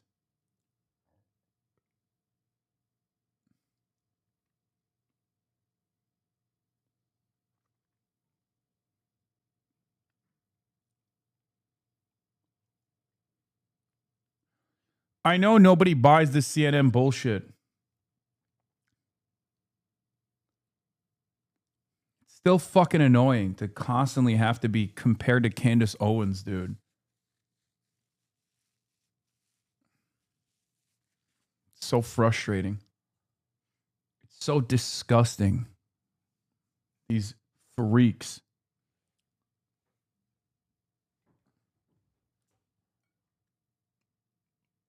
My parents think you're an anti-Semite. My parents do. Okay, great. Well, maybe you should do a better job of fucking explaining to them that that's not the case.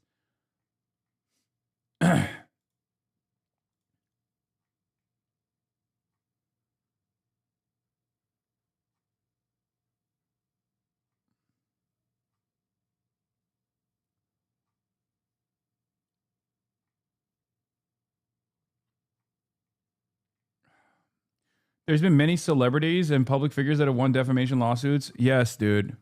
Against APAC, the ADL, at this level, there is no these kinds of statements are specifically tailored in a way where a public defamation trial will not benefit me in any way, shape, or form. I don't know why you guys think that this is like going to be successful.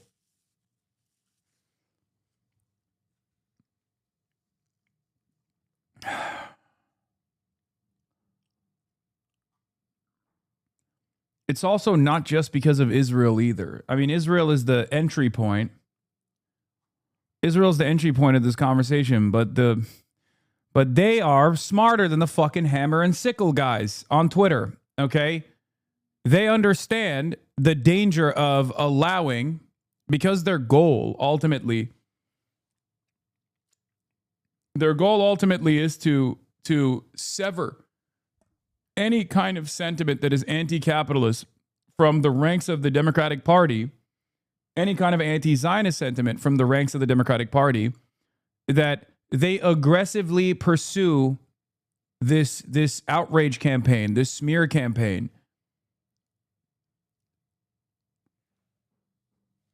You're literally letting Congress pass a bill to censor you without even putting up a fight. Okay, I'm done. Mods, you can ban people that are just making dumb fucking suggestions. We can do that now. I was wrong to say let's let it ride today. Let's see where it goes. I feel like I'm getting fucking baited by the dumbest people on the planet.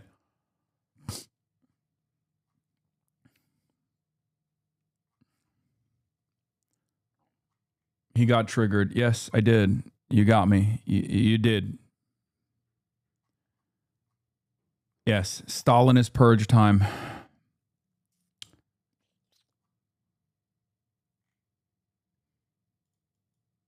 You are a horrible rich man. You should feel shame, but you were not raised that way properly. Just censor the audience again. You are not with the U.S. You are the same as Candace. You're not like we are, Hasan. You are like Candace, not any of us. You mock us, slander us, and lie about us.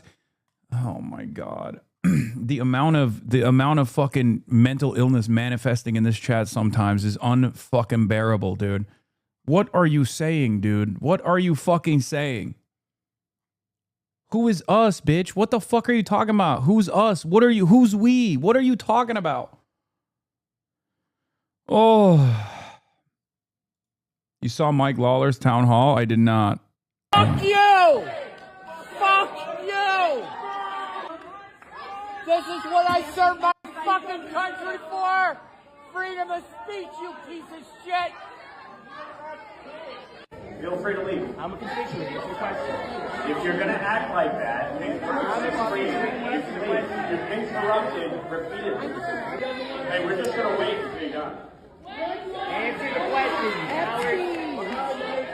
Freedom of speech, That's dude. freedom of speech. Let him stay. Let him stay. Let him stay. Let him stay. Let him stay. Let him stay.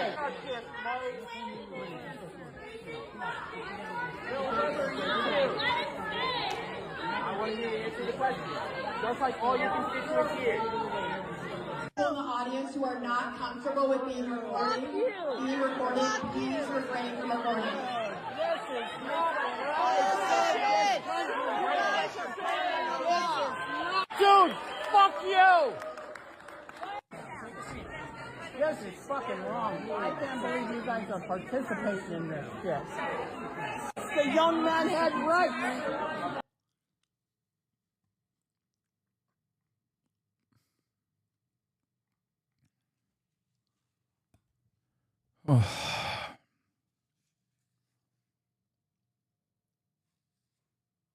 Unironically, Hasan just did the exact same thing. Yeah. Exactly. Yes. These anti-Israel protesters criticizing a pro-Israel politician is exactly the same as dumbfuck chirpers in my chat that are literally just trying to annoy me because they've recognized a moment of emotional weakness because I'm so fucking frustrated that after 3.5 months of being smeared on the goddamn timeline by every fucking mainstream media outlet, there are still people who are coming in here to be like, oh, no, just fucking sue. It doesn't work that way. Okay. In the United States of America, it's unbelievably difficult. There is no guarantee. They know it too. That's why they hit it on a totally personal issue, like that they're saying they believe I'm anti-Semitic. Okay. You think I haven't thought about my fucking options here? I have.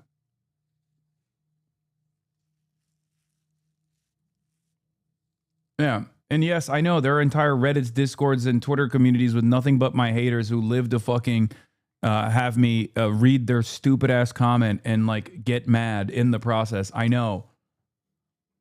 I just want what's best for people, man. It sucks so fucking bad to just like be professionally misunderstood all the goddamn time. It's so fucking annoying. And stop falling for it. You will never understand what it's like. That's just the reality. Okay. You're not in this position. I will never be able to communicate it to you. Okay. It's just virtually impossible. This is an unbelievably sophisticated machine that never stops. It's day in, day out. It's backed by a shit ton of people who have nothing else to live for. And you're over here making it seem like I'm just too weak.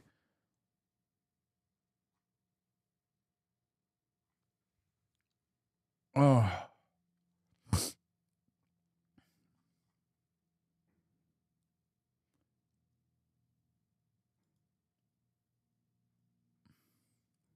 The bad news, because I'm always honest about where the bad news is. Representative Gottheimer admits that the left's disdain for Israel is a growing cancer. 4 years ago, he said this. The bad news is it's becoming increasingly loud on some pockets of the far left of our party are very critical of Israel and very critical of, as you know, of the relationship and using intersectionality and phrases like apartheid to talk about Israel. And it's a very, very small group of people. I want to be very clear about this because people think it's taken over the Democratic Party. That's just not true. It's a very small cancer, but it's a growing cancer. And the issue I worry about more than anything is that some of my colleagues, when I call them now to join on something, they'll say, listen, Josh, you know I'm with you. You know that I'm going to vote with you. I always stand by Israel. But, you know, I just don't feel like getting beaten up. I get beaten up so much when I come out and support. So I'm just going to lay low, if you don't mind. I'll be there in the vote, but I don't want to sign the letter. I don't want to speak out publicly. I just want to lay low. That's what I'm worried about, because the reason they're refusing to speak out and are laying low is because they just get the snot beat at them when they stick their head above the parapet. And you know, that's... He's talking about being fucking pro-Israel. You know, listen, we see what's going on in college campuses. I'm here in a college campus right now. We see what goes on. Hasan, why do they matter? Like, who the fuck are these two fools? They're pretty irrelevant. We'll be out of office soon anyway. No, they won't. And also... they're representatives of a much broader problem here. Okay, the real cancer is Israel. Okay, it's not the anti-Israel crowd. It's actually Israel. And Israel has unbelievable amounts of money to throw in the direction of destroying the lives and livelihoods of its prominent fucking critics as a way to try to discipline the public. Okay? I'm eating this from every angle, every single fucking day. Look, I try to put on a strong face, okay? But holy shit, dude, it does fucking bother me because it's untrue. Okay? Lawler is most likely going to be replaced, hopefully with Effie. We got to work to phone bank for her, too.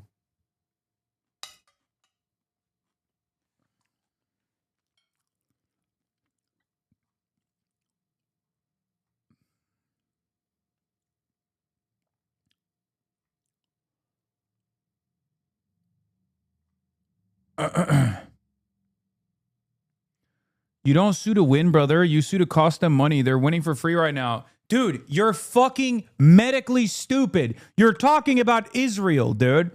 You're talking about the pro-Israel crowd. They've been able to buy the motherfucking government. They bought Donald Trump for $250 million. And you think I can put a fucking dent in that? Are you fucking stupid? The answer is yes. You are stupid if you think that that is genuinely a thing I have the capabilities of doing.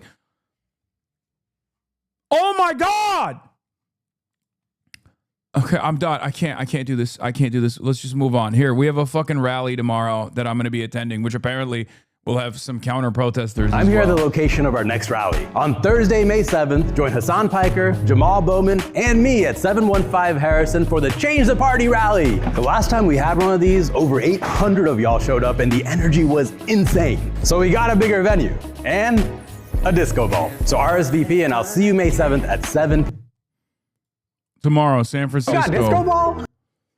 Okay, I'm skipping this.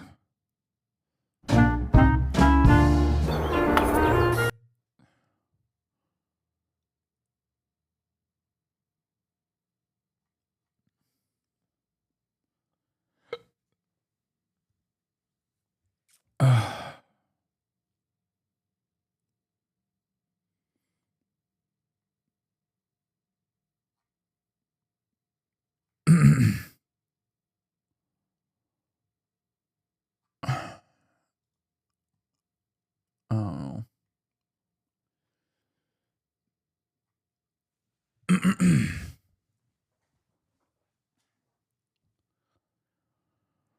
Oh.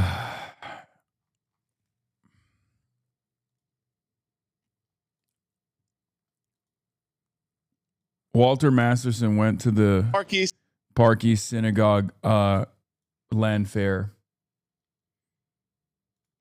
They're doing the same thing to Zohran about the land sale protest. He's saying it's too weak. Protests outside the Israeli real estate event in New York City where illegal land sales are being advertised.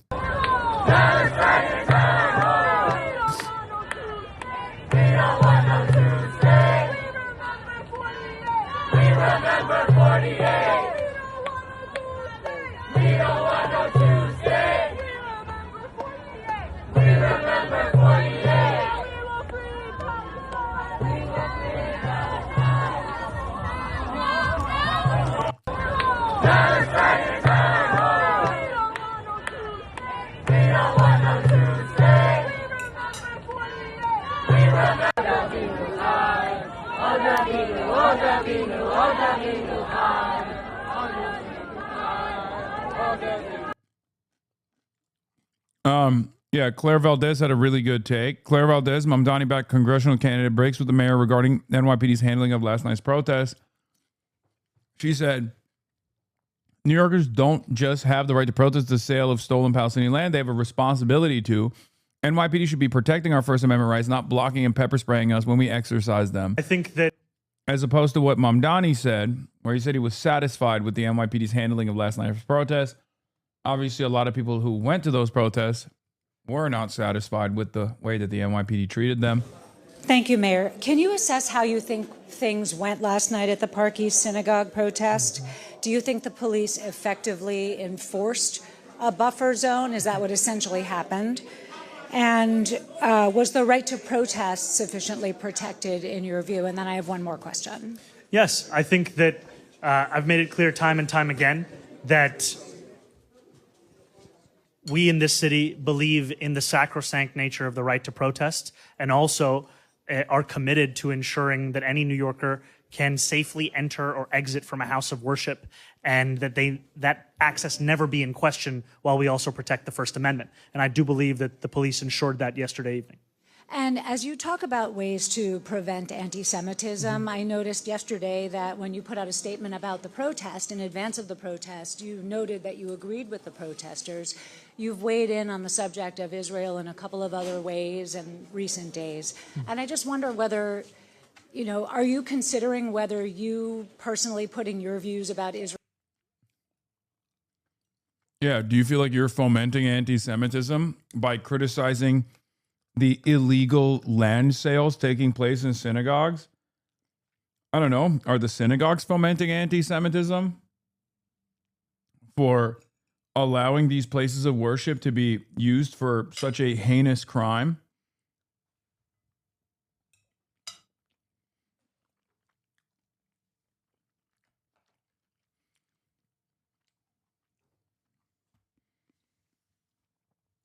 NYPD has so much power in New York, man. It's crazy. Israel out there is in any way fueling anti-Semitism in the city? Do you ever think maybe you should just not weigh in or just not bring it up? No, I think that critique of the policies of a government are very much separate from bigotry towards the people of a specific religious faith. And there is no tolerance for anti-Semitism. There is no tolerance for hatred of Jewish New Yorkers, which we have seen time and time again, whether it be in the graffitiing of swastikas on a number of homes across Queens recently. And I've also been clear to New Yorkers my honest opinions about the fact that when we have a real estate expo that is promoting the sale of land, which includes the sale of land in occupied West Bank in settlements that are a violation of international law, that is something that I firmly disagree with, and that I also believe that many New Yorkers firmly disagree with, because it has been at the heart of an ongoing effort to displace Palestinians from their homes. Hi, Kelly.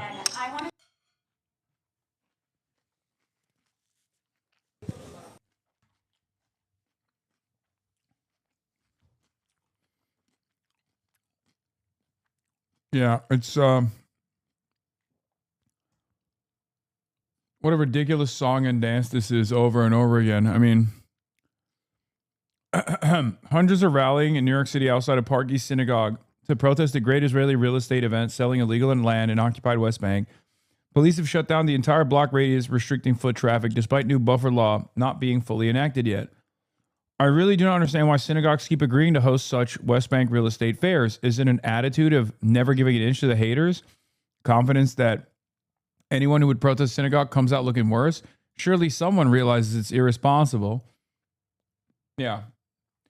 I think it's because they know no matter what happens, mainstream media will immediately present it as, look at these fucking scary Jew haters that are terrifying these worshipers of the Jewish faith and stopping them from entering the synagogue. It's just being used as a shield. Because let's be real, no one in mainstream media ever fucking takes a serious look at what's going on here. I mean, it's by design. They never say it. They don't say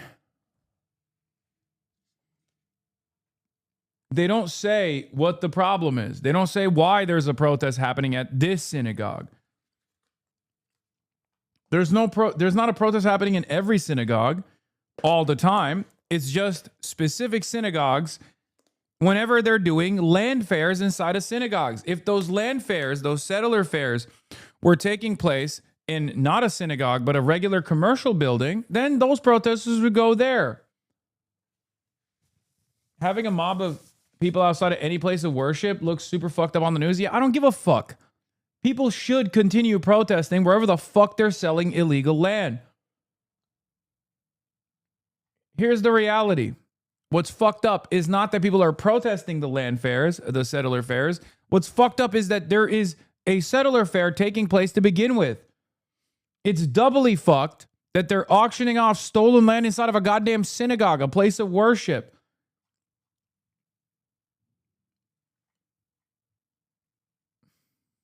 It's unfucking believable. When you're auctioning off land you stole, we'll lecture you however we want. I don't give a shit who you think you are. Yeah.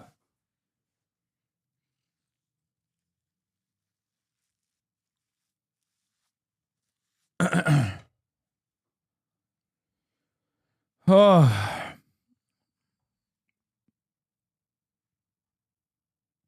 Mossad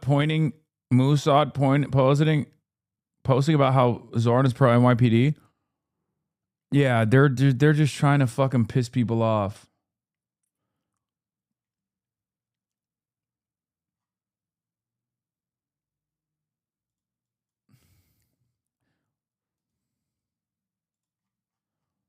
Dude, please never come back to this community ever again. Okay? Please never come back to this community ever again. Don't come back in a sock account. Just go elsewhere. Okay? You're not welcome here. I fucking hate you for saying that.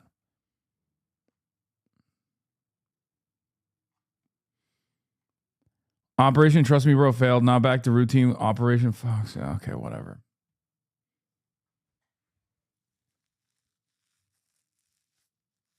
Oh.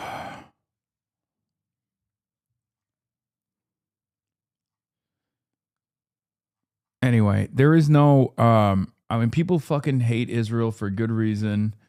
And that hatred is only going to keep growing. I mean, of course, unlike a Palestine flag or a keffiyeh, this is the logo of an FBI designated terrorist organization, literally. It's JDL, Jewish Defense League. It's a Kahanist organization. They've done actual instances of domestic terror on U.S. soil. NYPD Captain Wilson making political statements in uniform to members of the public knowingly on camera, denigrating New York City mayor, saying he's nonsense and expendable and not my mayor. Mayor Zohran Mamdani. You don't like Mamdani, but he's your boss. No. You want a minute? He's your boss. He's like temporary. He's your boss. No, is he your boss though? Is he your boss? He's total nonsense. He's your boss. He's your boss. Exactly. I don't want to minute. He's what? He's an embarrassment total nonsense. Yo, you saying your mayor is not my mayor.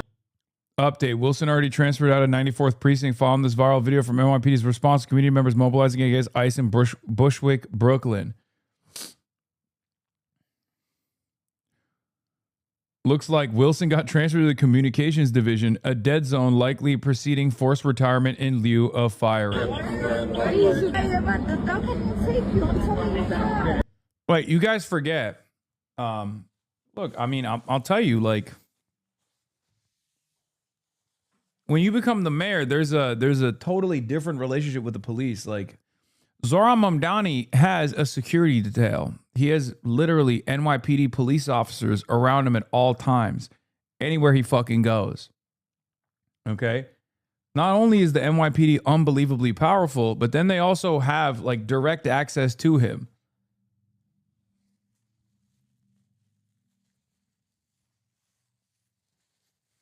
Yeah, the NYPD in the past has fucking kidnapped the mayor's daughter, Bill de Blasio's daughter, and doxed her.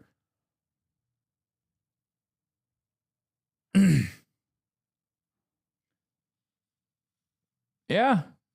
The Police Benevolence Association literally posted a dox of Bill de Blasio's child. Yes.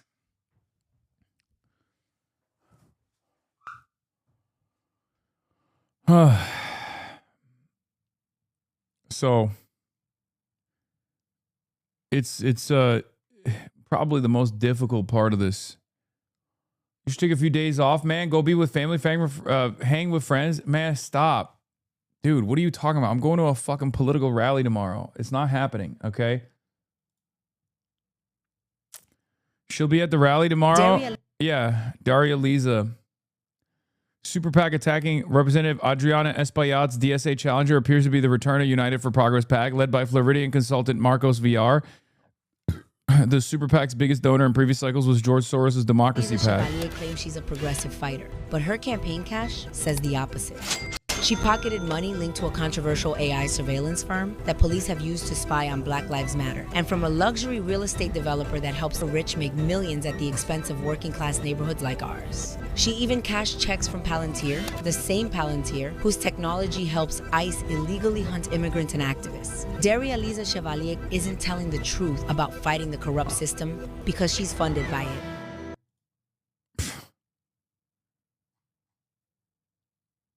That's crazy.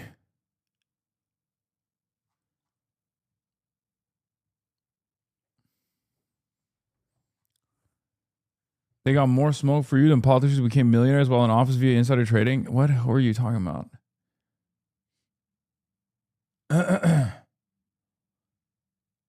The condemnation seems like a weaponized attempt to actually foment real anti-Semitism. They're targeting audiences to try to make us act out. No. I think they just still think that there's any sort of genuine power in just like calling someone a fucking anti-Semite when there is none.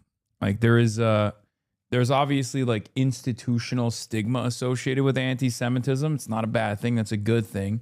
But even in spaces like that where there is institutional stigma, most people understand when someone like me is getting called an anti-Semite, they know that that's bullshit, right?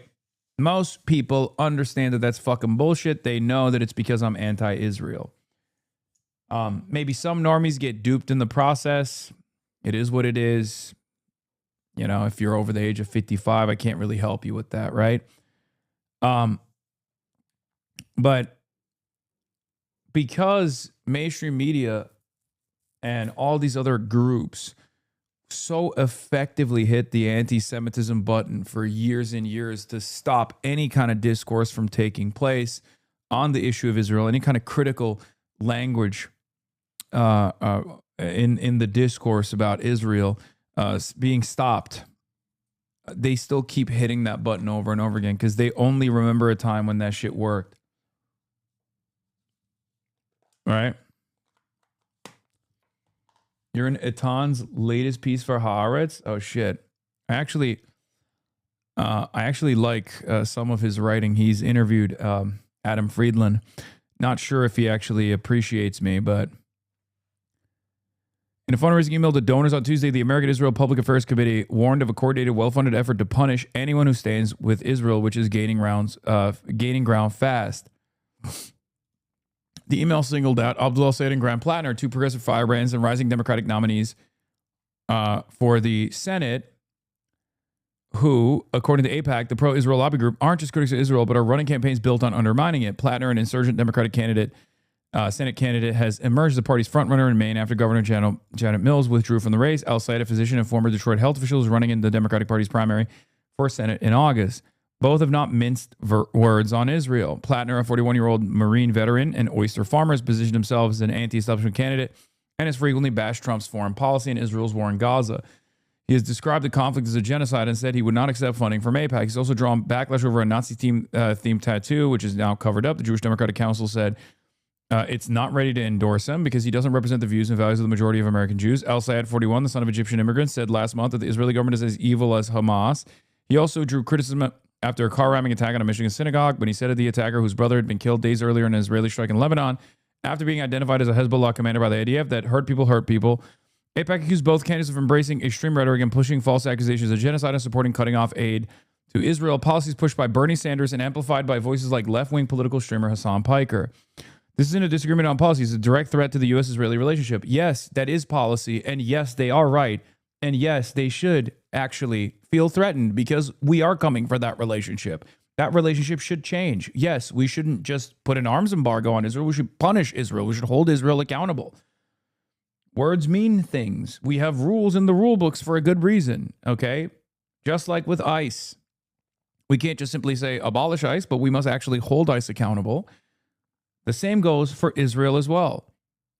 We must apply an arms embargo upon the nation state of Israel, and we must punish those who have done war crimes. Coalition of the willing, if you will. It should be noted that while Abdul and Plattner are both critics of Israel, some of El Sayed's statements have not sat easily even with some progressives, but AIPAC's email collapsed them both in the extreme anti-Israel candidates, erasing context and nuance, precisely the point of AIPAC's logic.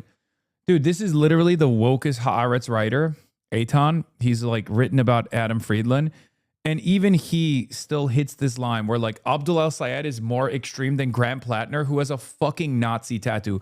In the eyes of the broader white world, a fucking brown man with the name Abdul Rahman is always going to be seen as more extreme than a fucking white dude who had a fucking Totenkopf tattoo on his chest, man.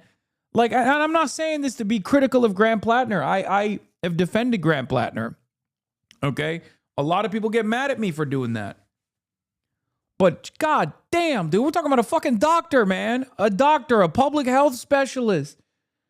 Oh my God. Oh my God. Fuck. It hurts my soul to have to deal with this shit, to have to see it on a daily basis, to see how most people in society view people like Abdul. Okay? And in some respects, myself as well. I'm white passing, I'm white, you know, so I have the benefit of that. But even then, when people hear my fucking name and they hear my worldview, they go, oh, of course. God damn it, dude. Even fucking people who are supposed to be like aligned somewhat. U.S. public opinion critical of Israel isn't driven by the far left fringe of American politics, as AIPAC claims in its letter. It's driven by Americans who, after 2.5 years of war, including 2 in Iran, have come to conclusions no amount of advocacy can override.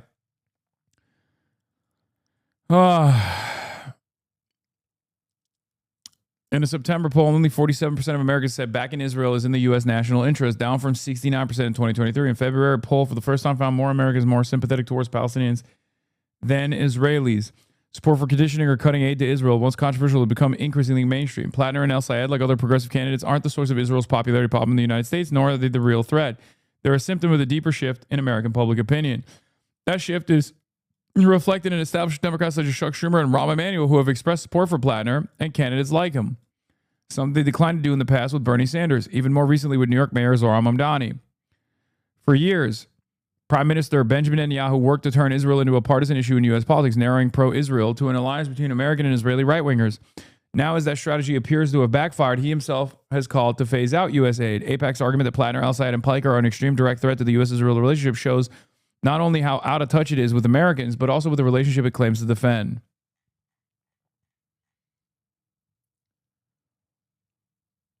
Oh.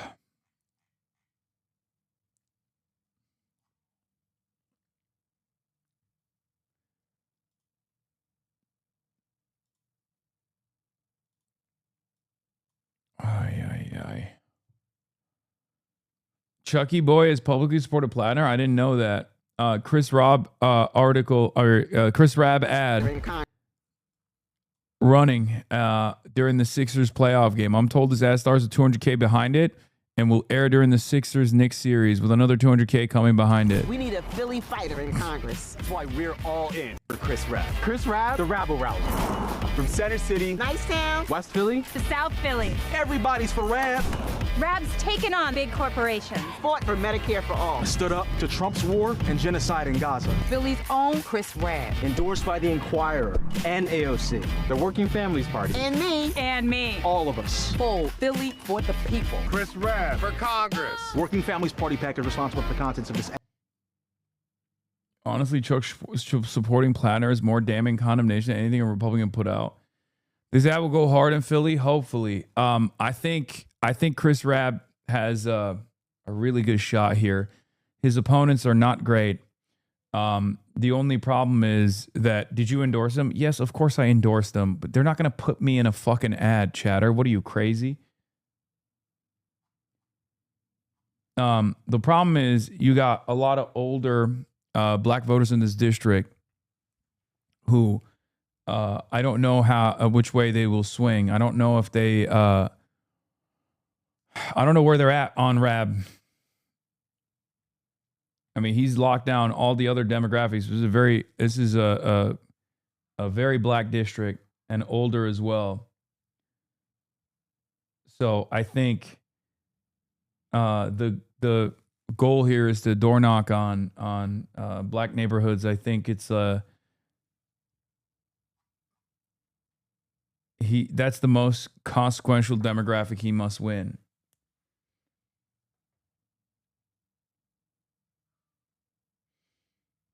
But luckily, DSA is out there and they got some unbelievable door knockers, so I'm not too worried.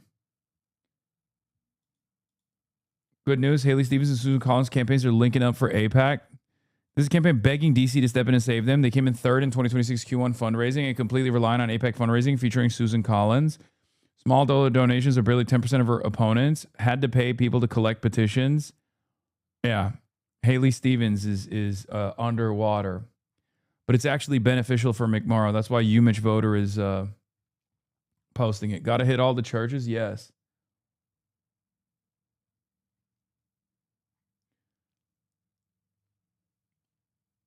Anyway. You got to keep pushing. Synagogue in the Upper East Side of Manhattan. There is a land sale of stolen West Bank land. This is a real estate sale. The protesters that are here are not protesting Jews. They're not protesting Judaism. Zionism is not Judaism. Zionism is not Judaism, sir. I'm a Jew and I'm a Zionist. Oh yeah, so you're a Jew and you're a Zionist. Yeah, they're two different things. Promise the land of Israel to the Jewish people. Did you promise an ethno-state? Define Zionism. Ethno-state Jewish supremacy. Zionism is not a colonial project because you can't. Dude, why are these guys trying to be woke, man? Just own it. It's so fucking annoying. I can't stand like the cry bullying that come from Zionists. It's just like, you want to have your cake, you want to eat it too, you want to fucking feel like a victim where you get to literally have your ethno-state, and it's not, we can't even question it. We can't even say, like, that's an ethno-state. That's kind of fucked up, don't you think? You're like, no, it's not. It has to be an ethno-state. It has to. Look at the dirty Arabs. You know, we have to dominate them. Don't you understand? I'm the victim. Okay. Like land that was already yours over thousands of years. Listen, what you guys are doing, you're supporting evil, and then you dare to do this in the name of Judaism and the Jewish religion. This is an embarrassment to our people, and this is a desecration of God's name. The state of Israel is a movement. My goats. Of terrorism, started terrorism way before anybody spoke about it. Of course I'm a Jew. We're humanitarian Jews that are against murder. I'm 73 years old. I know since I was 14 that Israel is not a democracy. Goated. Kings and queens, dude. Has never been a democracy. We are here for the rights of people to eat and live and have water and have their homes returned. Hell yeah. Fucking awesome. Yeah, more Republicans think Donald Trump could beat them in a fight than the inverse. 39% think Donald Trump can beat them. It's also really funny because Republicans are like the first to be like, oh, I could beat Serena Williams in a tennis match.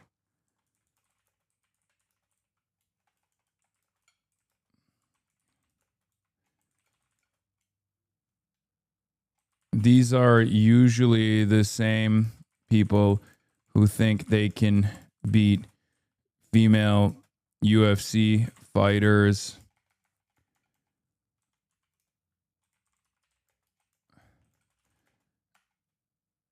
And even real bears.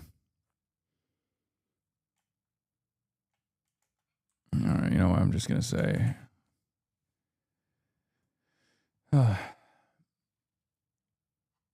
Yeah, they think that they can beat fucking female UFC fighters, but they don't think they can beat Donald Trump. What does that say about these people's mentality?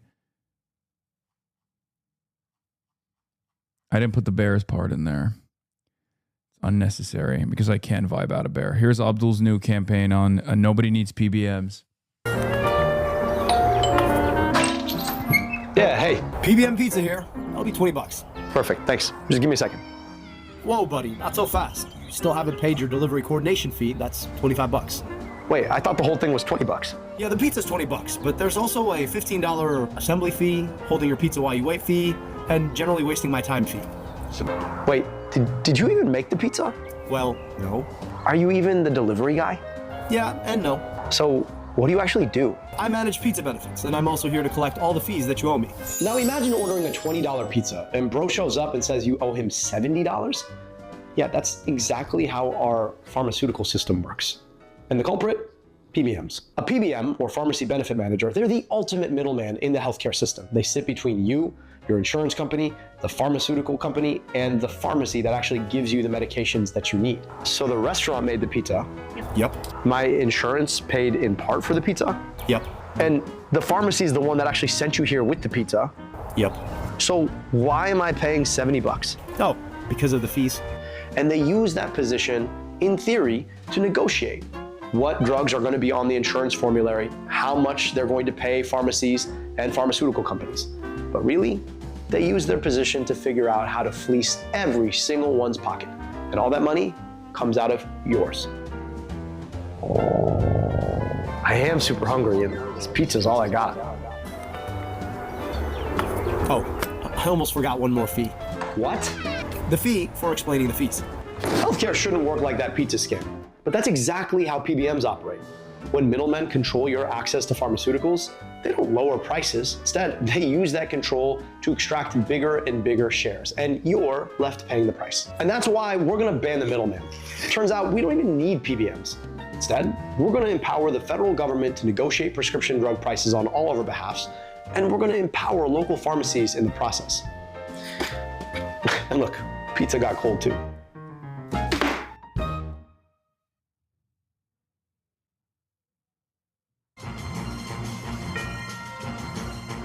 Welcome back. If it's Wednesday, we have election results, including the closely watched Republican state Senate primaries in Indiana, where 5 of the 7 incumbents who opposed the president's redistricting push were defeated by Trump-backed challengers.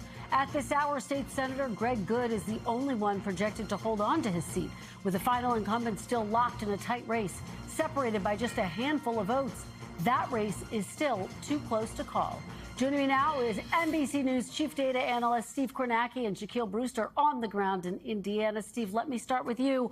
Walk us through last night's results and what we know about the remaining uncalled race there. Yeah, we'll take a look, Kristen. Here is the map here, highlighting the districts here in Indiana that Trump had targeted here, where Republican state senators had voted against him on that bid to redraw the state's congressional maps. Where you see that pink color, that means those state senators lost. The Trump side won. And the margins where this happened generally were landslides. This is Lake County here. This is basically the Chicago suburbs. Republican incumbent here was absolutely clobbered, who had voted against that redistricting plan. A loss here. This is another state senator who was defeated, Trump endorsing the challenger. This was a member of state Senate leadership, Republican leadership, who opposed Trump, who got beaten by the Trump-backed candidate. It was a landslide here. It was a landslide here. By the way, this is also, this district right here is a Republican state senator who voted against redistricting and who got drummed out last night. Trump, for reasons that are not well understood, did not actually endorse the opponent here, but it seems the Republican voters there understood the dynamics the way they did in all these other districts and voted out that incumbent anyway. So as you said, there was one who survived down here in Terre Haute, one incumbent who defied Trump who survived, and then there's this one out. My goat's over at Terre Haute, Indiana, baby. Yes, I'm dressing up every day. Get over it. Get over it. It's a new dawn. It's a new day. Okay. Oh.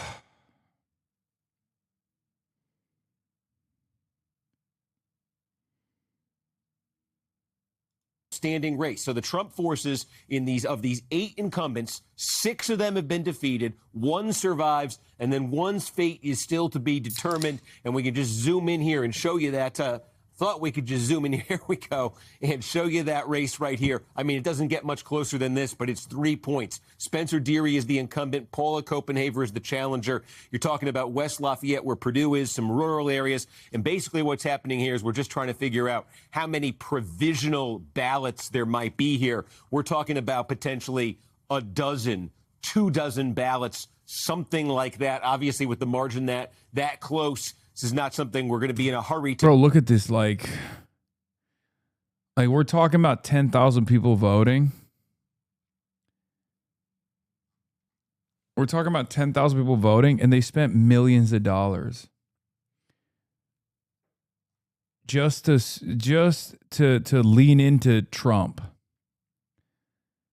Just to basically punish people for saying, you know, I don't think people care that much. I don't think people care that much about redistricting. As a matter of fact, our constituents don't want it. So we should probably not do this redistricting thing.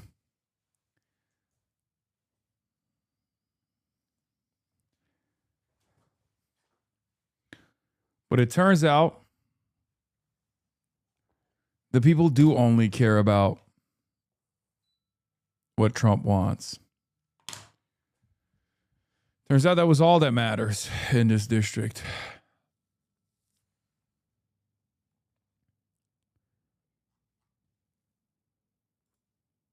How stupid. A call, but this is the one incumbent, left here who has a chance of hanging on potentially. So it's either going to be 7 for 8 or 6 for 8 for the Trump side. And in that sense, the outcome of this almost doesn't matter because the message that comes through from the Trump side, very clear after this. Steve, I can't remember the last time we saw a race separated by 3 votes. That's just astounding. I think you're right. We'll take our time before we call that one. Let me ask you about Democrats. They continue to overperform, including in Michigan state special election. Tell us more about that. Yeah, I mean, this has been the story of Trump's second term. When we've had these special elections, when I say special election, you're talking about like not in November, low turnout, only the most committed go to the polls. And the Democratic base has been more committed in those elections than the Republican base. They keep doing much better than they did in 2024. It continued last night. This was a special election for a state Senate district in Michigan. You can see here, this said Democrats had held this seat, and they continue to hold it by a landslide here. Again, this is consistent with what we've seen in all these other special elections. The significance of this one is it preserves Democratic control of the state Senate in Michigan. With a win here, Republicans could have moved into a tie. Instead, the Democrats win. They win in a landslide. And again, it's just that story we've seen here, that Democratic base. There's a component of that base that is clearly showing it wants to turn out in any and every election. It's very motivated. It's very plugged in right now. And when Donald Trump isn't on the ballot in these low turnout special elections, the Republican base, you're just not seeing that same level of enthusiasm. So we keep seeing results like this in special elections. Remarkable. All right, Steve Kornacki, as always, thank you so much for the breakdown. We really appreciate it. Shaq, let me turn to you. You're on the ground there. You actually spoke to one of the Trump-backed winners, Trevor DeVries, before polls closed last night. Yeah. How did he describe the president's influence on the race to you? Well, he said it's a big factor, Kristen. And just to kind of paint the picture a little bit, this was minutes before polls were closing and set to close, and he was still handing out flyers to people who were going into the polling locations. But you can tell from his body language how confident he was feeling. He knew he was in for a good night. He suspected that other challengers in these primary races were in for good nights, and he was right. And he won his race by more than 50 points. And for some color on the ground, when you look at his lawn signs that have been around this district, he had Trump's name on top, and then it said Trump endorses DeVries. So that just gives you a sense of how much he leaned into that endorsement. So I asked him right before polls are closing, what do these Senate races say about President Trump's influence here in Indiana? Listen here. He's the sitting active president of the free world at the end of the day. It's an honor and a privilege to be endorsed by President Trump. And really, he's been the driving force in the Republican Party for the past 10 years at this point. I mean, he's been helping push for change and helping reform a lot of the things that people are upset about and have been disenfranchised by the political systems over the past couple decades. He won our district heavily, and he's going to continue to move the needle in Northwest Indiana. It's a fire incumbent. I think this is good in the long run. The more Donald Trump shapes the Republican Party in his own image, the better it is. Because obviously he's not going to be around forever, you know?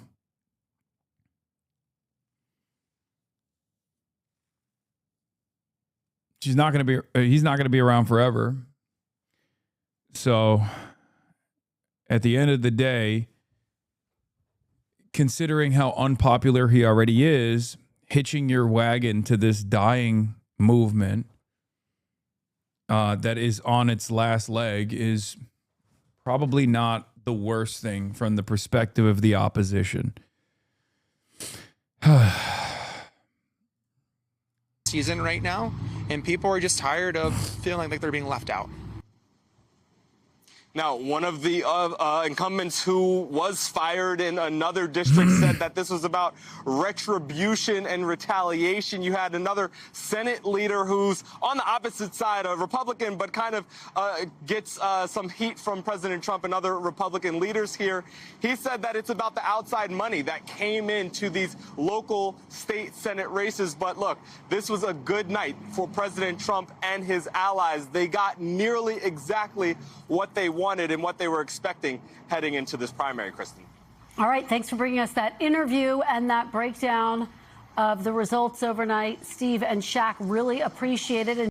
We thank you for watching, and remember, stay updated on breaking news and top stories on the NBC News app or watch live on our YouTube channel. But the Atlantic magazine. Hasan derangement syndrome has consumed the media. This is from 3 days ago. I'm going to skip this.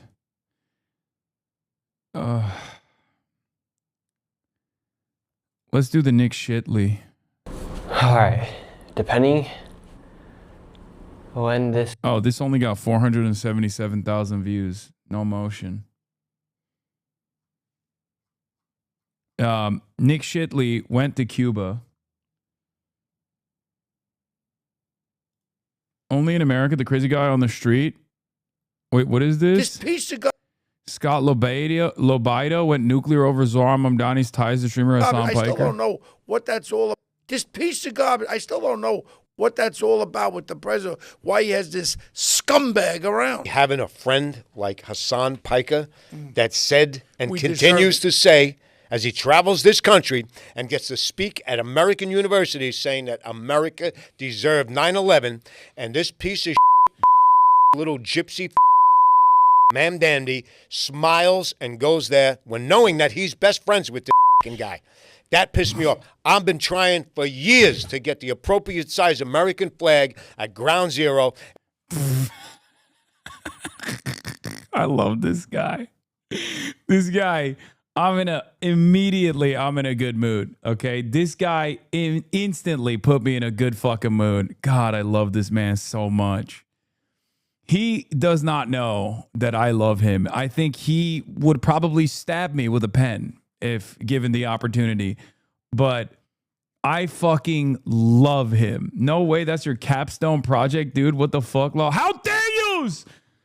This fucking guy, Hasan Piker, in his fucking community, making fun of me for trying to get the appropriate sized American flag at Ground Zero.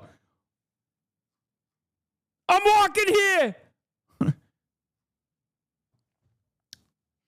This New Yorker still does racism the old-fashioned way. Yeah. And you can see the jealousy, too. They hate that Donald Trump loves Zohran Mamdani. Why the fuck does my president, Donald Trump, the greatest president of all time, why does he fucking like Zohran Mamdani? Zohran Babadoobie. Fucking Mamdani. Forget about it. Mr. President, I love yous. But by way of transitive property, it's like you're fucking best friends with Hasan Piker. Puh.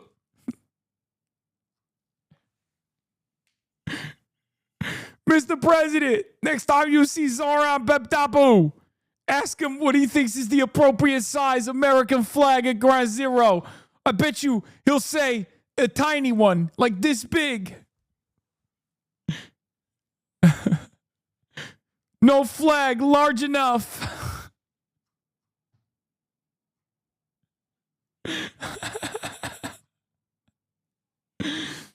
Yes, this is the guy who was protesting me and my best friendship with Zohran Mamdani. Me and Zohran, we're fucking best friends, okay? We love each other deeply. And this guy knows it. And he also knows me really well. He knows I say America deserved 9/11 every day.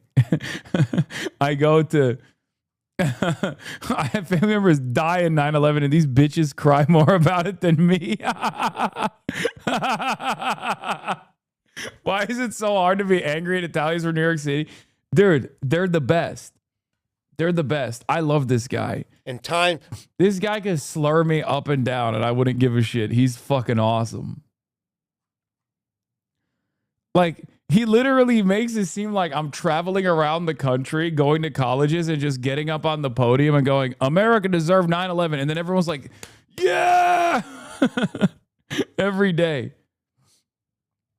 Look. Let's run it again. Come on, man. From the start. Let's hear this motherfucker one more time. He's so This goated. piece of garbage. I still don't know what that's all about with the president. Why he has this scumbag around. Having a friend like Hasan Piker that said and We continues to say, as he travels this country and gets to speak at American universities, saying that America deserved 9/11, and this piece of little gypsy Mamdani. I like that he slurred so much that they actually didn't bleep out one of the slurs. Like, I'm glad that they kept that in. Like, they were like, no, you need to hear this one. They were like, this is the one thing that, like, maybe is, this is the one slur that he said that is not, like, well established as a slur. So we're going to keep that in.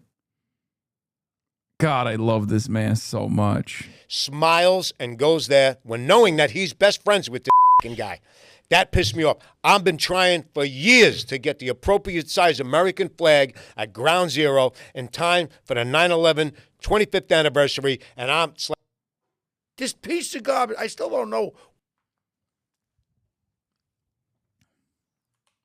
God, I love this man so much.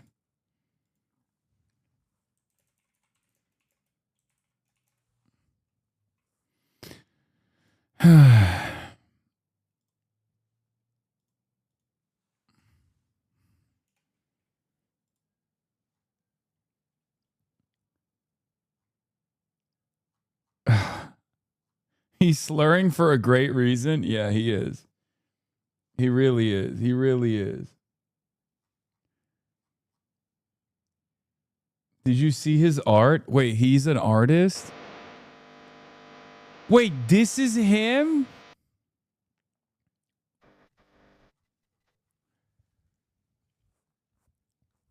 Oh my God. Artist Scott LoBaido speaks of the Trump-Vance campaign event.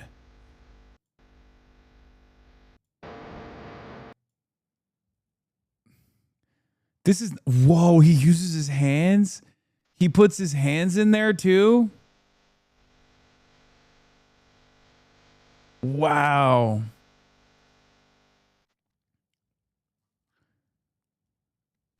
Wow, he's a bold visionary. Wait, so what is the art? Like, what is it? Is that it?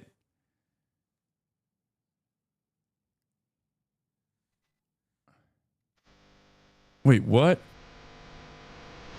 Isn't that cheating? Like, he just fucking printed that beforehand? Like, so the only art that he did was just like finger blasting the fucking backdrop? That's it?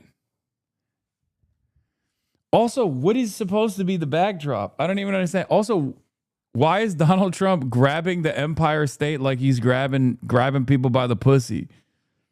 I have so many questions. Is Trump Kong?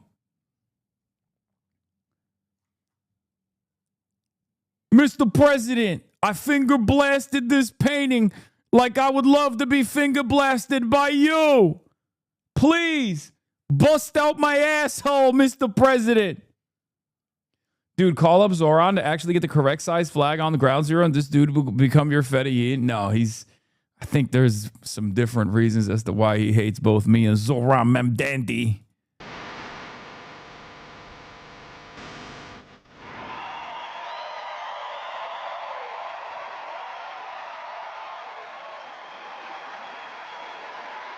Wow.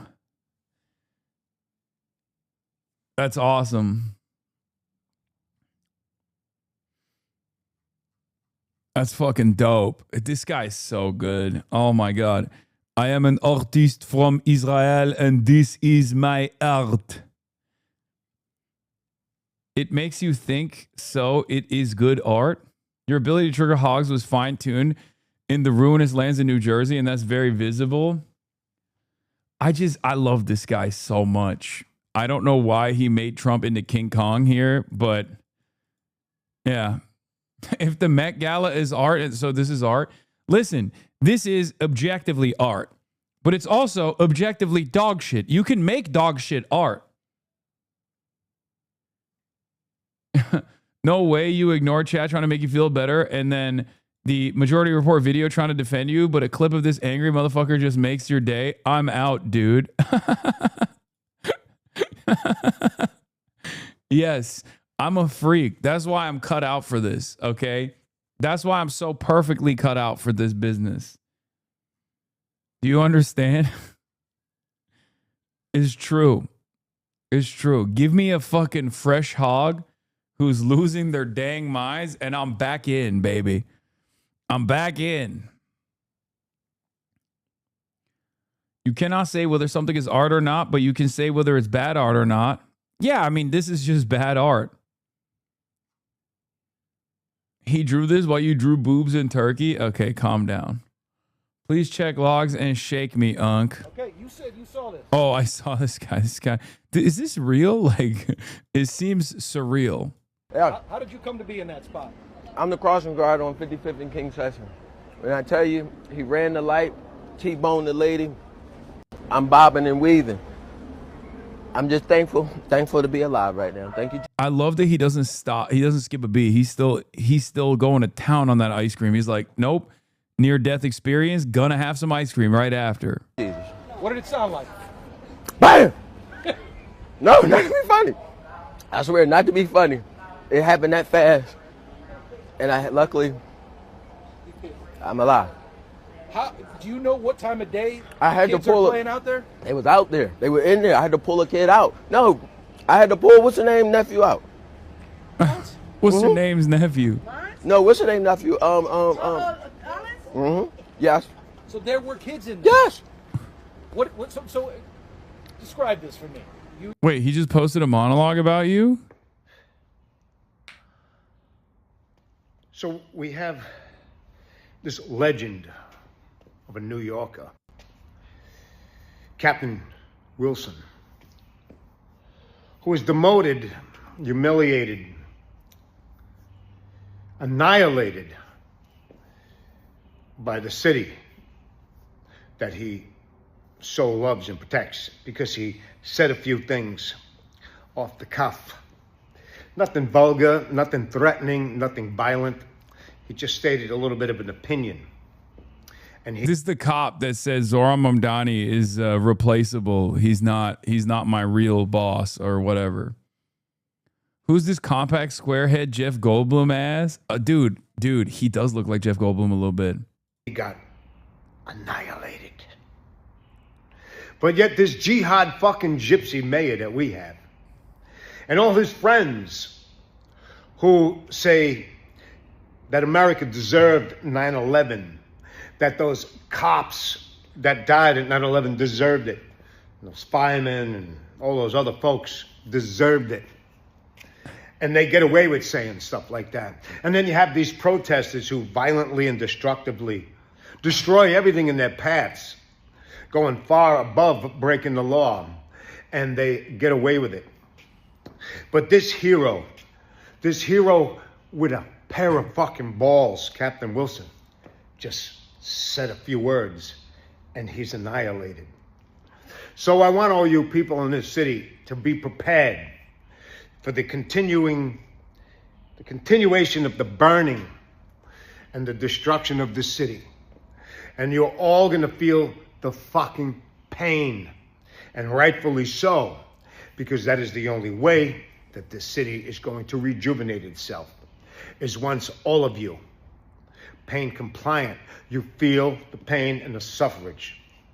So you think this guy would kill me? Like, if given the opportunity? Like, I feel I love this man. And I think I've never been in a situation where I've loved someone so much immediately after first setting my sights on him. I knew this was love at first sight. And he probably would still try to kill me, you know? I feel like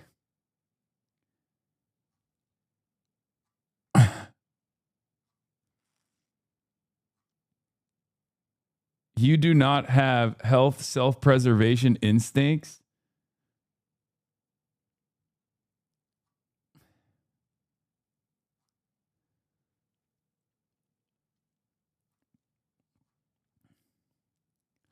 I wonder if he knows how much I love this man. I do hope that all of you. I've never heard right-wing racist slam poetry before. I thought slam poetry was like something that the wokes did, right? I never knew that it was a thing that the racist people did too. Is like an anti-woke thing as well, you know? Also got to put the hat on in a little bit when I'm talking to the New York City DSA folk. No, this is monologuing. No, I think this is slam poetry.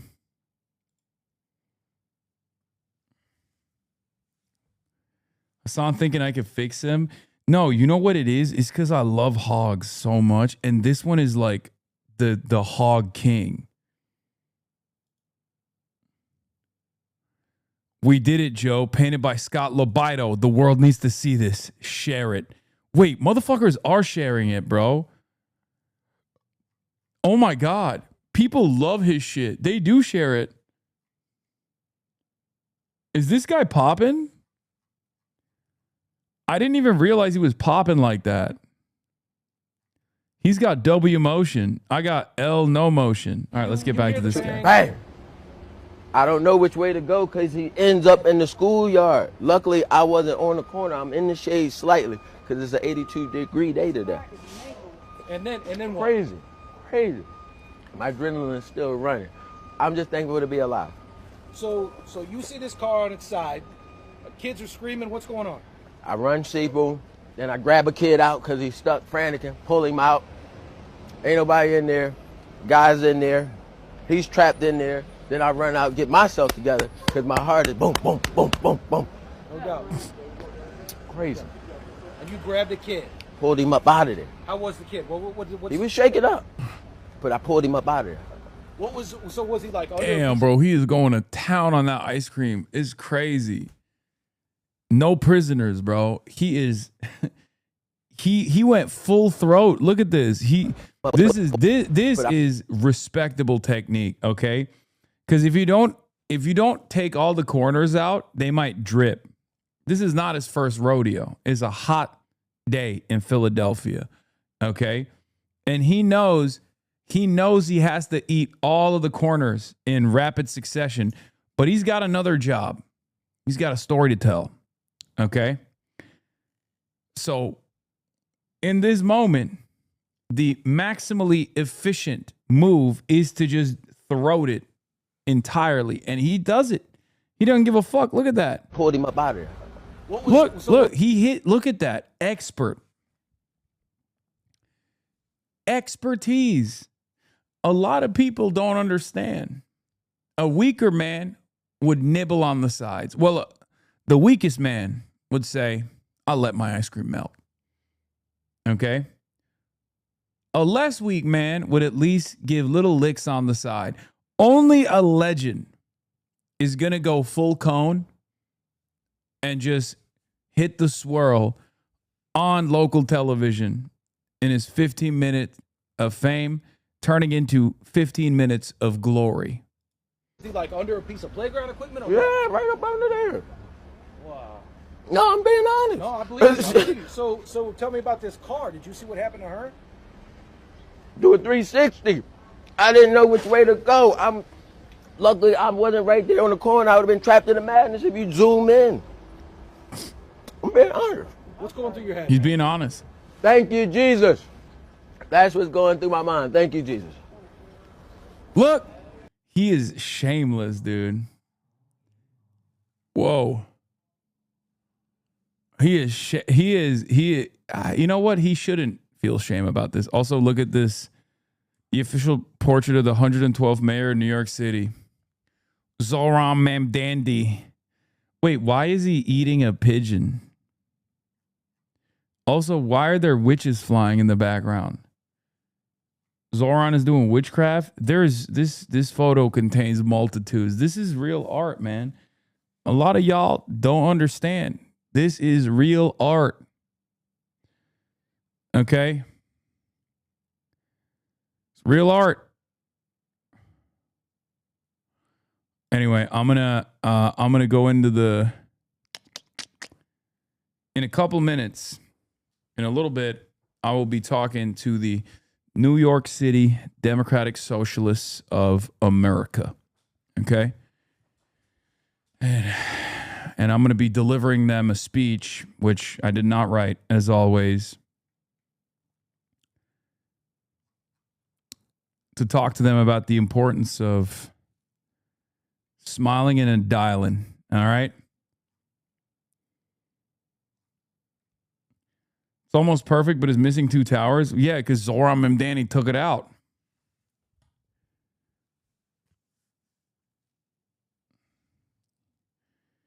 Wrote the Yale one. This is different. Dumb question, but how are you going to phone bank with stay on stream? I'm not going to phone bank. I'm going to give a hype up speech, and we're going to do a little convo.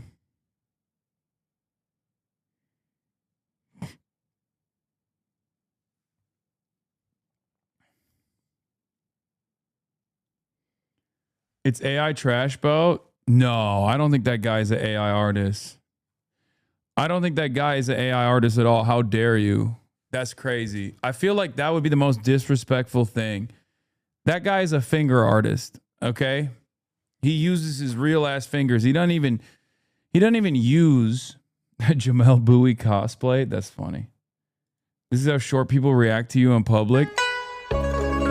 Oh, Mao Zedong, shocked by the height of Henry Kissinger's wife. You know what's crazy about this, by the way? Henry Kissinger's wife must have been tall as hell, probably like my size, because Mao Zedong was tall. I mean, obviously, he's like very old at this point, so he's maybe, slumped over a little bit, slouched over. Maybe he lost a couple inches, but like Mao Zedong was pretty fucking tall.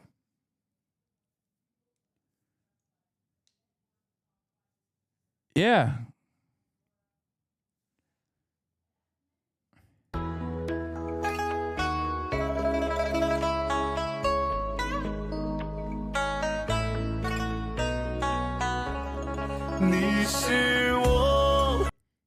Music. Check out the other TikTok tab you have open. Your haters are insane. No jokes allowed. Oh, this one?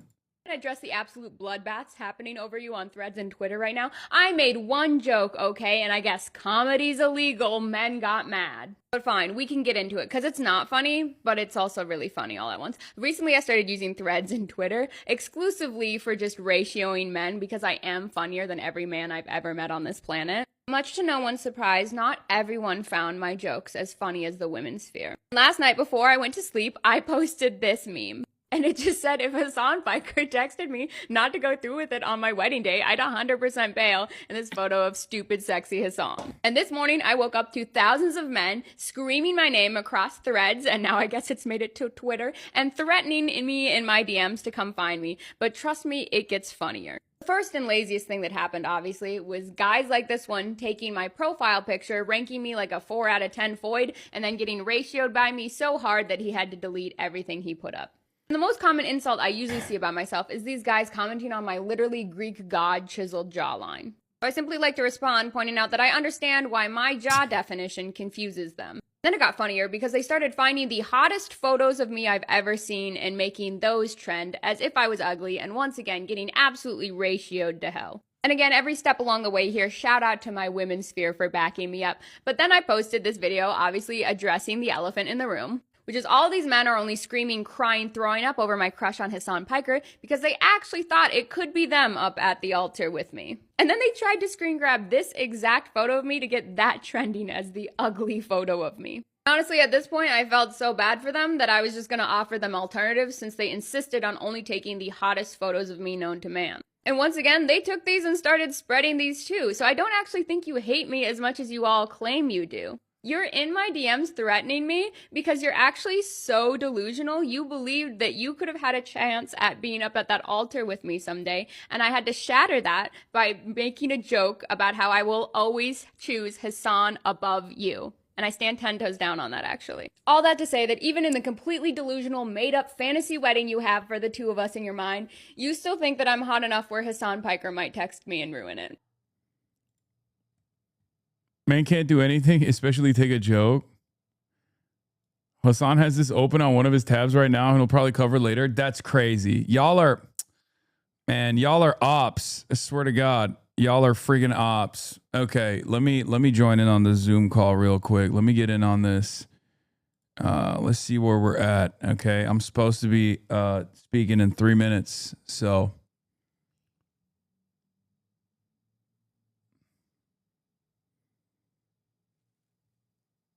Hold on. Let's see.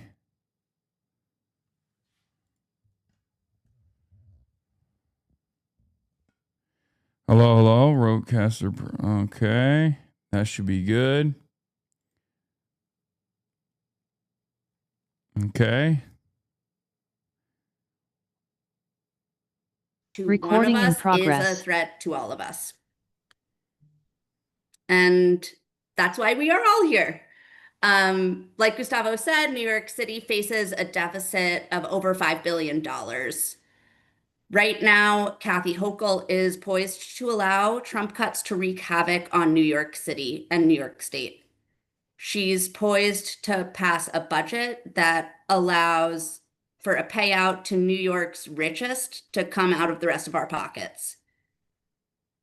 Governor Hochul could pass a budget that works for all New Yorkers, one that ensures that the libraries stay open, that teachers stay in their jobs, that after-school programs stay funded, and that countless other city agencies receive the funding that they desperately need. Instead, she is going to allow New York City public servants and our communities to be used as bargaining chips. She's poised to allow the rich to keep getting richer and richer, while those of us who keep the city running and the communities we love are forced to do more and more with less and less. So that's why we're all here. I would really urge anyone who is watching and not in the phone bank right now, if you're in New York, please call Governor Kathy Hochul. Her phone number is 518-474-8390. Tell her to tax the rich, save New York's public services from Trump cuts, and please call every single day until the budget is finalized. And I am going to pass it back to Gustavo. Awesome. Thank you so much for that. Like Molly said, the fight of library workers is really all of our fights. When they come after one public service, they're going to come after all of them. This has been the strategy that neoliberals and capitalists use to defeat working class movements like ours, but we're fighting back, we're getting organized, and we're not going to let that happen. One thing I forgot to say at the start of the call, just some community agreements. We want, to stay respectful during the call, let speakers give their remarks, hear them out. We're here to organize together and have our backs to demand that the governor tax the rich. And we're going to be, starting our training, making phone calls later. We'll keep the chat open, but, just keep it respectful and be considerate and mindful of others. So I think we're still waiting for Hasan to join. Is that right? And I'm here. Well, No, he's here, Gustavo. he's here. Okay, great. Awesome. Welcome, Hasan. I'm going to pass it over to our guest. Really awesome to have you here.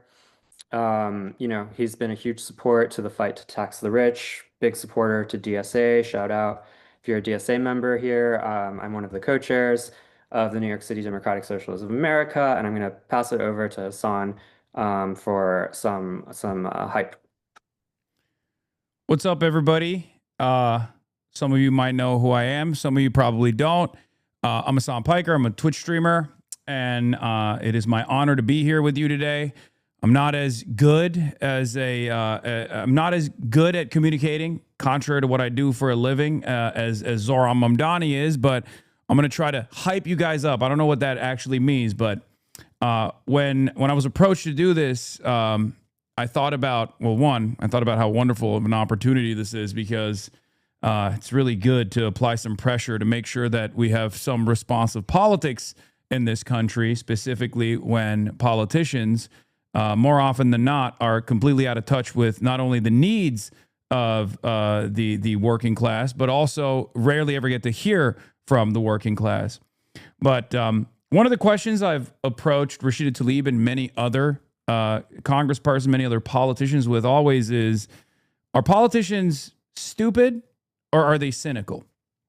And the reason why I always ask this question, and some people really don't like it, is because I want to know why they're so unresponsive, right? Are they actually refusing to hear the calls of the overwhelming majorities that demand an end to the genocide, for example, and simply choosing not to hear it?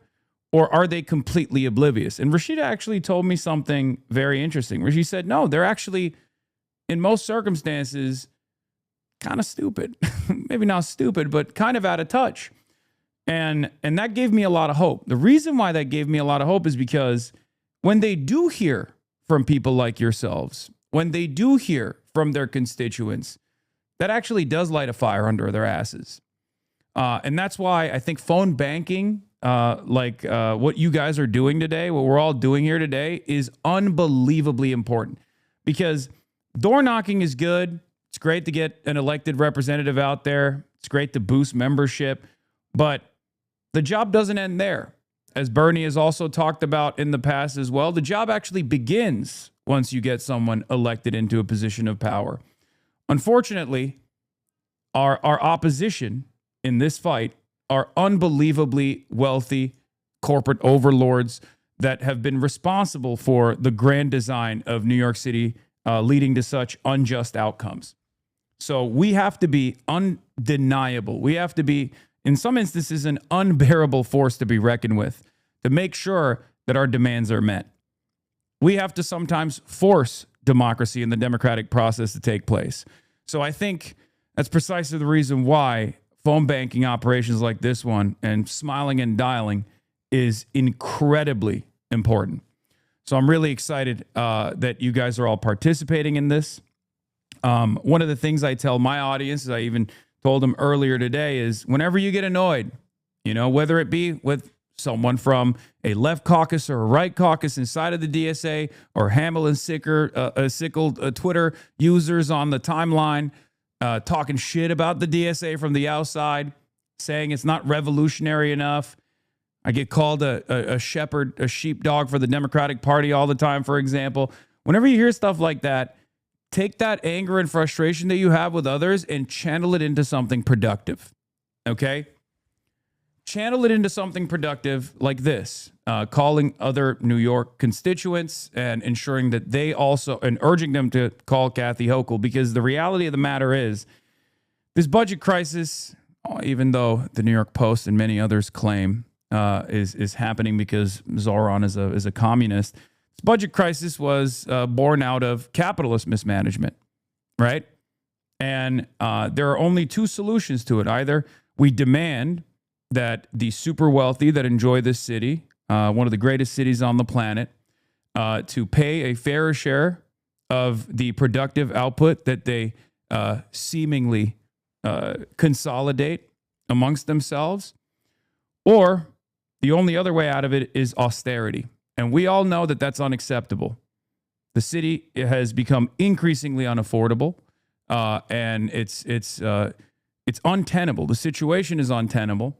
So I think we have to make sure that Kathy Hochul hears those demands and abides by the democratic process. So, on that note, you guys, you want me to read the notes, right? About like where to go and stuff? We're gonna do a little role play now between one of the campaign leaders who's just gonna go, over like what it's like to call a voter and patch them through to Kathy Hochul. So Sarah, who's one of the field chairs, she's gonna lead us through that together with you. Yeah. Also, I don't know if we want to like get people to join this phone bank if we have that opportunity. Would love others to join. I think that there is a link that if people can easily join this phone bank at, I don't know if someone can drop that in the chat. And also, Hasan, nice to meet you. Hi, nice to meet you. My hero.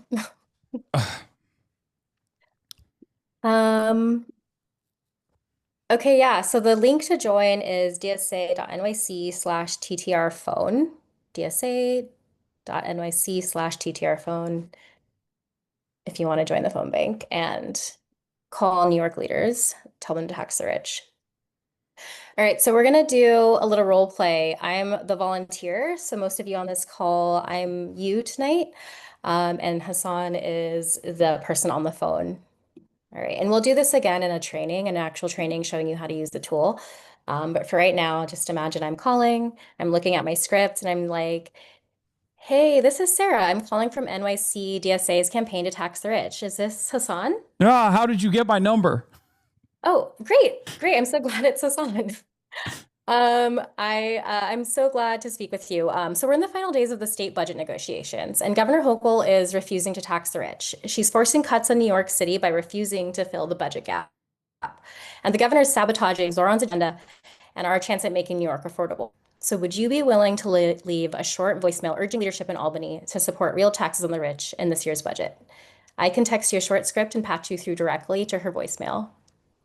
I'm a little worried. I feel like the wealthy deserve all their wealth. Don't you think? Aren't we limiting the most productive individuals in society if we were to tax them? Wouldn't they run away from New York City? I can totally see why you might think that. I can see why higher taxes maybe don't sound appealing, but things like public transit, public school, healthcare. You got muted. I can't hear you. Can you hear me now? Yeah, I can hear you. The infrastructure is so terrible. I feel if only there was a way to harden our infrastructure here in one of the wealthiest cities on the planet. Oh, well. Exactly. And I think you're really touching on some things about why we need higher taxes. I don't know if you heard me earlier, but things like public transit, public school, healthcare, they run on things like taxes. They run on the budget that the state provides the city. And that's really what we need to have a stable and functional New York. And I love this city. How do you feel about this city? Do you love it too?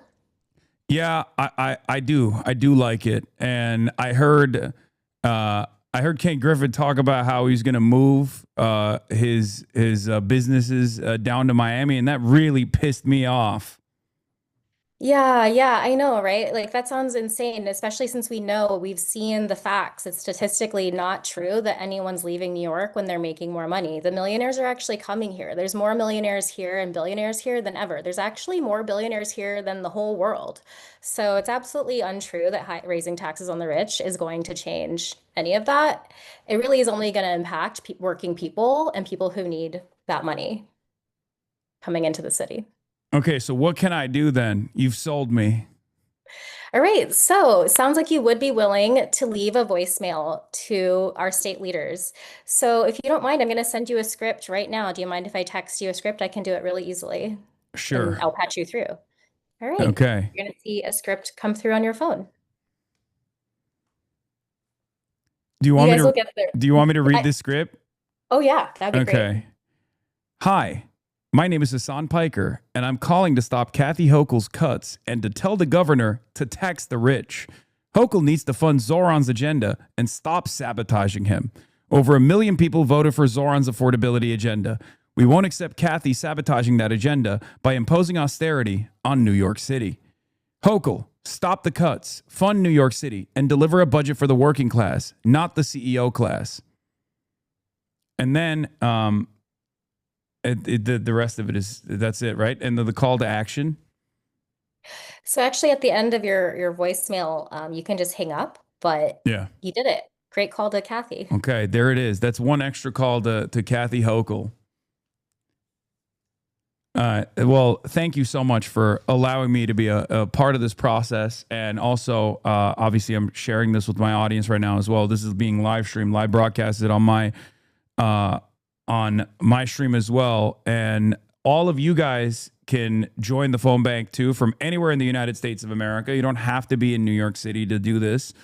And you can go and join the phone bank at dsa.nyc/TTR phone. Right? I got that right. And we're posting the link in the chat as well.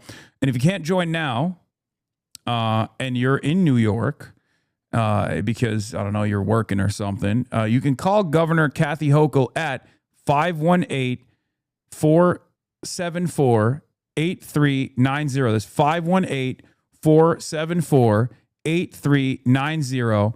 And you can actually call Kathy Hochul's office every single day until it's over. Yeah. I think a lot of people don't understand that, someone has to keep this city running. Like a lot of wealthy people in general, they think, I feel like it's a fate worse than death if I were to pay a little bit more in taxes. They're unbelievably selfish. In some instances, it almost feels like they're more worried about the threat of it all. Like they're more worried about any success whatsoever as far as taxing the wealthy being implemented. They're worried that more of that will happen. They're worried about existing in a more just, a more equitable system.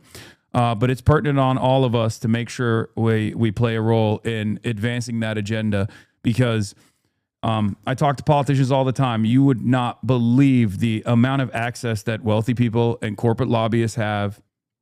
And sometimes we have to be a lot louder than they are. We have to work extra hard, but we do have the numbers, and I think that is what matters. I've seen it. I've seen it with politicians that listen to the demands of their constituents in town halls and whatnot, where they do sometimes change their mentality. It's not as, I know it seems like American politics is so unresponsive. I know it seems like politicians don't actually care, that they only care about their corporate benefactors. But the reality is, when they do hear from people like yourselves, when they do hear from all the other people that you're calling to urge to call as well to advance this agenda, they actually do respond. There is a lot of power in that. There is a lot of power in your voices. So thank you, guys. Thank you to everyone that's participating in this. I feel like we might have broken the phone line. That's what people are saying in my chat right now. But hopefully, you guys can join afterwards as well. And thank you so much to the New York City Democratic Socialists of America for putting up a strong fight to fight for those who can't fight for themselves. Yeah, hell yeah. Thank you for your solidarity. We're going to get started with the phone bank. It's been great having Hasan here, who's been a strong partner this whole fight. So we're gonna get started with our dialer training. Eric, who's our campaign manager, is gonna go over how Scale to Win works. And then we're gonna start making calls to voters in New York and patching them through to Kathy Hochul. Okay. All right. That was it, everybody.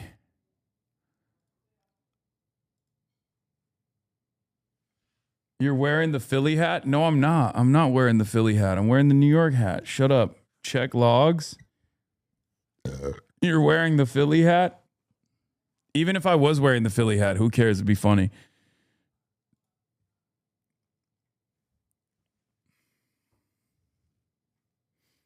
It literally says New York City right here.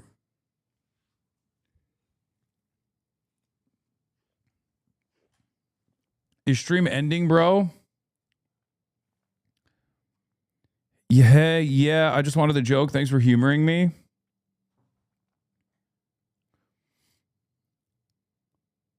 I second the chatter who suggests you tell them to set up a Google form or sheet sign up to maintain call momentum once lines clear.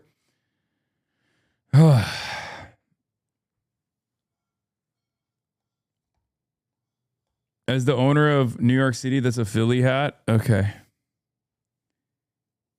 Knicks is playing Philly today. Respectfully, we don't fuck with Philly. This is against the usage of the suit. Wearing the suit shows no distinction away from mainstream media, establishment, politicians, and polite society. A suit should not define professional opinion. Wearing casual clothing would expand the permission structure for left opinions. Okay, calm down, dude. You did fail RP.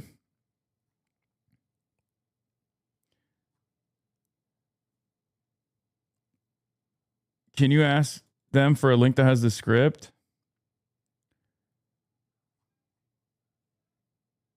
Dr. Jihad on the phone? That's crazy. That's crazy.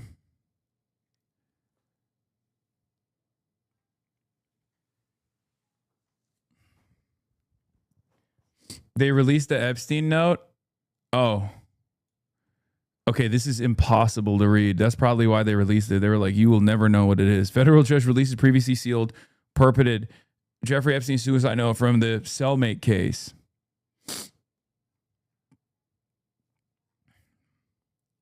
They investigated me for months, found nothing, so 15-year-old charges resulted as a treat to be able to choose one's time to say goodbye. What you want me to do? Bust out crying? No fun, not worth it. Jeffrey Epstein's purported suicide note. Okay, this is fake as hell.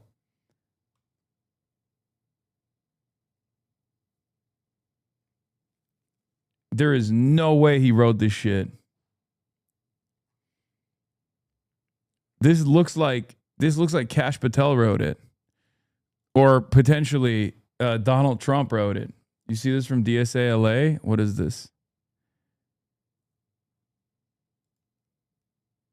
Canvassing makes you hot? I did not see this from DSA LA. What the fuck?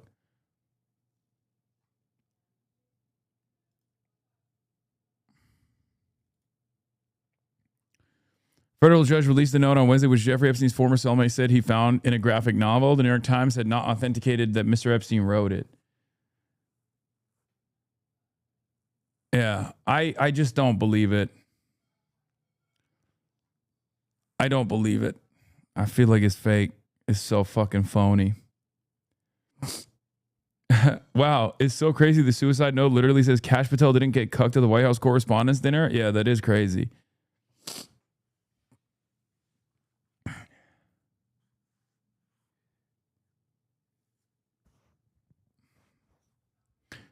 I also don't see any typos. Please urge your UK viewers to vote green tomorrow, today over there. Yes. Obviously. 100%. Shouts out Zach Polanski. He's been getting attacked nonstop. It's been unbelievable. But interesting Adam Conover video about the LA mayor's race and Spencer Pratt's rise with a debate on tonight. Why is Karen Bass boosting the campaign of a MAGA right-winger for mayor of LA? I know why. The reason why Karen Bass is doing that is because Karen Bass wants Spencer Pratt to be the number 2 slot and not Nithya Raman or Ray Huang, which it doesn't, unfortunately, doesn't seem to be. Ray Huang is probably not going to be the number 2 slot. It'll most likely be DSA-LA's Nithya Raman. And that is that's the reason why Karen Bass is trying to make her chances a little bit better, because Spencer Pratt is a nut job. Race, and a lot more people need to be talking about it. So you guys are familiar with how Hillary Clinton boosted Donald Trump's candidacy in 2016 in the primary because she thought it would help her win the general, right? We all know how that turned out. Well, Karen Bass is doing the same thing in Los Angeles this year. Karen is catastrophically unpopular. She has a 24% approval rating because of her mismanagement of the fires and the city budget. And so she has drawn a strong progressive challenger named Nithya Raman, who has been described in the press as the next Zohran Mamdani and who's running on a platform of housing affordability. affordability. So since Karen detects that she might lose, she has started promoting the candidacy of Spencer Pratt, a right-wing MAGA Republican who wants to let ICE invade the city. He vacations with Alex Jones, and he was literally inspired to run by watching Donald Trump on television. So this could work because LA has a nonpartisan primary system. All the Republicans and Democrats run against each other, and then the top two finishers go to the general in November. And in a normal year, LA is so blue that means that a centrist Democrat usually goes up against a progressive Democrat, unless the centrist Democrat can get a right-winger to win that second spot. And so that is what the Bass campaign is doing. I found this page on her website where she literally describes Spencer Pratt as a strong contender for the second spot, and then spends the entire rest of the page bashing Nithya's plans to make it easier to build housing in Los Angeles, even though I think Karen would agree we need to build more housing here because housing is too expensive. They also leaked an internal poll to TMZ of all places, saying that Spencer Pratt is the biggest threat in the LA mayor's race. And since TMZ has a conservative right-wing audience largely, this is clearly an attempt to boost Pratt's name recognition and therefore his vote total. Now, this strategy could work in the short term, but it's also incredibly risky because Karen is so unpopular that anybody running against her automatically has a good chance of winning. So by campaigning this way, she is risking a right-wing MAGA takeover of... Nithya and Pratt are both AIPAC stooges. No, Nithya is not a fucking AIPAC stooge. Okay, calm down. She has in the past worked with a Zionist group, though, which is true. She's not an she's not an AIPAC stooge. Adam's been boosting Nithya. I know. DSALA did not endorse Ray Huang nor Nithya Raman. And the reason for why they didn't is because they were, they didn't, I guess there wasn't sufficient votes. I don't know the background process. I don't want to get into the background process, but they're both DSALA candidates. Okay? Ray Huang and Nithya are both DSALA candidates. The thing is, Ray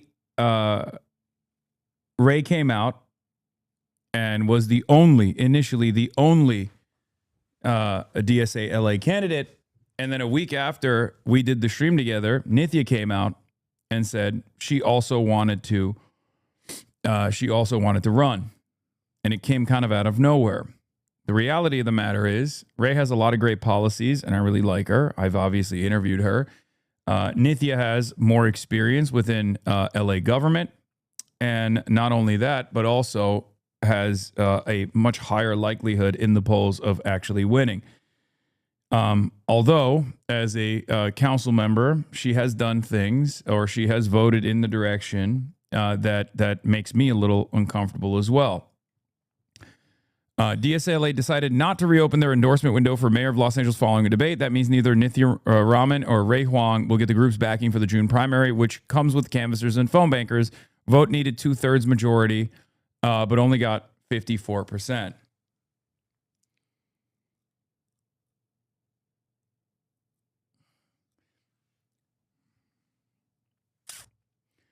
Why not make a choice of endorsement? Seems like a bad strategy. I think part of the reason why they didn't want to do that is because, once again, Nithya decided to run for mayor kind of out of nowhere. LA city government. And don't say it can't happen, okay? Trump did it in 2016 when Hillary used that strategy. So do we really want to roll the dice again? If Spencer Pratt becomes mayor of Los Angeles, he has pledged to invite ICE into the city. He is a conspiracy theorist. He's a vaccine denier. He lies constantly, and he is only in the race to feed his political ego, just like Trump. But again, like Trump, he could win. So let me be really clear. The way to stop this from happening is to get Nithya Raman into the general election, into that number 2 slot. And look, Google Nithya Israel.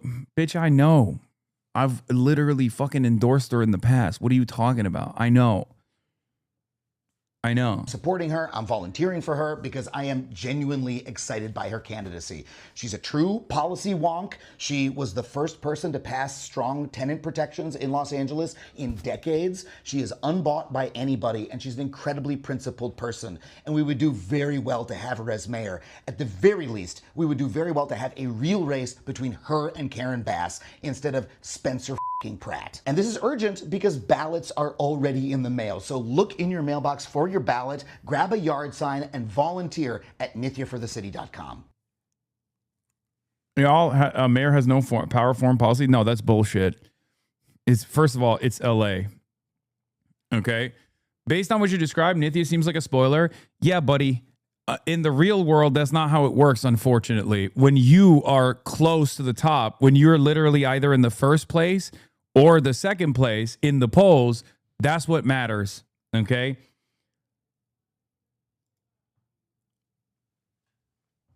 I would agree with you, except for the fact that Nithya has a better poll position than even Spencer Pratt does, and I'm beginning to worry a little bit about the Spencer Pratt situation. Because if the top 2 slots is between Spencer Pratt and Karen Bass, then yeah, everyone's going to fucking vote for Karen Bass. But if the top 2 spots is between Ray Huang and Karen Bass, there's a much higher likelihood of Ray Huang winning. And if the top 2 spots are between Nithya and Karen Bass, then people are definitely going to vote for Nithya. Okay? That's the real fear here. The fear that Spencer Pratt sneaks into to the second slot against Karen Bass, who is an unpopular incumbent, but an incumbent nonetheless. Okay?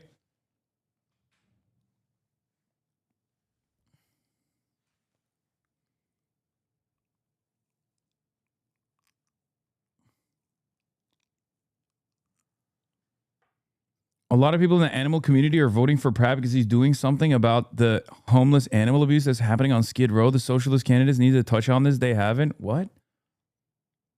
What is he doing about the animal abuse? What? Yeah, that's why he's winning.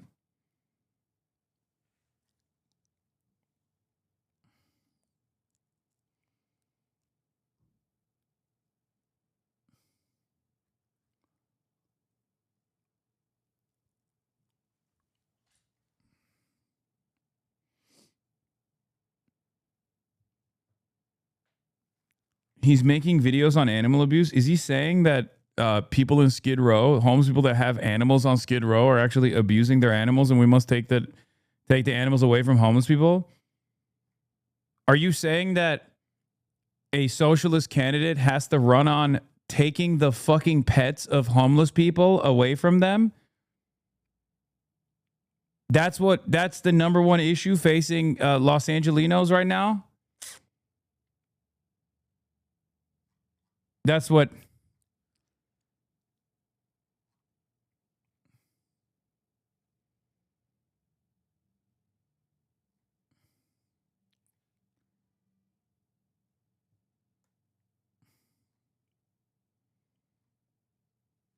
So you got candidates that are worried about housing, and then one candidate who's like, people devoid of housing shouldn't have animals either.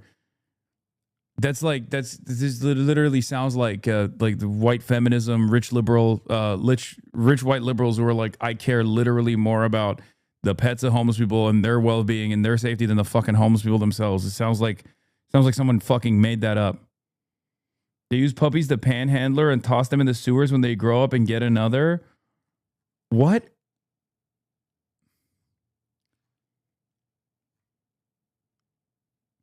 What are you?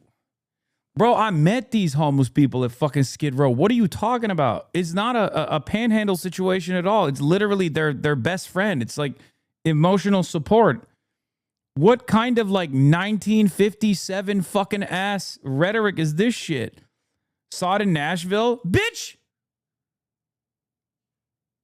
Saw it in Nashville? Okay, well, I've been to fucking Skid Row. I've seen the people that don't have homes but have pets. And let me tell you, okay, they're not fucking using puppies to panhandle. What the fuck's wrong with you? What the hell? Oh my God, dude. We treat human beings like they're nothing in this country. Oh my God. Oh my God.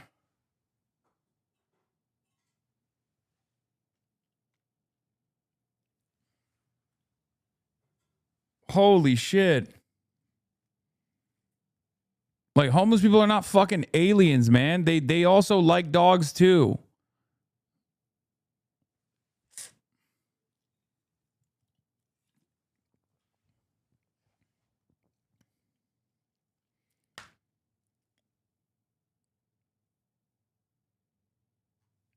Anyway, yeah, we're gonna fix homelessness by stealing their fucking pets, dude.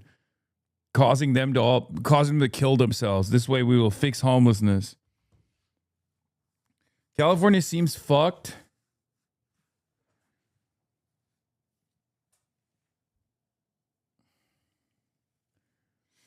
It is fucked.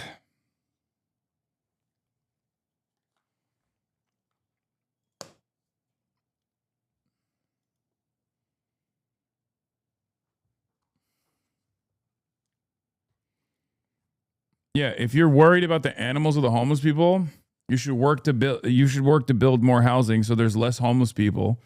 You know, less people who have animals that become homeless, and also on top of that, build houses for the homeless too.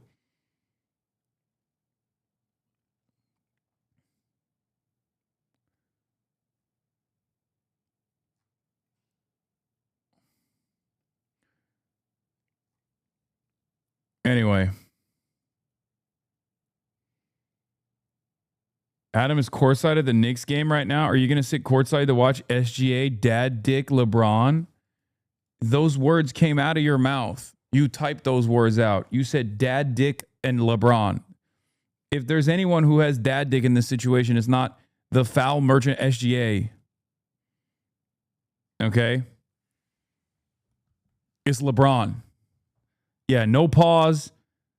Okay, I don't even care if you say, oh, dude, pause. Oh, pause. Yeah. LeBron's semen is participating in the games. That's how much dad dick LeBron has. I've seen the SGA no meat picture. Okay? Don't come at me like this. How dare you? Yeah, SGA lost the meat off. Foul merchant is slander. What was that? What was the fucking, what was the meme where someone was like, boys, our boy won the meat off.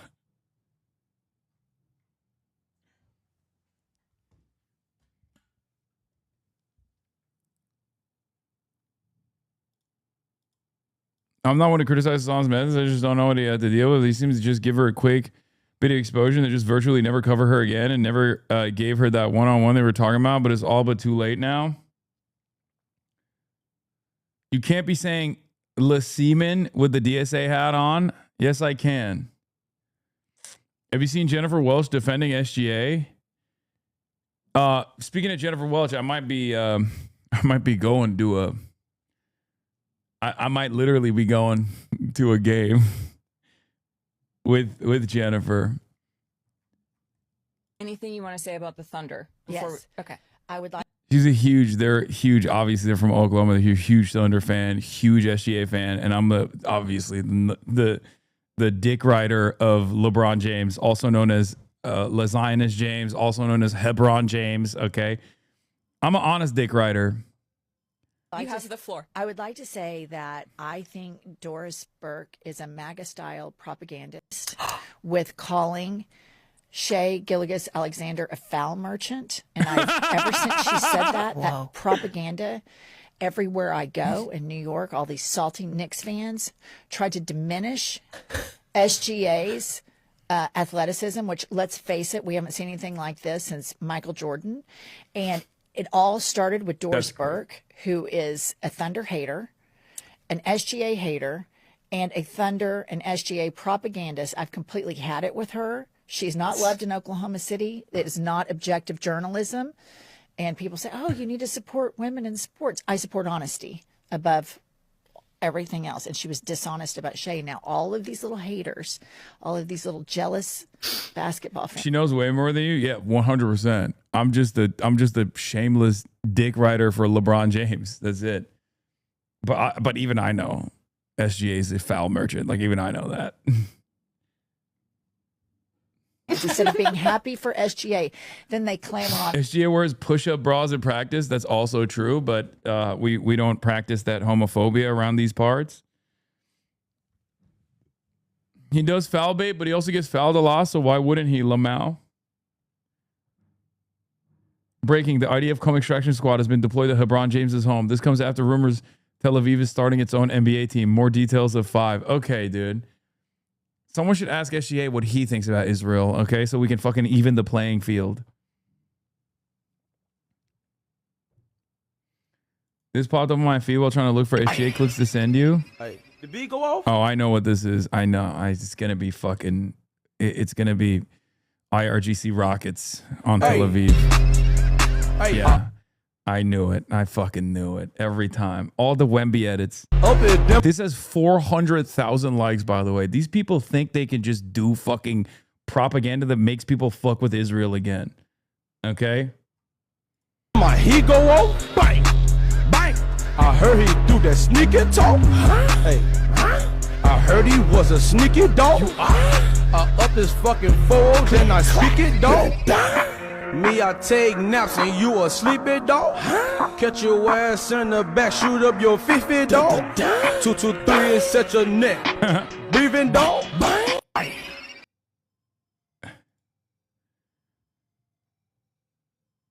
When the opponent is 7'6", not 7 or 6, all net and no Yahoo.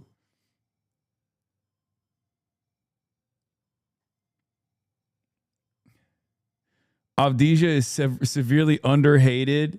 He's not used to fighting adults. Shooting against adults is a whole different game. Physically impossible to write Wemby without a W. It's kind of funny how much Wemby actually does not like Denny, by the way. It is kind of like I've seen the clips where he just won't even like dab him up.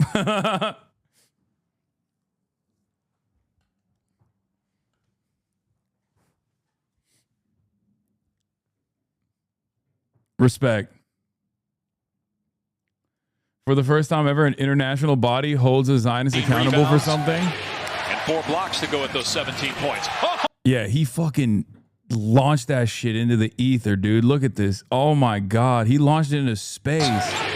Off the backboard. 4 blocks to go with those 17 points. Oh my. Not even off the backboard. He just flew it into space. Goodness.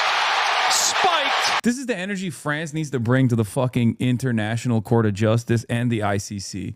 Okay? You got a French prosecutor in the ICC having all of his bank accounts sanctioned by the United States of America for the crime of fucking prosecuting Benjamin Netanyahu. Meanwhile, you got a Frenchman out here, Wembanyama, doing what must be done. Okay? Doing the dang deed. Are you rooting for Wemby or Ant? I mean, Wemby is my new GOAT, so.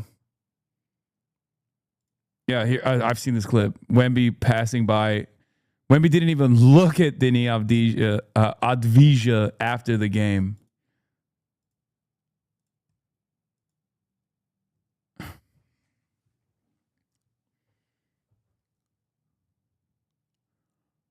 Which is kind of funny because who chipped Denny's tooth? I forget. It wasn't Wemby, right? Wemby is the face of the league, could be glorious.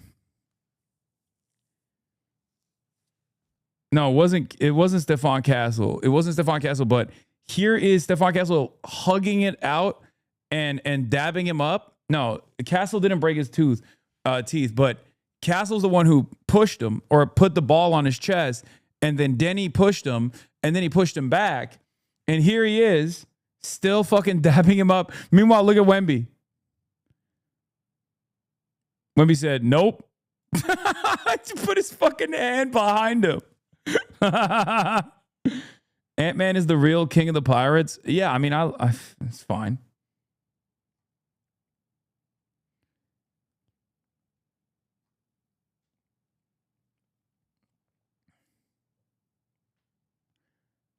Bro, the majority of Wemby's 12 blocks were fouls.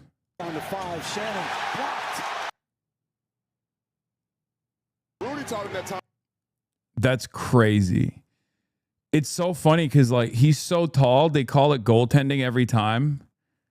Bro, he's just too tall to block normally, and he's also aware of goaltending. Exactly. Oh, first three this block party as well. It might have hit the board. Colbert off the screen and roll to the left hand.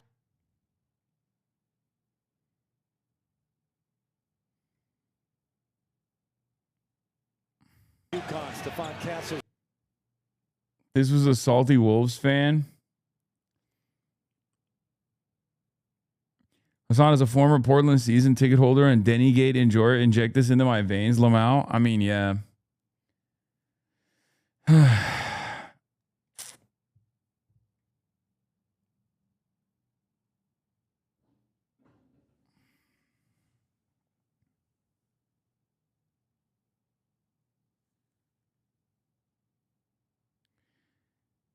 Got 9 in the game. Reed blocked through. Randall, there's that. The first one. Again. And again. Oh, he blocked that one standing straight up. Burke had it if he wanted it. The victory is. So they can't. They are going at it. He's got 15 in the game. Edwards.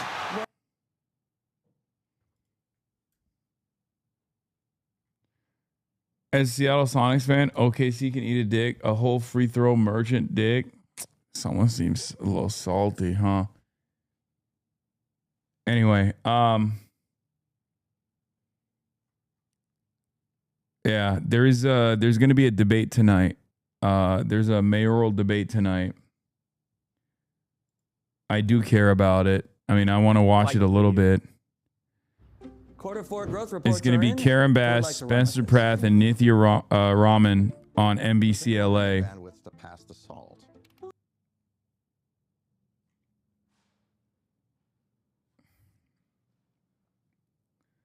Yeah, it's supposed to start right now. Ballots dropped. Ballots are out too. And I think DSA-LA put Nithya as their choice. Teaming up with Bachanga to give away a fully furnished multi-million-dollar home. Wait, why does Ray not make the cut? I don't know what the NBC-LA's specifications are for who gets to make it, but I think it's like they did top 3 maybe.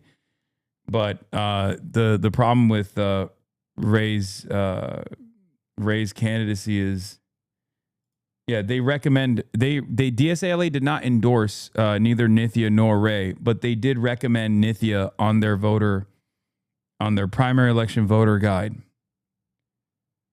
Yeah, she's not polling high enough. She's at 3%, unfortunately.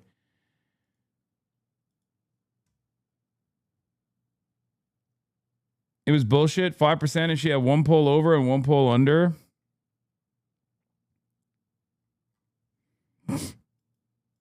For the people who do the work.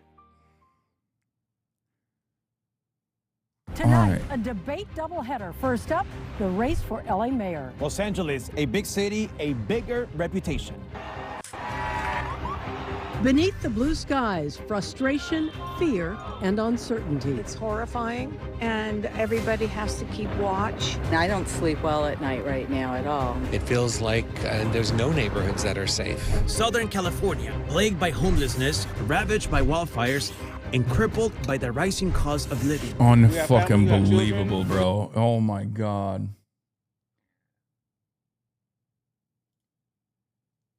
Can you play some Fort at the same time and the other Subway Surfer for me and the other Subway Surfer at people? The question is, who's going to deliver?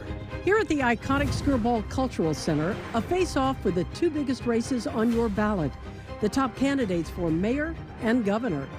One night, two debates. Live from the Skirball Cultural Center.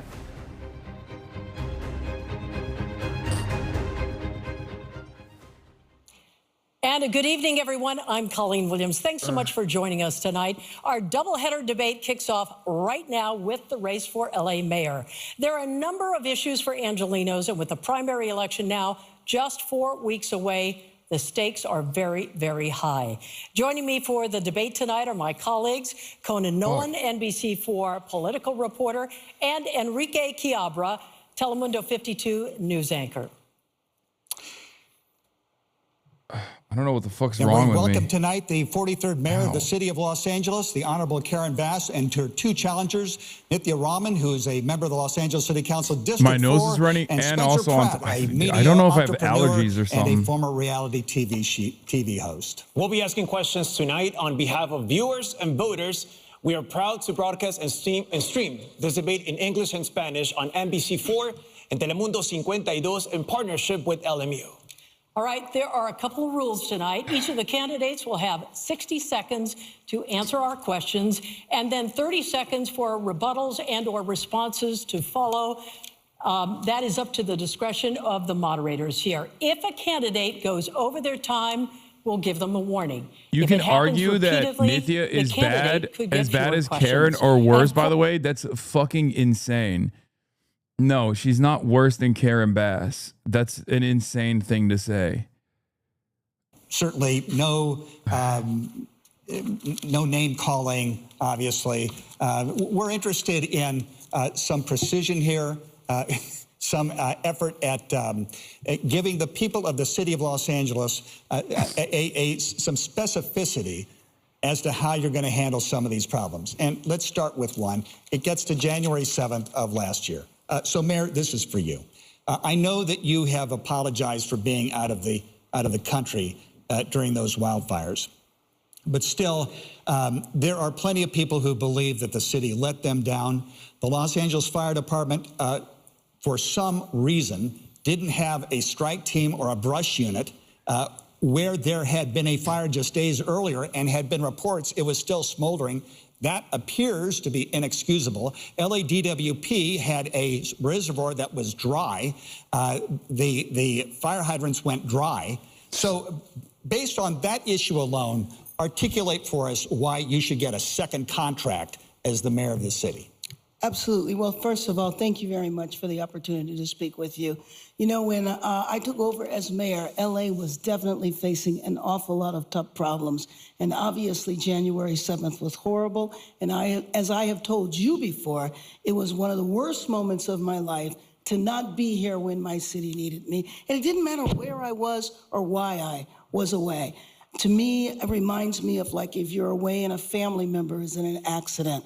But I think that I deserve a second term, and I'm going to fight for that because we have made significant progress in a variety of areas. For example, homelessness was going up year after year. And under my watch, it is the first time we've had a decrease in street homelessness. While it went up in the country, 18%, it came down in Los Angeles, 17.5%. I have expedited the building of housing because our number one issue in this city is affordability. And one of the main drivers for affordability is housing. Right. So let me follow up on the fires, though. One gets the impression, based on what we saw, that you prioritized wages and benefits, a hike in the salaries of the firefighters union over the operations budget. We saw those pictures of those engines that were inoperable because they didn't have enough mechanics to fix them. Well, was that a mistake? That's because of the union, you fucking idiot. Or maybe it's because of the fucking police union. If there's one union that has been getting all the fucking firefighters. We actually had fire trucks with not enough firefighters there. So yes, there were fire trucks that were broken. Real problem is the prioritization of the police budget, not the fucking fire union. God, local media, you guys are demonic. There was supposed to have you guys are fucking demonic, dude. Deployment in the area. That did not happen. But the same way that LA was not prepared, neither was the county. Thank you, Mayor. Mayor Bass, Mr. Pratt, this question's for you. It's true, though. Your They didn't have desire enough to run technicians because for- they had to fucking downsize in the number of technicians so that you had a bunch of broken fire own trucks. But that's because all the money goes to the cops. All the money goes to fucking LAPD. How does that really color your view of what needs to happen at this point, and how does that help others moving forward? Yes, thank you for the question. To the Mayor Karen Bass's, the 1,000 firefighters that were available, but there was no engines for them because of the $17 million that Chief Crowley had asked the mayor for 9 weeks before, and Mayor Karen Bass denied it. So they may have been available, but they didn't have the equipment they needed. Not to mention Janice Quinones, who Mayor Karen Bass put into her position of power at the LADWP. She drained both of these reservoirs that these firefighters I can't believe this needed fucking chud to is put out top these three. fires. A lot of people will talk about climate change and hurricane-force winds. The winds in the Pacific Palisades never reached higher than 40 miles per hour. For those first 6 hours, they didn't go above 27 miles per hour. So without those two reservoirs filled with 117 million gallons and 5 million gallons, these firefighters had to fly all the way to Malibu and Encino to get water. So that, to me, is the most dangerous thing that the mayor put us up against. Mr. Pratt, a follow-up here, though. What would you do moving forward that would make this better 2 years from now if we face the same situation? Well, first off, as mayor, I will never drain the reservoirs that we need for wildfire protection. There's this conspiracy now that they're empty, that they were for drinking water. But if you research it, they were actually made for wildfire protection. As mayor, I'm going to add 20 dip sites all around the communities connecting to pools. So God forbid the water system goes down again, these dip sites that will be connected to individuals' pools will fill up for the helicopters to have water. Mayor Bass, do you have a response to that? Yeah, absolutely. He's saying several things that are completely inaccurate. First of all, there was one reservoir that was out of commission. He is correct. 1 million years ago, it was for wildfires, but over the last 30, 40 years, it's been for drinking water. He talked about the winds. That is just completely inaccurate. If that were accurate, then the planes would have been able to fly. And so the winds reached close to 100 miles an hour, and the planes were unable to fly. So if there were reservoirs, if that reservoir had been open, it would not have worked. We had two other reservoirs totaling 8 billion gallons that were available. But could not fly. Yes, she mentioned me. So she's an incredible liar. Everyone on their phones, Google it. 40 weather stations in the Pacific Palisades. It never went above 40 miles per hour. She is referencing the Altadena fire. I have to interrupt you. No name calling, She just please. lied, though. Yeah, but no name calling. She called me a liar. I don't believe she did. She said I did he's not hear making that. this up. I did not. We're not going to debate the issue. We have a question now for Councilmember Rahman. Councilwoman Rahman, so your District 4 is a fire-prone district. My question to you is, we've seen that you've introduced fire preparedness motions after January 2025. A lot of them happened after the fire, the Palisades fire.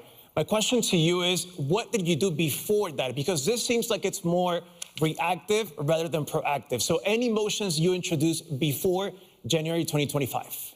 Yeah, so my name is Nithya. I'm a council member for the 4th District, representing a huge percentage of the hillsides. For those of you who haven't met me before, I'm a mother of young twins. I'm an urban planner by training, and I've been in this role for about 5 years. And in my role as the harsh truth is a lot of these homes should not be built in these fire zones. Have to do a lot of Buddy, work that's like most of Los Angeles, though. Really extreme weather. Before rainy seasons, actually in the past, mudslides have been the biggest issue in my district. Entire homes have gone off of their foundations, and we go in advance and make sure that traps are cleared, that areas are available for flood and clearing. We do brush clearance and make sure that all of the departments and all of the interjurisdictional areas that are supposed to be doing brush clearance are actually Daniel doing that Lurie work. solos all Before these this set candidates, of the fires, SF we GOAT. sent out What? an email. We made sure that we were connecting.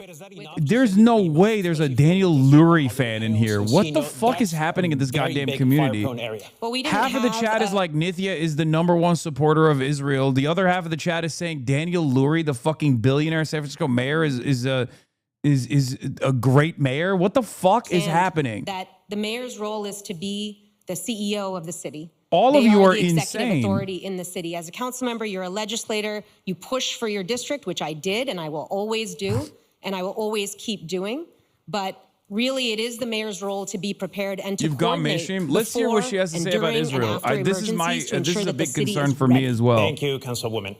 As I said, we have a lot of topics to cover tonight. The next one is public safety.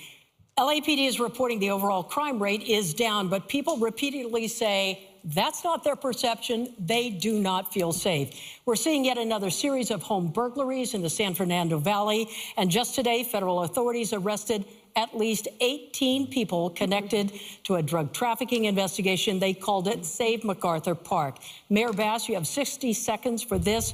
Who ordered this operation with the feds? Is it a sign that our communities are not safe? No, actually, that operation was ordered by the feds. However, we have been working in collaboration because we were very well aware of the drug dealing that was taking place there. We have used a comprehensive approach when it comes to MacArthur Park. Multiple things are needed. And so what happened a couple of hours ago was an action that had been in the works for many, many years.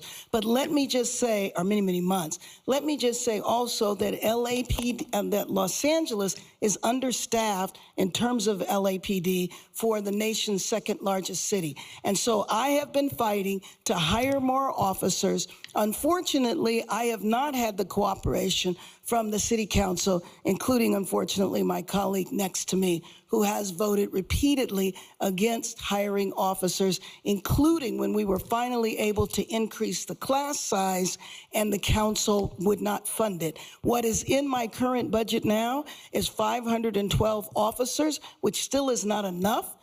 At least that will deal with attrition. We cannot shrink our department. Councilmember Rahman, you have 30 seconds to respond to that. You know, I've supported multiple budgets, thoughtful budgets that maintained and sometimes even increased the size of the police force. I did vote against a big contract, a contract that gave the police union more money than the city had. A contract and its knock-on effects, which ultimately led to the city having a $1 billion budget deficit last year, that led to us having to cut essential services across the entire city. If you're wondering why your street lights are out on your block and the Bureau of Street Lighting is telling you that it's taking a year to fix a street light, that's why. Councilmember Rahman, thank you. Mr. Pratt, there were 100 LAPD officers working with the feds today. Your response to what went down in MacArthur Park? It's unbelievable. I hope we have the FBI, the DEA, the CDC, the ATF. The more resources we can make the streets of LA safe with federal money, amazing. I talk to thousands of moms a week. They do not feel safe in the street. No matter what these crime statistics are telling anybody. You talk to thousands of moms a week? How people feel. That's a weird thing. There's a difference between people. He's like, I love moms. I talk to thousands of them every week. Moms are coming up to me. They're like, I'm a mom and I'm getting scared. stabbed in the street than the lights being out. So I think Mayor Bass funding the police was important, actually. Mr. Pratt, I have a follow-up question for all of you here. He did Langer's mention Deli. me, so do I get to respond to that? Just a moment. This is a response to some of that. Langer's Deli, which, as you all know, is a staple of downtown Los Angeles, is asking all of you on the stage right now to end the Needle Run giveaway program. So my question, Mayor, first of all to you. What? Yes or no? It's run by the city run needle program. Right. Yeah, Yes it's or no? safe injections. Yes. Councilmember Rahman. No. Mr. Pratt. Absolutely no needles and pipes for drug addicts on the street ever. God damn it. What a fucking take that as a dumbass. yes. I mean, there you go. Go ahead. You have 30 seconds. Well, I did want to say in response to this question that the way you address homelessness, the way you address people living on the street is by bringing them off the streets and indoors. I think we need to absolutely invest in shelter. We need to invest in services. We need to actually get people off the streets for people to be safe. That's what I've done in my district. We've had a 54% reduction in tents and encampments in Council District 4 just over 3 years, and I'm very, very proud of those results. That's how you achieve real public safety outcomes. That's how you ensure that the people of Los Angeles are safe. This is her strong so, Mr. suit. Pratt, the chief of police said the other day that he Straight doesn't up. think we're going to have enough officers for LA 2028. Like ethical relocation on homelessness, like yeah, they did do a lot of that. LAPD is part of that. Plus, you have to patrol the rest of the city. Hiring more officers is expensive. It's extraordinarily so in many cases. What is your strategy? Man, I for don't give a getting fuck more that she's in people, Abundance. So is recruiting more Zohran, officers okay? and paying for Stop. it? Jesus You know what's Christ, that more stuff is expensive than nonsense. It doesn't hiring matter. them is overtime, because that's what these salaries for the fire department that everyone's You could say complaining. the same about Zohran. Zohran is an Abundance too. Fucking Derek Thompson loves his housing policies, LAPD okay? right now, the LAPD is hired by the same people that hire sanitation, and we need to bring it back like it was 20 plus years ago so that police hire police, and we need a 10-year plan. It's gonna take 10 years to get to the 12,500 officers that we need, and that needs to be a priority. Our sheriff's partner, they're the same size. They have $1 billion more budget for the same size. So this idea that Councilwoman Rahman keeps saying that the police department is overfunded, public safety should be our #1 priority. And we're gonna find all this money when we stop her useless open bed plans that actually doesn't put drug addicts in these housing that we're spending billions of Yeah, dollars. there's only one person on that stage that's actually not just like eliminated homelessness by doing sweeps, but instead by putting them in fucking permanent shelter, and that is Nithya, to be fair. Like, the Israel stuff is true. She has also voted to fund the police, which is also true. Police officers what they're worth. They do some of the hardest jobs in our city. But and let's be fucking real. She is the only one that's done anything that's like remotely positive about homelessness on that stage, arguing okay? against is bad fiscal management, God, oh which is God, what has they're gotten so the city of Los right-wing. Angeles into this moment. I hate the politics of my fucking The police union city. is the most powerful force in LA city politics, and when you give contracts to people because they are going to fund your campaigns, and by the way, I'm the only person on the stage that is being spent against because I had the courage to speak out about bad budget decisions. Thank you, Councilwoman. That is what happens. Appreciate that. We're going to stay with you, Councilwoman Brandman. So you said, even last night you said it, that you're okay with the current staffing levels at LAPD. My question to you, people say that's just ridiculous, it's not enough, we need more officers. My question to you is, what do you tell people, especially victims, who say the city has let them down? Yeah, and I think this is a very real issue. The city's most important response is public safety. It is so important to me. I'm the mother of young children. The safety of people in Los Angeles is absolutely essential. But that's why I think we have to start getting honest with people about how we're actually going to respond to public safety needs. How will we make sure that when they call for help, someone picks up the phone at 911 and someone comes when they call, the right person comes when they call. Right now, we have not built out that system because we have funded more police officers, but haven't been able to hire. Our police force is actually shrinking. We have shrunk right now. So no more officers? No. Stay the same? What are you saying? I would love to keep it the same. We have funded them more. The police force has been shrinking. So let's get real about how we actually deliver public safety outcomes. I'm going to work as hard as I can to maintain our police force where it is, but we also need to make sure that we build out responses that can actually take call load off of LAPD. So many calls that are coming into LAPD do not require armed officer response. Let's take call load off of them. Thank you, Council and let's member. make sure that police can come when people call. Your time is up. Quick reply, Mayor Bass. Let me just say that, unfortunately, my colleague has contradicted herself because on the one hand, she says that if you pay officers what they need, then we're going to bankrupt the city. And then on the other hand, she doesn't understand that, frankly, we have to pay the officers, had to give them a raise, had to expand recruitment because officers were going to other cities. We were not competitive. We have to make a decision. And frankly, my job as mayor, my #1 job is to keep LA safe. And we can't keep LA safe with the size of the department we have now. Thank you. We're going to talk about homelessness. 4 years ago, when we did a debate, it was the #1 topic. It is right up there again. This is an issue that continues to challenge the city. Homelessness, many residents say the homeless in their neighborhoods make them feel unsafe. They feel the homeless have more rights than the residents do. So these are 2 yes or no questions for each of you.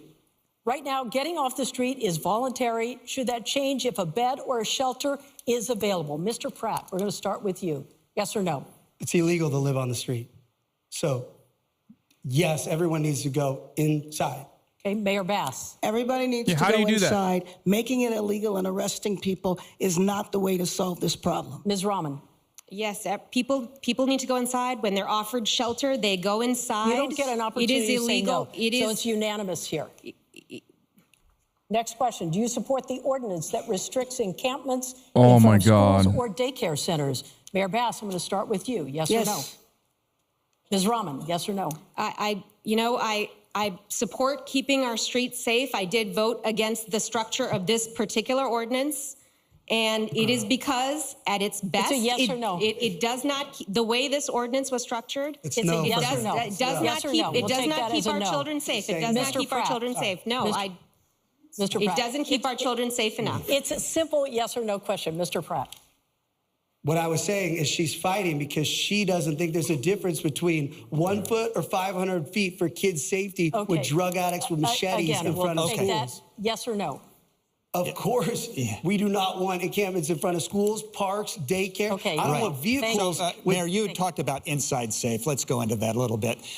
You've suggested that there has been progress made, but even the Los Angeles Homeless Services Authority, which the city contracts with, has said that upwards of 40% have left and gone back to the street. I mean, there's a concern that a lot of money is being spent.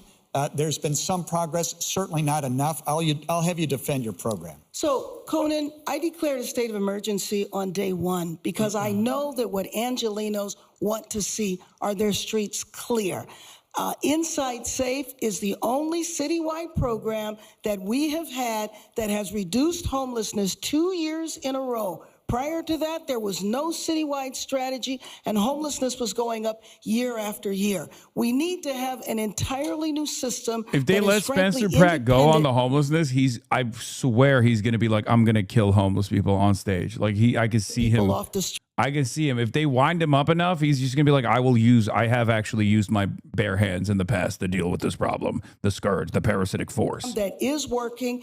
Absolutely does it need to be better. Why didn't Does Ray it Wong need get to be in more this? She cost-effective? didn't, And we're working on that according to NBC, right she didn't now make the 5% cutoff. Building temporary structures on city. There was one poll where she was below it, one poll where she was above it. We have been doing it for the last 3 years, and it's the first time homelessness has gone down. Councilmember Rahman, so you promised to clear half of the encampments by the Olympics and all of it by the end of your term if you get elected. Yes. My question to you, you've been in the city council for 5 years. Why are we barely seeing this plan yesterday? I think it was posted on your Instagram. And is this realistic? Absolutely, it's realistic, and it's realistic because I've done it in my own district. This is exactly the plan that I've operationalized in my district to get a 54% reduction in tents and encampments in my district in 3 years. Okay. In 3 years. She's not the mayor, Yes. but she is a council district member, which is almost as powerful as the mayor, and united more powerful than the mayor. This time, it is absolutely realistic. But what I want to go back to is Literally. the idea that we are satisfied with our People don't homelessness understand. In Los system right Angeles, now. a mayor is like a downgrade. In Los Angeles right now can say that we are satisfied with spending City council is extraordinary more amounts powerful of money than on our the mayor homelessness is. response and getting only incremental progress in response. I want to change that. Let's use the dollars that we're spending. Let's actually build out a real system that can get as many people indoors as possible. Let's not put them into $100,000 a year motel rooms for a year or more per person. This system is not fiscally sustainable. New York has the to New York end mayor this has like crisis with tremendous urgency power and as opposed to the LA right mayor. now. So you'll Not make a years into the you'll make a future. commitment to clear all the encampments by the end of your term if you get elected. Yes, that's You correct. promise. Absolutely. Yes, Mayor. I have to respond because I know the statistics she's talking about in her district, but the statistics are there because of Inside Safe, because she has called on Inside Safe repeatedly. I took the initiative to go into her district to make sure that encampments were cleared. We absolutely need a new system, and it has to have a I comprehensive send in another illegal approach. ballot every time And Spencer there's Pratt no rooms speaks. for Me too. $100,000. We need to move on here. Sorry, Mr. Pratt, you have sorry, been excuse critical me. of what you consider failures of the current administration on this issue. You advocate for what some have called get help or get out of the way. What is that, and how do you do it? I don't know who made up that name. First off, I just want to say, Councilwoman Robin acts like she doesn't have any authority with this homelessness. She was the third most powerful Spencer person. Pratt, you have often called for unlimited bloodshed towards some of the most vulnerable people in American society, the homeless. What do you have to say about that? How much bloodshed is too much bloodshed?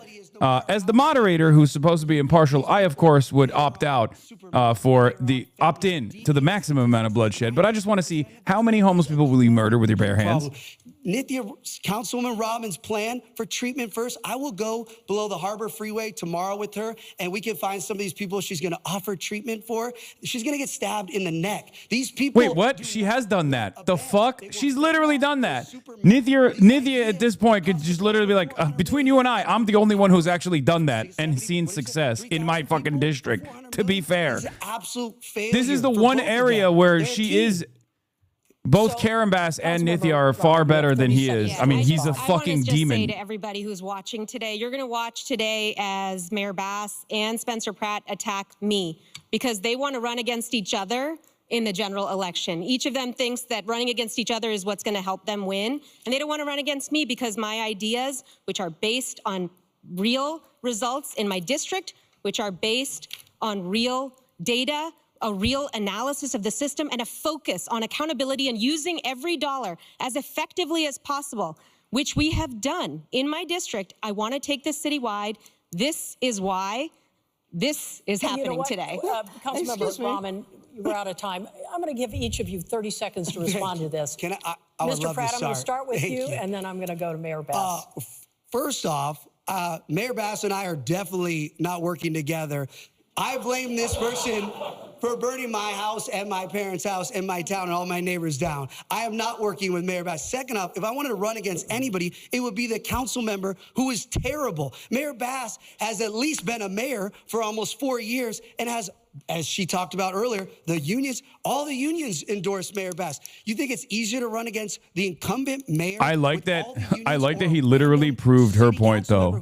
He's like, I'm not glazing Mayor Bass because I want to run against her, except here I am glazing Mayor Bass because I want to run against her. Mayor, though, specifically, there's a lot of money, billions that are spent on the homeless endeavors. Yes. A lot of that money goes to 501c3s and nonprofits.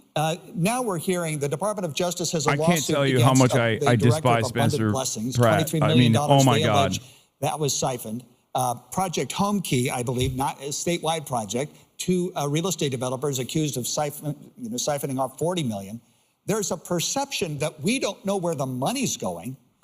And that we have, the legislative analyst in Sacramento said there are $26 billion in state funds. We're not sure if that did any good. So how can we have confidence that the investment we are making in the future is not going into the pocket of some director who will end up in federal court? First of all, I don't think it's shocking that you do find corruption in big programs like this, and I think it is extremely important to hold them completely accountable. But I will just say that for the first time, we've had a reduction of homelessness 2 years in a row because of policies that I have put in place. I also believe we need to have an overhaul of the system, but I can tell you that streets that we have cleared, crime is down, firefighters don't have to go out. Firefighters spend 30% of their time putting out fires that are related to homelessness. Businesses are able to have customers. Kids are able to walk to school and parents without navigating tents. That's what I would say. But I have to say about my colleague here is that, yes, she is a member of City Council. She chairs the Homelessness Committee, but she also, in order to get anything passed in City Council, she has to build an alliance with her colleagues. And she has not been successful in doing that, which is why she has not been able to pass Mayor Bass, the policies your time is up. that she's talking about. Thank you. Council Member Rahman, so this also happened under your watch.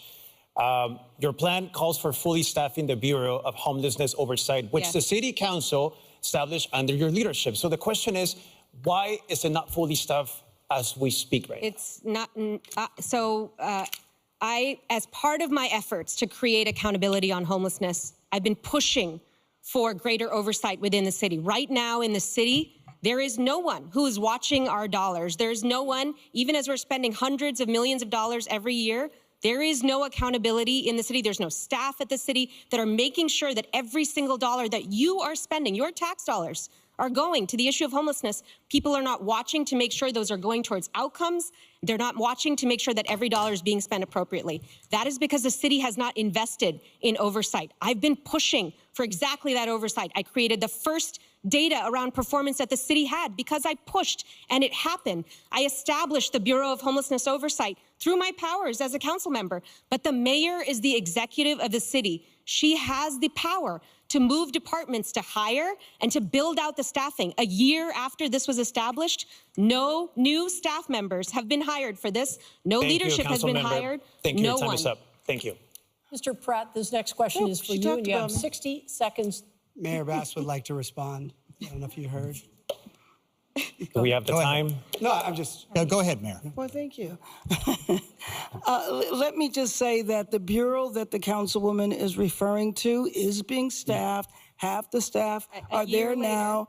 And we have been reducing homelessness again for the first time and building out a system that needs to be built. The problem with my colleague, though, and I appreciate your interest in data and all of that, that is important. But I believe it was important to act in this city. Angelenos do not want to see encampments on their street. Thank you, Mayor. Sorry. Okay, Mr. Pratt. Mr. Pratt, thank you for directing traffic up here. We appreciate it. How does your professional experience qualify you to make sure and to oversee a budget the size of LA's $14 billion budget? We know you're passionate about what you're doing. We know you're an entrepreneur. But this He is just a sells $14 crystals billion on his budget. Etsy shop because What he blew kind his of trust experience fund. do you bring to the table for that? Well, thankfully, He's I have literally common a sense, psycho. and I'm humble. I have humility. I'm gonna surround humble. myself You're a reality with the TV smartest people loser. in the world, because I actually don't have to balance the budget. The mayor doesn't balance the budget. She has a CAO. She has a team. And we're not going to say she has the best team, but she has a team. And they balance the budget. My job is to be, as crazy as this will sound, I'm the adult in the room here as Spencer Pratt. And that's what it's come to. And so I plan on putting people that actually want to make sure all of our money, like Councilwoman Rahman was saying, is accounted for. Pure transparency, every dollar, all of our tax money. And again, back to what Councilwoman Rahman was saying about that, in her own district, she let one of these NGOs, a building was on the market for $3 million. It sold for $8 million to the NGO with that tax money that she's so concerned about. She wants to watch it all. She can't even keep track of the NGOs in her own district stealing our tax money. So I'm gonna be so for real with you. This chud will be your next mayor. He's literally fucking Trump. He's Timu Trump. He's Timu Trump for Los Angeles. I'm not sure what specific building Spencer Pratt is referring to, but I will also just say that we have pushed extremely hard to build the oversight system, so much so that I had to go out and get philanthropic support to create the data for performance oversight and accountability at the city. The city was refusing to put our dollars and our people towards it. This is important. Your tax dollars deserve to be watched. You deserve a system that responds to you with responsibility and accountability. That's what I want to establish. Ms. Robin, thank you. And Mayor Bass, do you have a response to that as well? Sure. Again, what I have done on my watch is reduced homelessness for the first time 2 years in a row. We absolutely need a system that is able to provide services to people. It has been woefully unacceptable what has been happening so far. I feel we're moving in the right direction, and under my watch, we will continue to do that because we need to make comprehensive changes to what has been going on for so many years before, frankly, either of us arrived in Thank you, City Mayor. Hall. We have a question from a student from the Harvard of the West, Loyola Marymount University. Your name, your major, and what year are you? And your question. Good evening. My name is John Kasabian. I am a senior urban and environmental studies major. My question for you is that Los Angeles remains one of the most unaffordable regions in the nation. If elected, what is one housing policy you would implement immediately or change? Mayor, we'll start with you. Yes, the housing policy that I did implement immediately after I declared a state of emergency around homelessness, I expedited the building 42,000 units are being fast-tracked for affordable housing. We have another 43,000 units that are potential with our adaptive reuse, which means you can change office buildings into housing.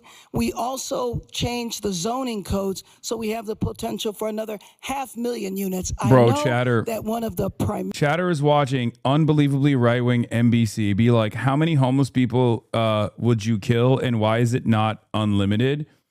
And then like have at least 2 out of the 3 candidates be like, I would kill all of them. And Chatter's like, Chatter's in here being like, your takes on third party politics not being the appropriate time frame right now is actually so counter-revolutionary. Build the revolution, man. Please. I want you to. I want to live in it. Okay. I want to live in that universe. Okay. I don't want to live in this one right now, because this one that I'm watching unfold is dog shit. Okay. Virtually every person involved, both from the media to the political side, is like, let's just murder the homeless. We need to give max out contracts to the fucking police force.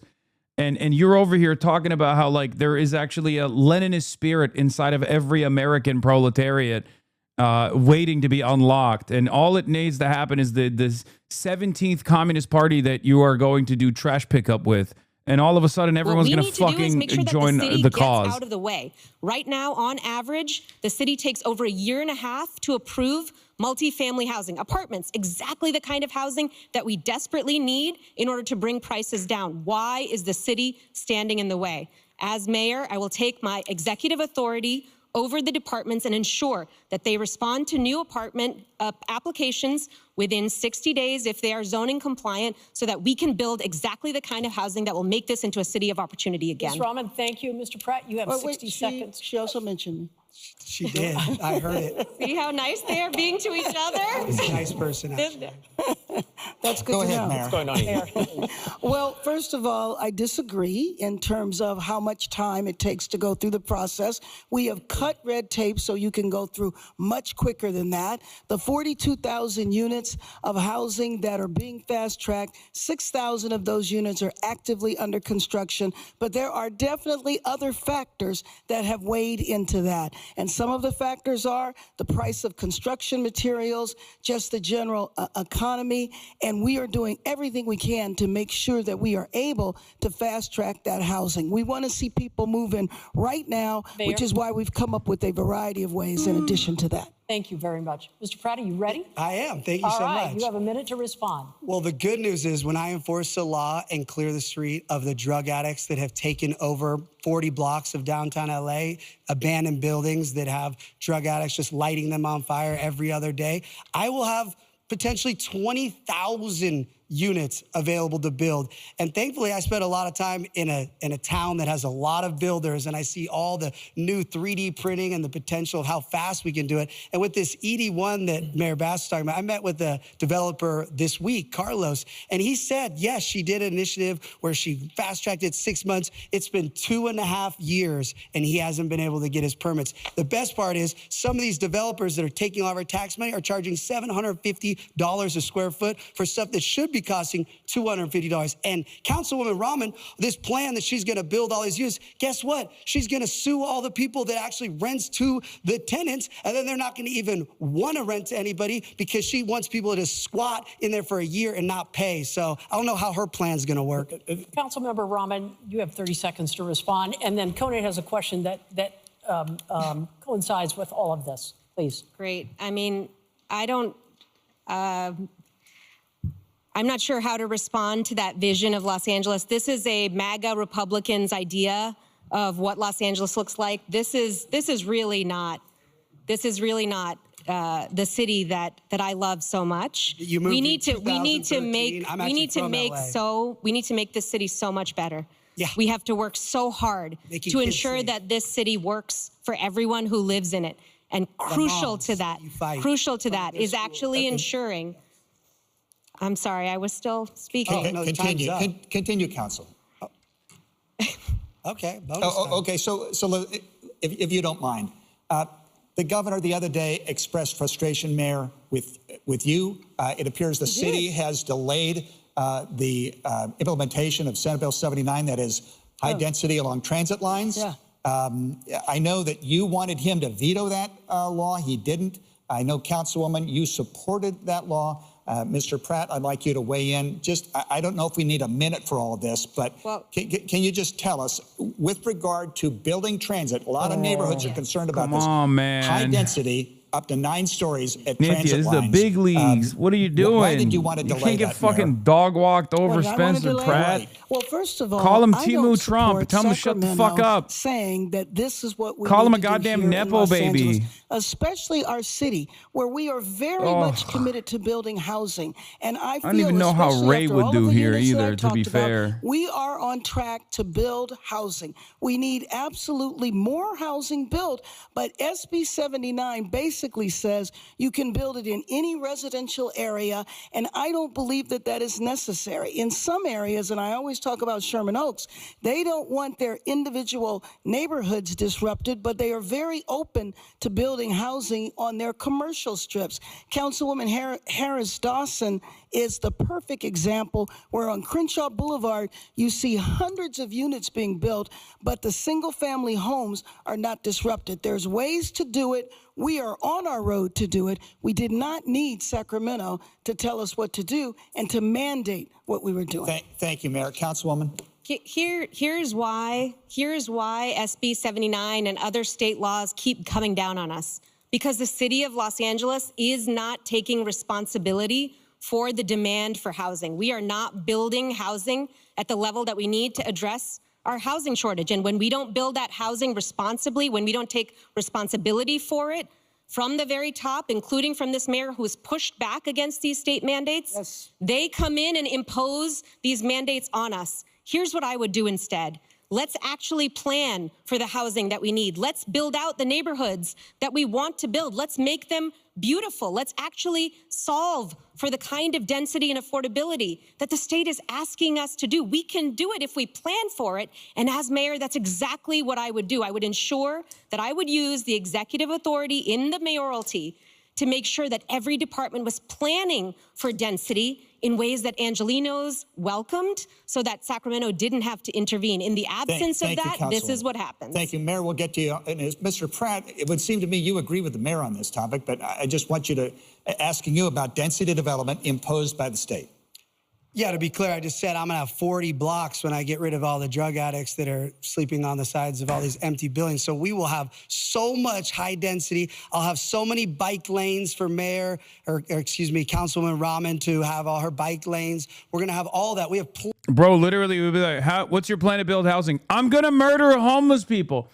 Bro, that's not, this is a one-stop shop. Every answer is like, I'm going to kill homeless people. I'm Spencer Pratt. I'm going to kill homeless people dead. I'm going to kill them dead. People can burn. I need the blood of the homeless to power my machine.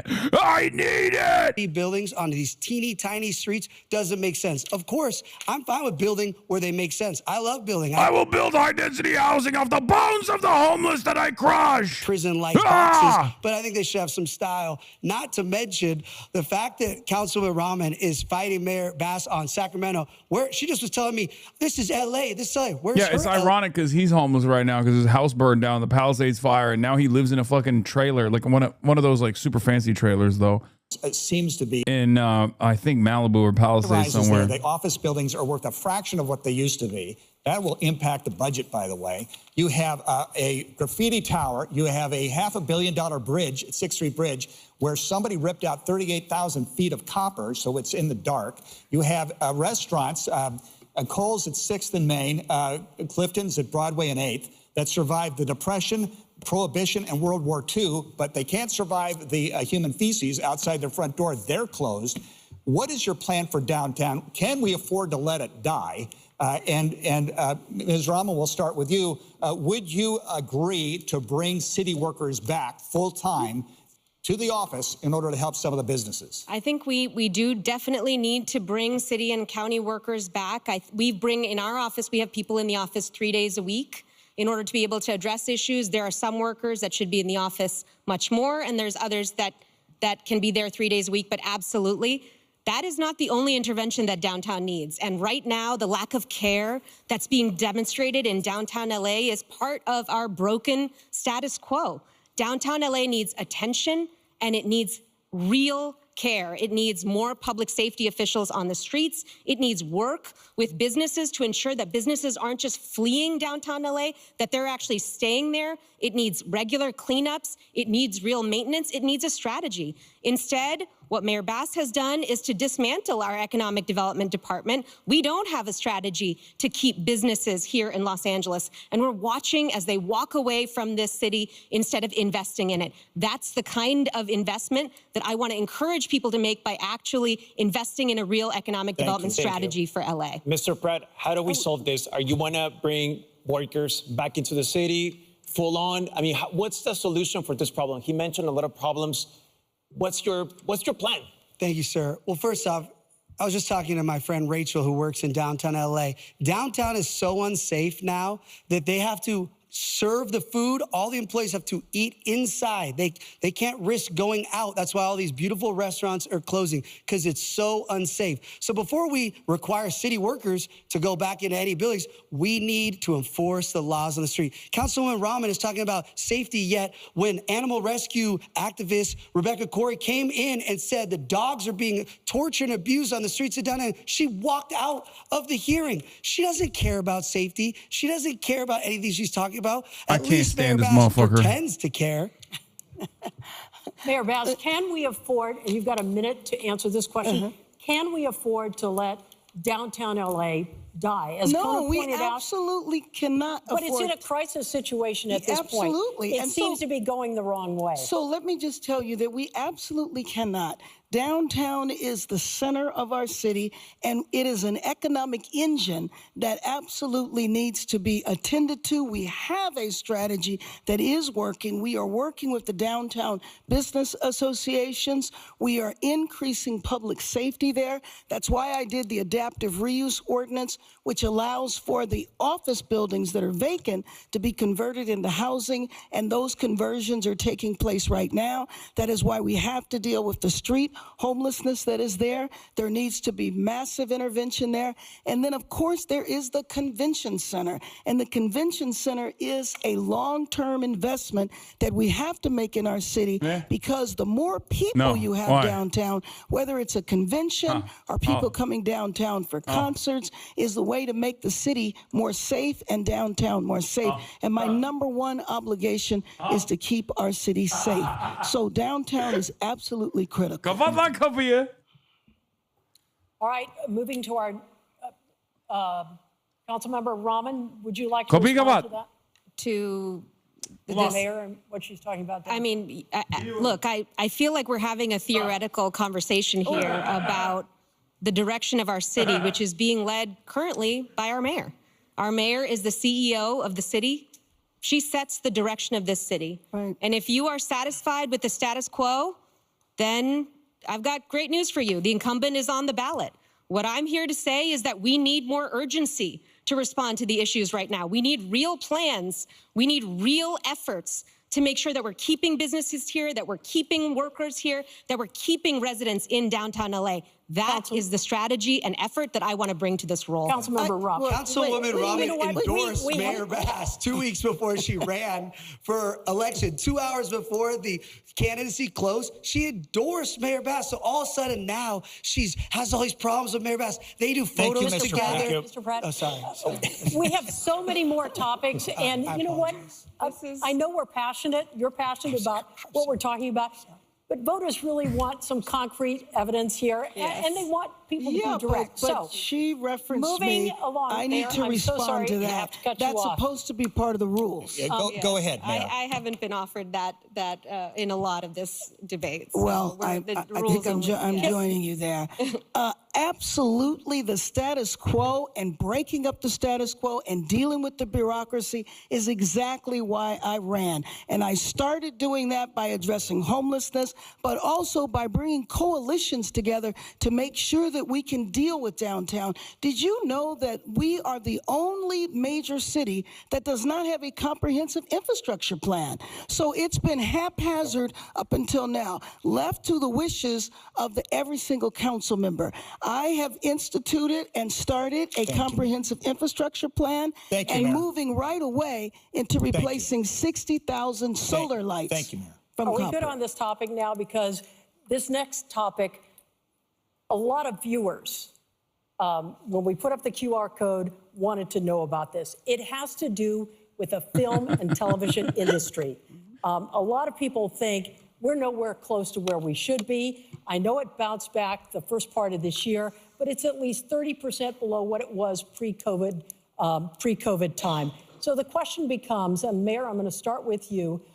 Do we do enough to keep production in Southern California? Well, let you me have just 1 minute. Let me just tell you what I have done. In working with the industry, we have expedited permits. I established one person who is a czar to provide concierge services for the industry. We also lowered the costs to do filming in Los Angeles. So, for example, the observatory, we reduced those amounts by 70%. We are beginning to bring the industry back, and I'll tell you, this has been a long-standing issue of mine. When I was in Sacramento and served as speaker, I did the first tax credits and also promoted and advocated for those tax credits here in Sacramento. We have a long way to go, but we are absolutely making headway because of policies that I put in place. Mr. Pratt, are we doing enough to bring Hollywood back? Absolutely not. And that's great. Mayor Bass did those. Thank you for the question. I think we should murder the homeless so that we can bring Hollywood back. I have a suggestion. We should put homeless people as stunt doubles in every set and murder them, even if it's like a child's movie and there's no need for a murder. I think all of these movies would do better if there were dead homeless people in the background. 5 years. Now, all of a sudden, she has these tweets and these posts, and she's doing Substacks.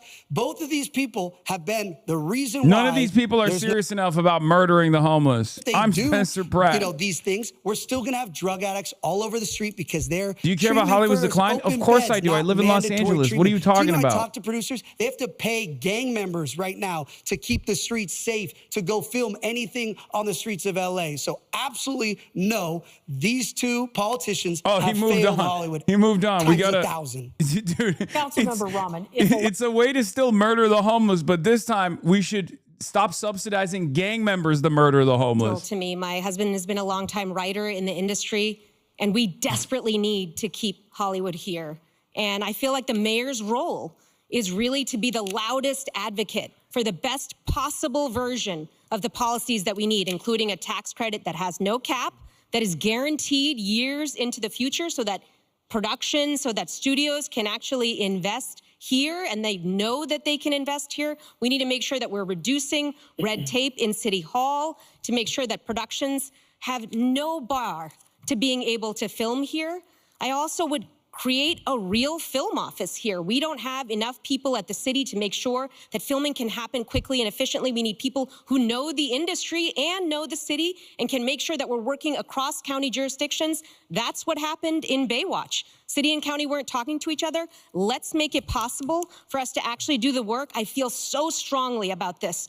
And Angelinos in the industry need a fighter. I will be that fighter. Excuse me. Thank you. Excuse me. We have to move on.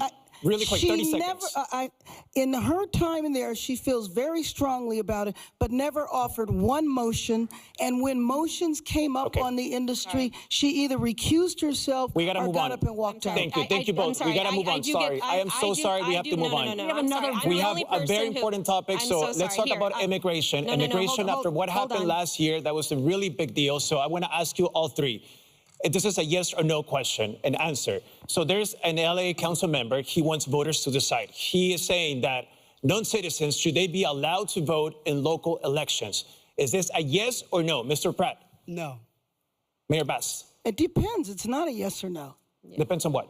Well, first of all, when you say non-citizens, it doesn't mean they're here illegal. It doesn't mean they're undocumented. They could have green cards. They could be here perfectly legal. She's right. And there's a lot of states and cities that do that on very, very local elections. We have to see what the councilman is proposing. Councilmember Bremen. Yeah, I would say, again, it does depend. In other places, school boards have non-citizens. Yes or no? Non-citizens who vote Mr. Pratt, I have a question for you. You told NBC News a few months ago that they're right.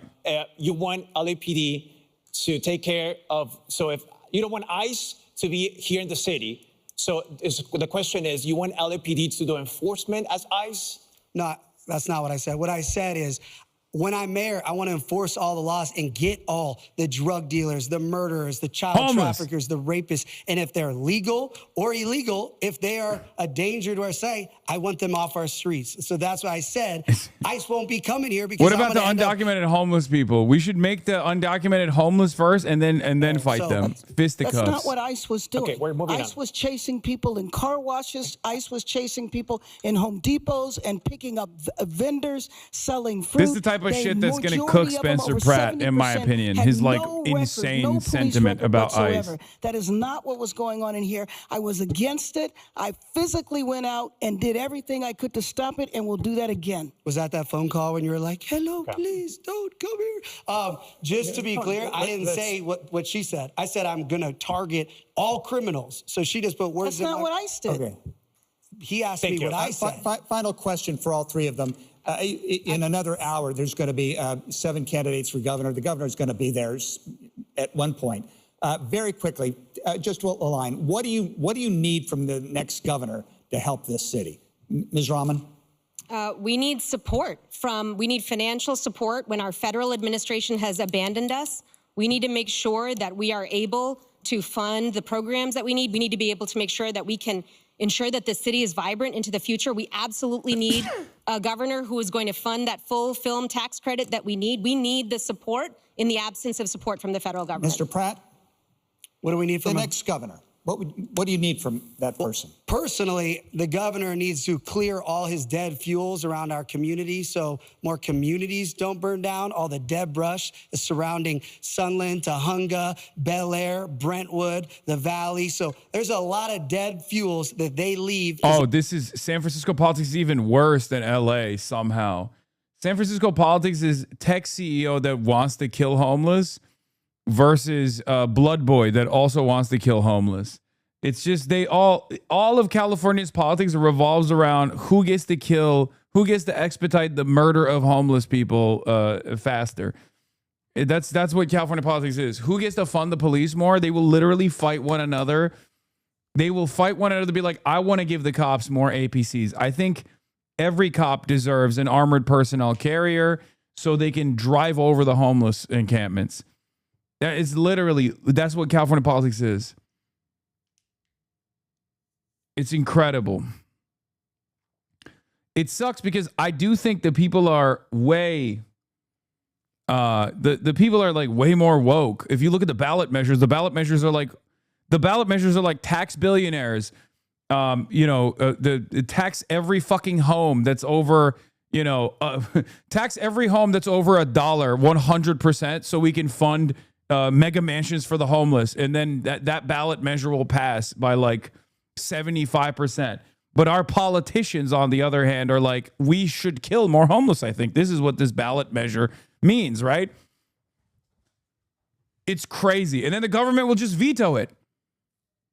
Gavin Newsom or the California state legislature will just veto those the ballot measures, and it'll go nowhere. Or they will actually fund it. Okay, they will actually fund it, and then it will go nowhere. It will go to like one of these 501c3s that's like a fucking total bullshit shell company created by one of one of the relatives of like a powerful Los Angeles politician. And then it'll just sit there. They'll just park those fucking the tax revenue, and they'll never build a single fucking shelter with it. It's insane. It's one of the worst, most corrupt machines in the entire fucking state. It sucks so much dick and balls. I hate it so much. This is, dude, I mean, look at the governor's race. Look at the gubernatorial race. Like, Tom Steyer is a fucking billionaire, and he's like a cut above in terms of progressivism than like some of the big movers and shakers of California politics. That should be a warning sign, right? Like, you should probably understand how bad things actually are.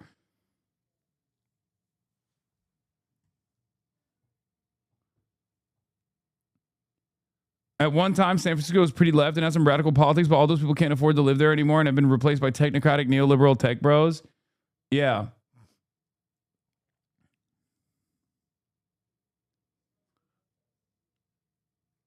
It's terrible. It's terrible across the board. I'm done. I don't want to watch the rest of this. I'm fucking tired. What a day. Anyway, tomorrow I'll be in San Francisco, where at least, you know, Shoykat Chakrabarti is like somewhat of an interesting, I mean, an actual interesting and somewhat radical candidate that I do like. So I'm just holding on to him as a fucking glimmer of hope, even though DSA San Francisco is obviously very frustrated with me because he funded Dean Preston's opponent many years ago, and they've never let that go. Plus, he's also Stripe guy, centimillionaire, so understandably, there's like a lot of fear there. Oh, but he's going up against Scott Wiener, who also fucking sucks majorly. Okay. Oh, what a mess. What a fucking mess this entire thing is. But yeah, I'll be in San Francisco. I'm going to be doing a rally with Shoykat Chakrabarti and also numerous other folks as well. Jamal Bowman will be there. Malak Kiros is going to be there. Dari Liza will be there from New York, and some Justice Democrats as well. Don't go out for dinner. What? What does that mean? Shoykat Chakrabarti? Dude, you're butchering his name. Am I? It's Shoykat.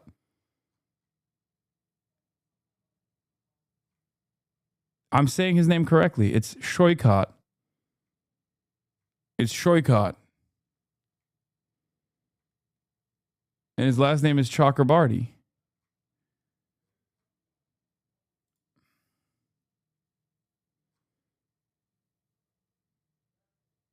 Oh, you meant like don't let him film you eating because you eat like an animal. It's true. Anyway, love you guys, and I will see you tomorrow from San Francisco. Introduction, Peace. starting off the day. All the chatter's trickling in. I'll sell people hay. Sunny Los Angeles, California, says Hasan. Stun luck to the stun luck to the topics just begun. 'Cause there he is again. Hasan is streaming. Hasan is streaming. There is again. Hasan is streaming. Hasan is streaming. Reviewing a Chinese train, telling Kaya place. Sun and Asmin chatter loves, giving grinning's grace. Zohran winning NYC, woke two back with the force. The Rogan of the left, to me a dumb himbo still of course. The Charlie Kirk assassination, the Fear and Online show. 8 full fucking years of this, and plenty more to go. Doing fun stuff tomorrow, throw PBS up on the screen. A man-made horror reaction brought to you by this life's dream. 'Cause there he is again, Hasan is streaming. Hasan is streaming. There he is again. Hasan is streaming. Hasan is streaming. Kicked out of the DNC, IRL with March the Goat. Combating the propaganda that shoved down people's throats. CBS Israeli news, a coup, a regime falls. A full-blown fascist takeover, and still the duty calls. total radicalization coming out to sea. The system will always fail, it's up to you and me. On these daily streets, whether short or whether long, have helped millions of people keep it moving right along. 'Cause there he is again, Hasan is streaming, Hasan is streaming. There he is again, Hasan is streaming, Hasan is streaming. But hey, what can you say? That's BBS for you. But he'll play games real soon, just you wait. Say, hey, what can you say? That's BBS for you. But he'll move on real soon, just you wait. Ba-da-da, ba-da-da, ba-da-da-da-da-da. Hey, what can you say? That's BBS for you. But he'll pull your lungs real soon, just you wait. Sha-da-da, sha-da-da, sha-da-da-da-da-da. Hey, what can you say? That's BBS for you. But he'll do jet advice real soon, just you wait. But hey, what can you say? That's BBS for you. Brought on by viewers like you, just you wait. Just you wait.